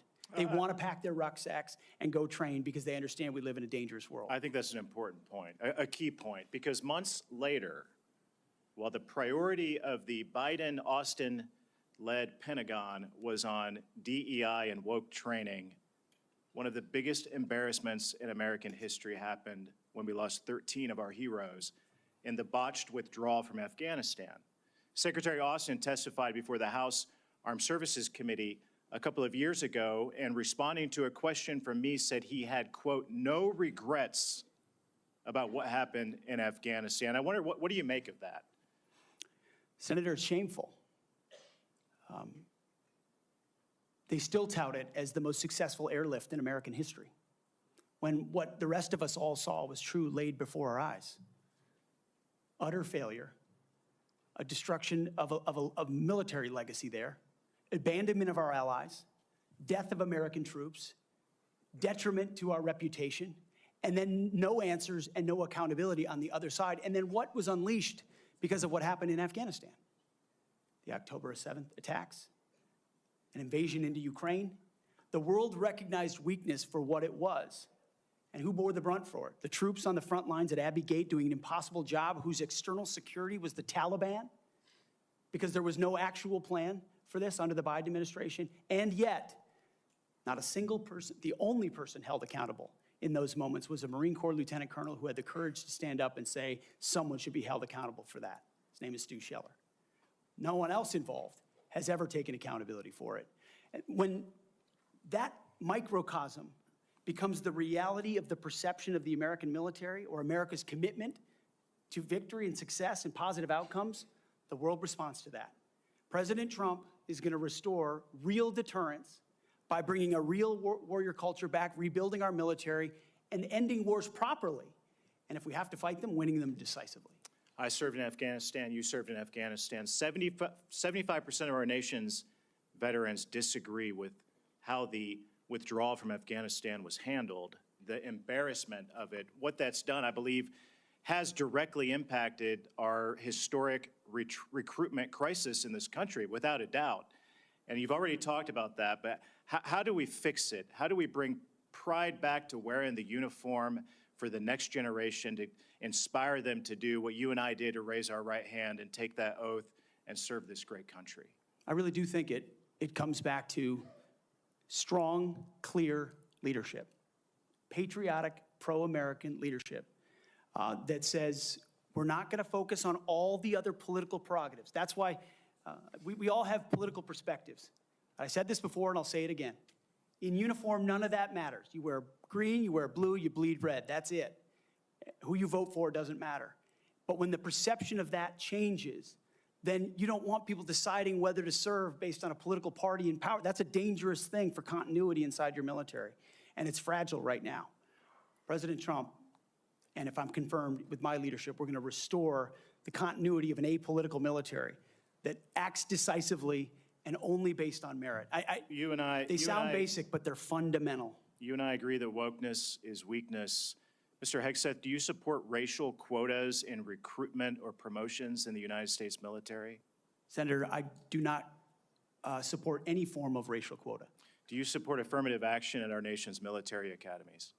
Senator, I only support hiring and promoting and admitting the best and brightest, whatever their background is. I think that's very important. Mr. Hegseth, Lloyd Austin, the secretary, later went AWOL. He disappeared for days and never told the president, didn't even inform the president's chief of staff that he was going into the hospital. Would that ever occur on your watch? No, Senator. I know in any one of my jobs, if I had decided to go AWOL for even a day or two in uniform or around that, that would have been a concern. I believe accountability matters. No one to this day has ever, as you've said, been held accountable for what happened in Afghanistan. It was embarrassing to this country. It's impacted this country greatly. And I applaud you and President Trump for bringing accountability back to our Pentagon. With that, I yield back. Chair recognizes the distinguished ranking member for unanimous consent request. Mr. Chairman, I would like to submit an article discussing some of the issues of readiness and DEI.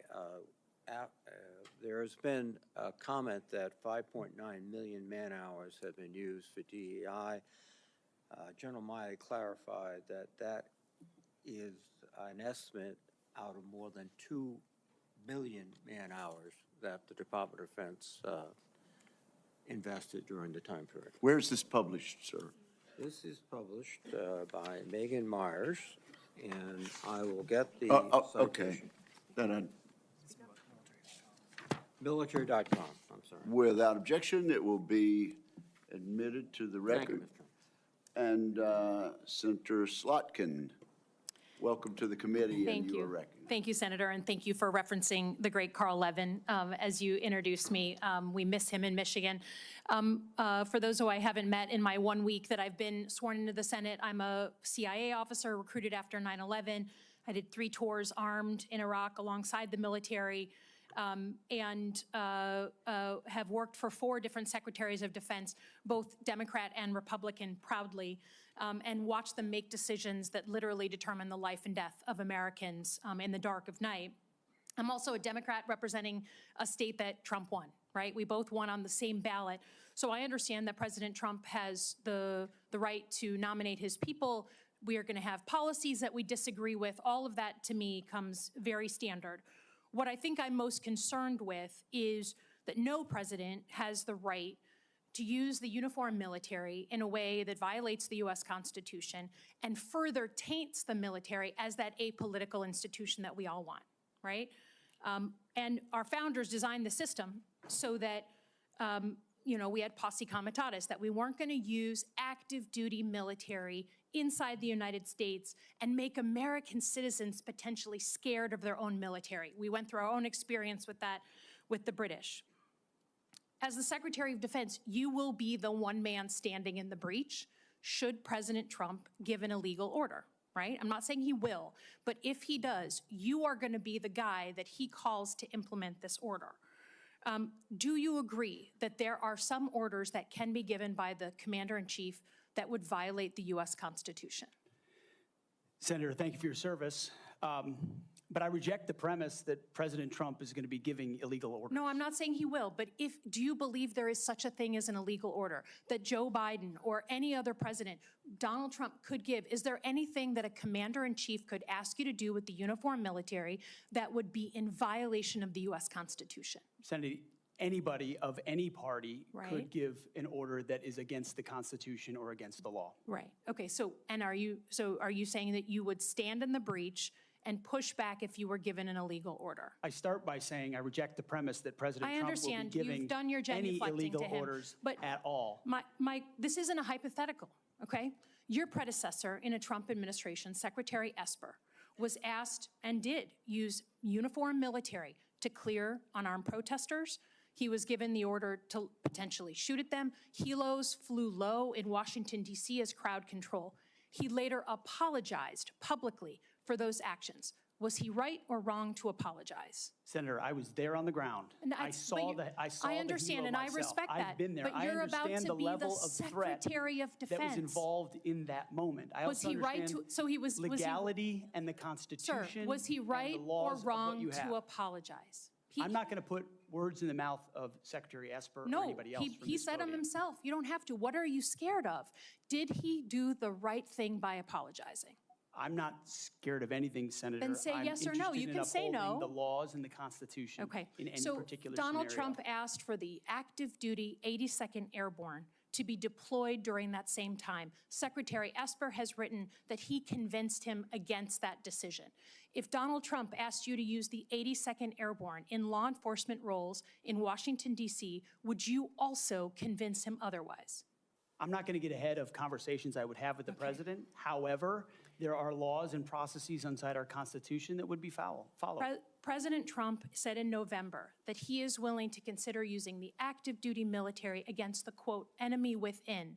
Have you been personally involved in discussions of using the U.S. military active duty inside the United States?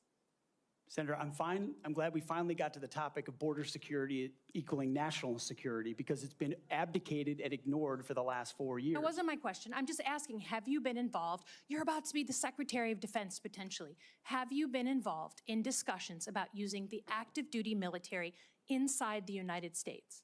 Senator, I am not yet the Secretary of Defense. Right. I'm if just confirmed, I would be party to any number of So you conversations. haven't been in any of these which I would not conversations? reveal what I have discussed with the President of the United States. Just have you been in conversations? You're going to be in charge of 3 million people. The active duty that I know you care about, I believe you care about. So have you been in conversations about using the active duty in any way? Whether it's setting up in detention camps, policing dangerous cities, have you been involved in any of those conversations? Certainly, I have been involved in conversations relating to doing things this administration has not, which is secure the southern border and not allow floods of illegals to enter our country through an invasion that threatens the American people. And there are ways in which the military is already playing a role in that, to include 5,000 National Guardsmen from Indiana and Texas. We're at the border right now, allowing for border security. So there is plenty of precedent duty military for military to members staff enforcing detention our southern centers? border. Our U.S. military is not trained in law enforcement roles. I think you know that, right? We've seen how that mission is difficult for them in places like Iraq and Afghanistan because that's not the training a uniformed military comes with.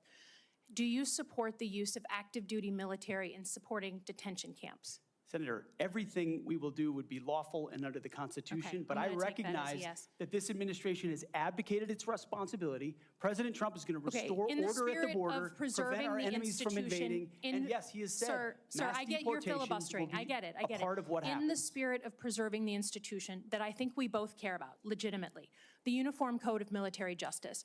I've heard a couple of different things. One, you said you will not change the Uniform Code of Military Justice, which is what governs justice system in the military. Yes or no?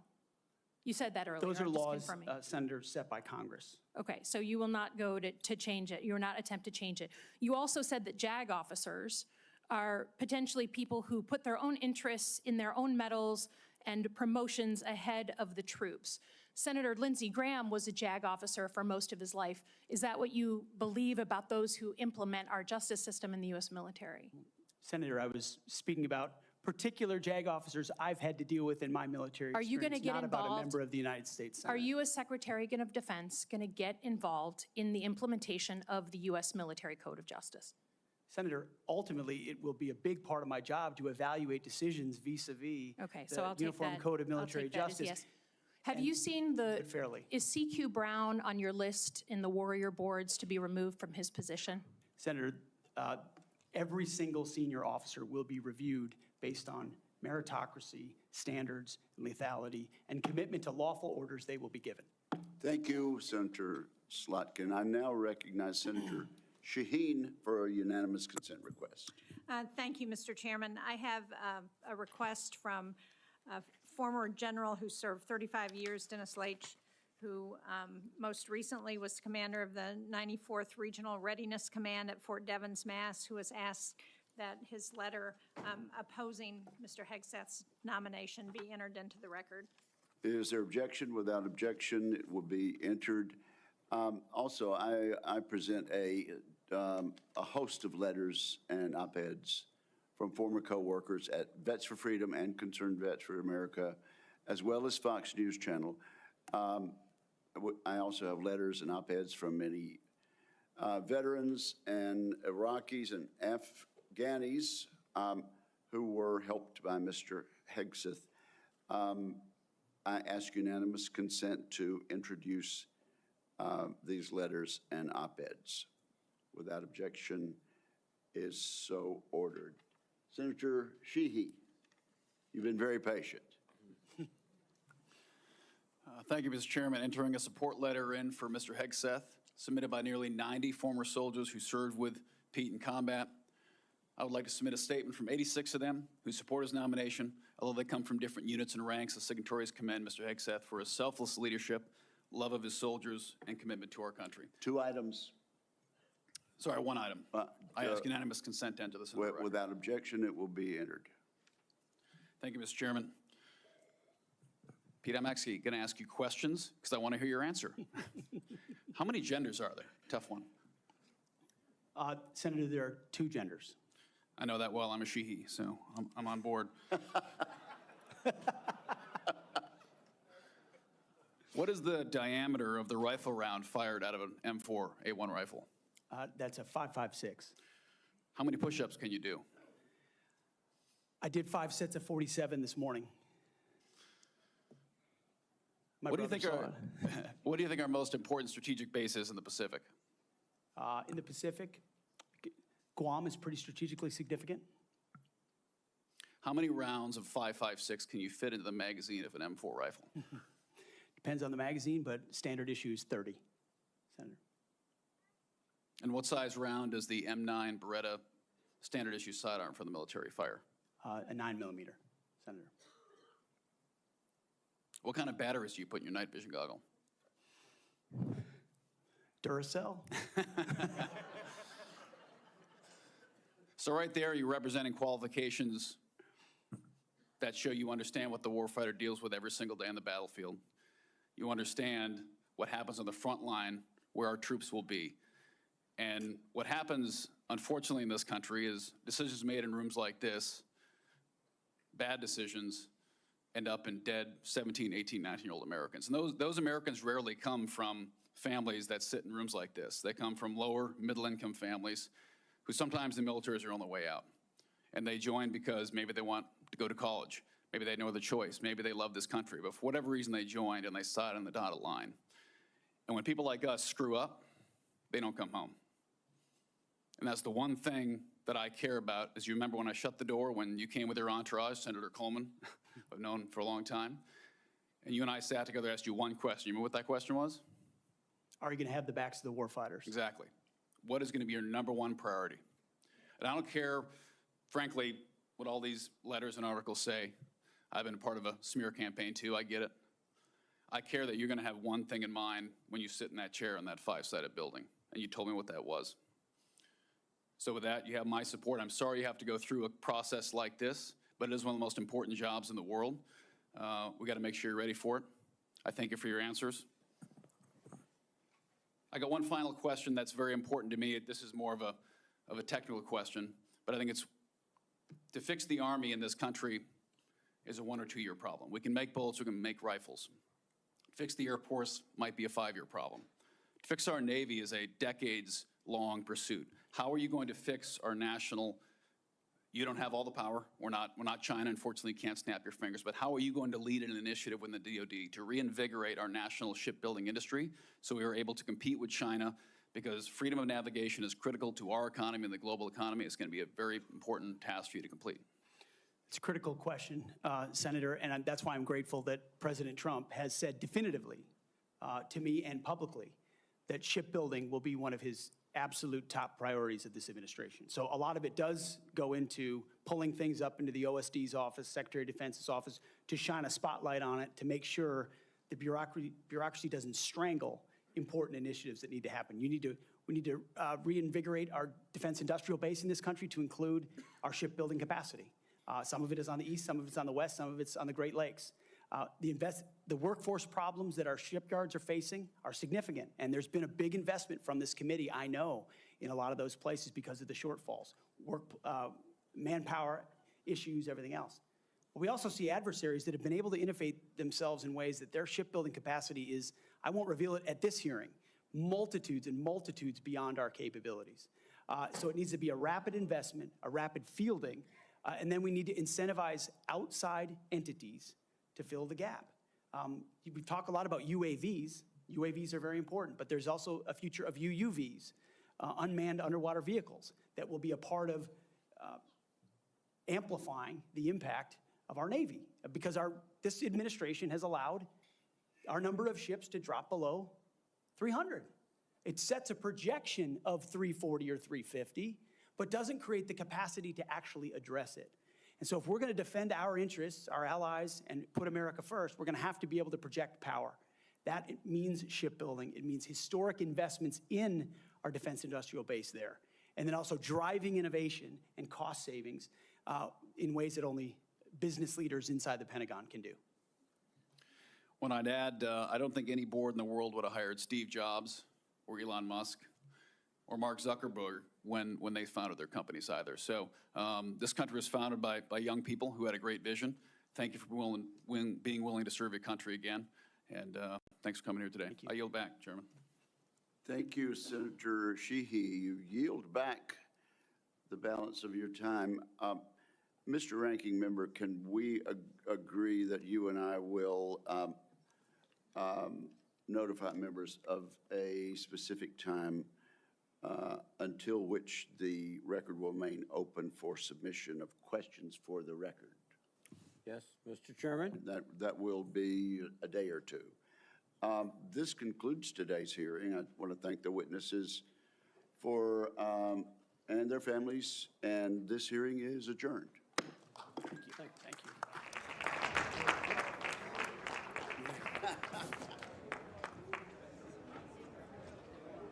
Thank you for tuning in to the live show. You know what time it is. It is your boy Genesis. Yes, Pete Hegseth did a very good job. I mean, you heard it. He was confident, very articulate, skillful with his communication. That's all I can say. I mean, hope he gets confirmed. Hopefully he gets confirmed. I mean, they grilled him. They did all they can to break him, but he stood tall. He is absolutely incredible. Hopefully he gets confirmed. I think he's going to be a great person for the job. There's no doubt about that. With that being said, double tap your screen, everybody, for a like. Subscribe to the channel. Thank you for tuning in, ladies and gentlemen. You guys are the best. Okay, this confirms our live stream for today. We're going to be back. Thank you for subscribing, Richard. I see you. Anybody subscribing right now, put it in the chat so that I can shout you out. If you're subscribed right now, put it in the chat so I can shout you out. Shout out to Richard McDougall. Is that your name? Richard, thank you for subscribing. Who else subscribed? Who else subscribed to the channel? Let me see. Let me know. Guillotine says, yeah, we're back, baby. I love Eddie Money One. Subscribe. Thank you. Keep It Real says, I subscribe. God bless you. Keep it real. Who else, man? Brian Burke, subscribe. God bless you. Guillotine, subscribe. Yep. Who else subscribed, man? Let me shout you out. If you subscribed. Local thing say I just sub. Man, you didn't just subscribe, bro. Man, you know you've been here for a long time. Nicholas, God bless you for subscribing. X says, hey, your mama subscribed. She actually subscribed.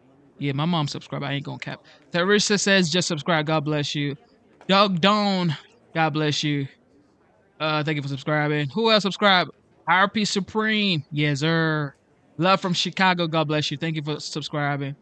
Who else? Everybody, thank you for subscribing, man. Choctaw Marine, Mike Mack, God bless you. Yes, you guys are the best. Thank you for tuning in. We go live every single day. So Dog Dawn says, great channel. God bless you. Justice Armor. God bless you. God bless you. Thank you for subscribing. God bless you guys. Thank you. I'll come over there. I'll come over there. Go eat your food. Instead of looking for perfection, seek for consistency. Never give up on yourself. Never give up on your dreams. Never give up on God. Believe in yourself, believe in your dreams, and believe in God Almighty. Doug Dunn says, where are you? I am in Georgia, Atlanta, Georgia, ladies and gentlemen. Yes, local thing says a lot of remarkable observation about libtards hate Hegseth. Yes, everybody, it is what it is. Mike Mark says, I subscribe, but for sure, I love your channel. I thought was up to your channel, but I wasn't. Keep it real. God bless you. God bless you. God bless you. Also, you guys go check out the the video on the video channel. Go check out the videos on the video channels.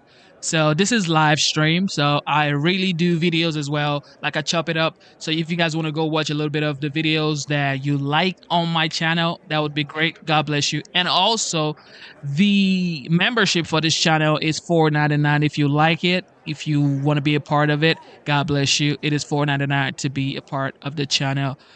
Keep it real. God bless you. Louisiana here, she says. God bless you. Justice Armor. Thank you. Thank you. Thank you. All right. With that being said, you guys are the best. God bless you. God bless you. God bless you. What else?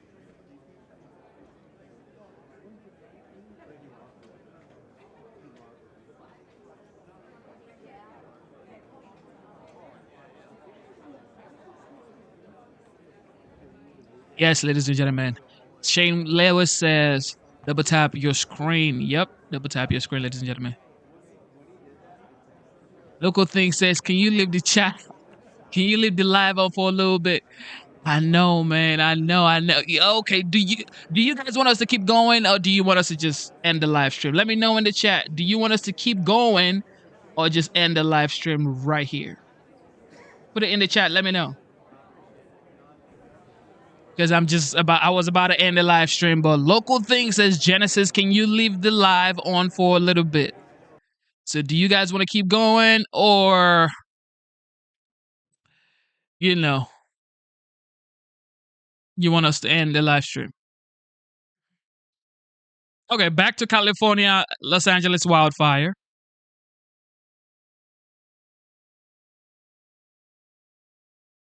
It is still blazing in LA County. Piro says, yes, keep going. Now working to contain. Oh, what happened to her face?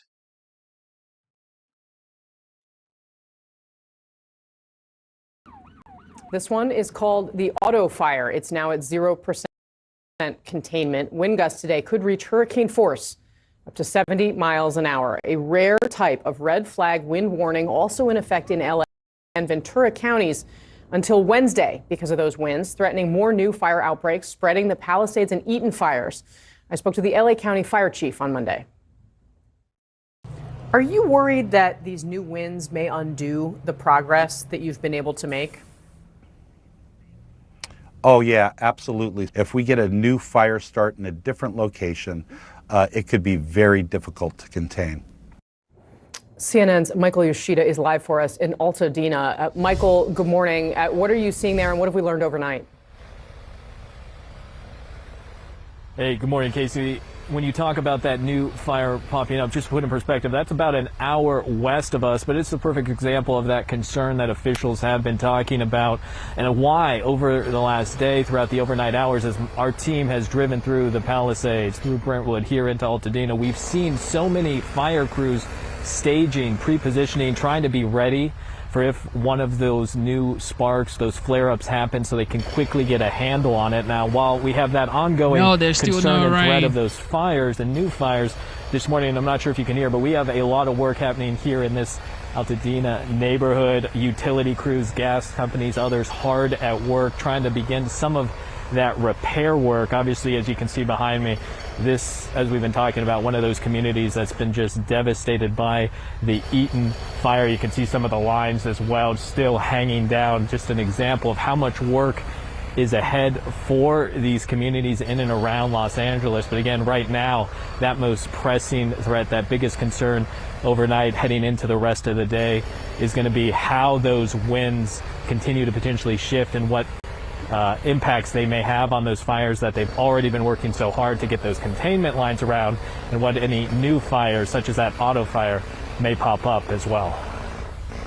All right, Michael Yoshida for us this morning. Michael, thanks very much for that report. And that new fire burning right now in Ventura County could spread because of those gusty winds he was just talking about, and the area is under the highest possible threat level from wildfires. Let's go to our meteorologist, Allison Chinchar, with more on what to expect today. Allison, good morning. Yeah, good morning. And I think that's really been the biggest concern.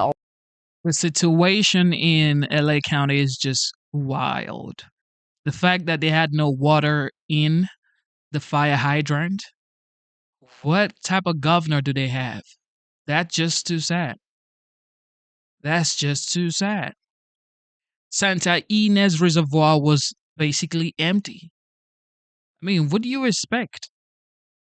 Your whole city is burning to the ground and you pay the highest taxes in the country? What is that? No. We can't take that, man. That's way too sad, ladies and gentlemen. Nah. Too sad for Californians. But with that being said, you guys are the best for sure. Okay, so Hulk Hogan celebrates Trump's inauguration early. Let's listen to Hulk Hogan, ladies and gentlemen. Yeah, they've had wildfire. However, it's like it never ends. It never stops. Every single time they keep getting money from the federal government. They have to figure it out to stop these wildfires from going crazy. WWE Hall of Famer Hulk Hogan joins us now after he chugs the beer. How you doing, Hulk?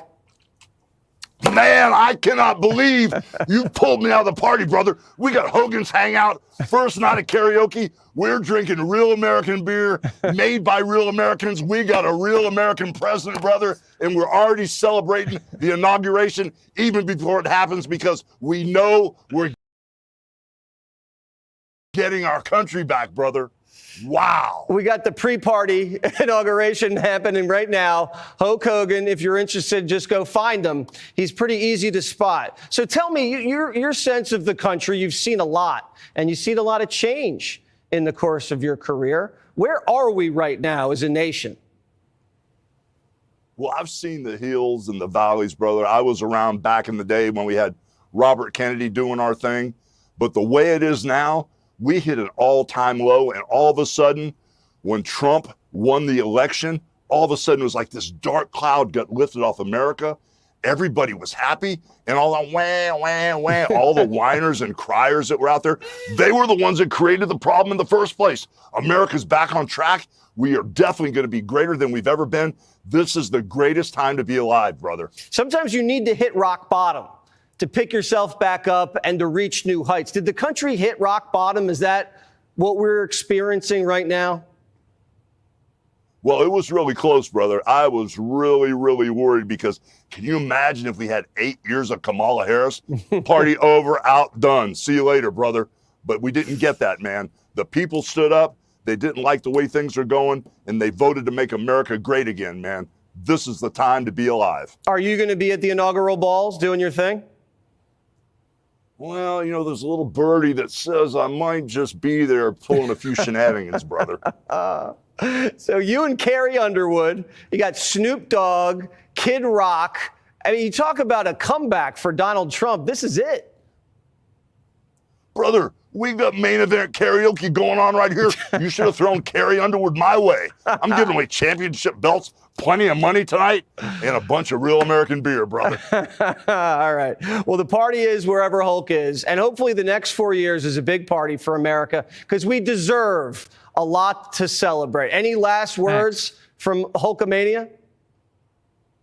All I got to say, brother, is I got my Trump pump back on, and I'm going to be riding dirty all the way to that inauguration. Riding dirty, I cannot wait for him to be sworn in, brother. It's a new day. It's a new country, and we're going to make America great again because we got a real American president, brother. All That's right. for sure. Get your Trump pump on, everybody. Oh my goodness. Hulk Hogan ain't, he's ready. Also, who in the chat here is going to the inauguration in DC? Let me know in the chat. Are you going to the inauguration in DC? Let me know in the chat right now. Are you going to the inauguration in DC? Of course, they're going to talk about Mel Gibson spreading conspiracy. Information is also spreading, just as Facebook has decided to stop fact-checking and go to community notes, I guess they're calling it. Donny O'Sullivan takes a look at some of the misinformation that's out there right now. California has a lot of problems that sort of baffle the mind as far as why they do things. Mel Gibson on Fox News primetime after losing his home in the California fires. And then in the events like this, you sort of look, well, is it on purpose? Which it's an insane thing to think. But one begins to ponder whether or not there is a purpose in mind. What could it be, I don't know. Do they want the state empty? I don't know. Conspiracy theories spreading like wildfire. This is an obvious land grab. They get them out of their homes this way, and then they can build whatever they want to build. From the common refrain that it's all part of a government plot. This is siege by design. To suspected AI-generated video and images falsely showing the fires approaching the iconic Hollywood sign. Fact-checkers working for Meta have been debunking some of the misinformation on Facebook and Instagram. Hey everyone. But last week, Mark Zuckerberg announced this. We're going to get rid of fact-checkers and replace them with community notes. Exactly. Replacing fact-checkers with community notes, a form of crowdsourced fact-checking that is used on X. But critics say Zuckerberg shouldn't be trying to emulate X, pointing to viral... You guys are the best. I cannot overemphasize how grateful I am for you guys. You guys are awesome. Thank you for tuning in. Thank you for being here. Thank you for being a part of the live stream. Of course, a lot of people are saying that the fire in California is a land grab, and a lot of people are saying those fire are probably started for real by people who want to make sure that Los Angeles send everybody out of their neighborhoods because the insurance company dropped most of these people. Was this fire started intentionally? Was it started intentionally? Let me know in the chat. I personally think that anything is possible, okay? We have videos of people actually going around with blowtorch around the neighborhoods that it's like, why would you do that? Why would you have blowtorch about to start fire in a neighborhood when you know it's dry in these cities? It is absolutely bonkers, okay? It is bonkers. We do have videos on the channel that you can watch. It's like 4 minutes, 3 minutes, 2 minutes, 4 minutes, 5 minutes, like that. Easy to watch. You don't have to sit down and watch a 7-hour or 4-hour live stream. We chop these videos down. So if you want to see, there's a video we actually made about a guy holding a blowtorch, and he was caught by the neighborhood Good Samaritan who actually stopped him and said, "You will be caught today," and they called police on him. So videos like that are on the channel. So go watch those videos. You guys are the best. Stay strong. Never give up. Never quit. God is the greatest. Keep fighting for your dreams. Keep fighting for your family. Keep fighting for your kids. Keep fighting for your country. It is currently 3:07 p.m.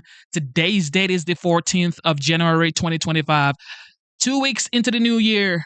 God is great. God is great. All right. I love you guys. It is your boy, Genesis. I will be back here. And yes.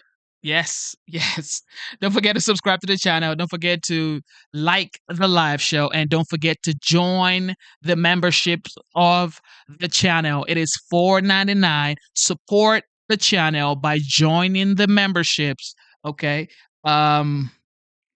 It is what it is, man. J Money says, "Love this man." God bless you, J Money. I love you too, my brother. Keep fighting, keep winning, and God bless the United States. Thank you to the veterans. Thank you to the military personnel, active duty. You guys are the MVP. God bless you. Thank you for protecting the United States. And God bless the United States one more time. I love you. God bless you. Genesis is signing out. See you tomorrow.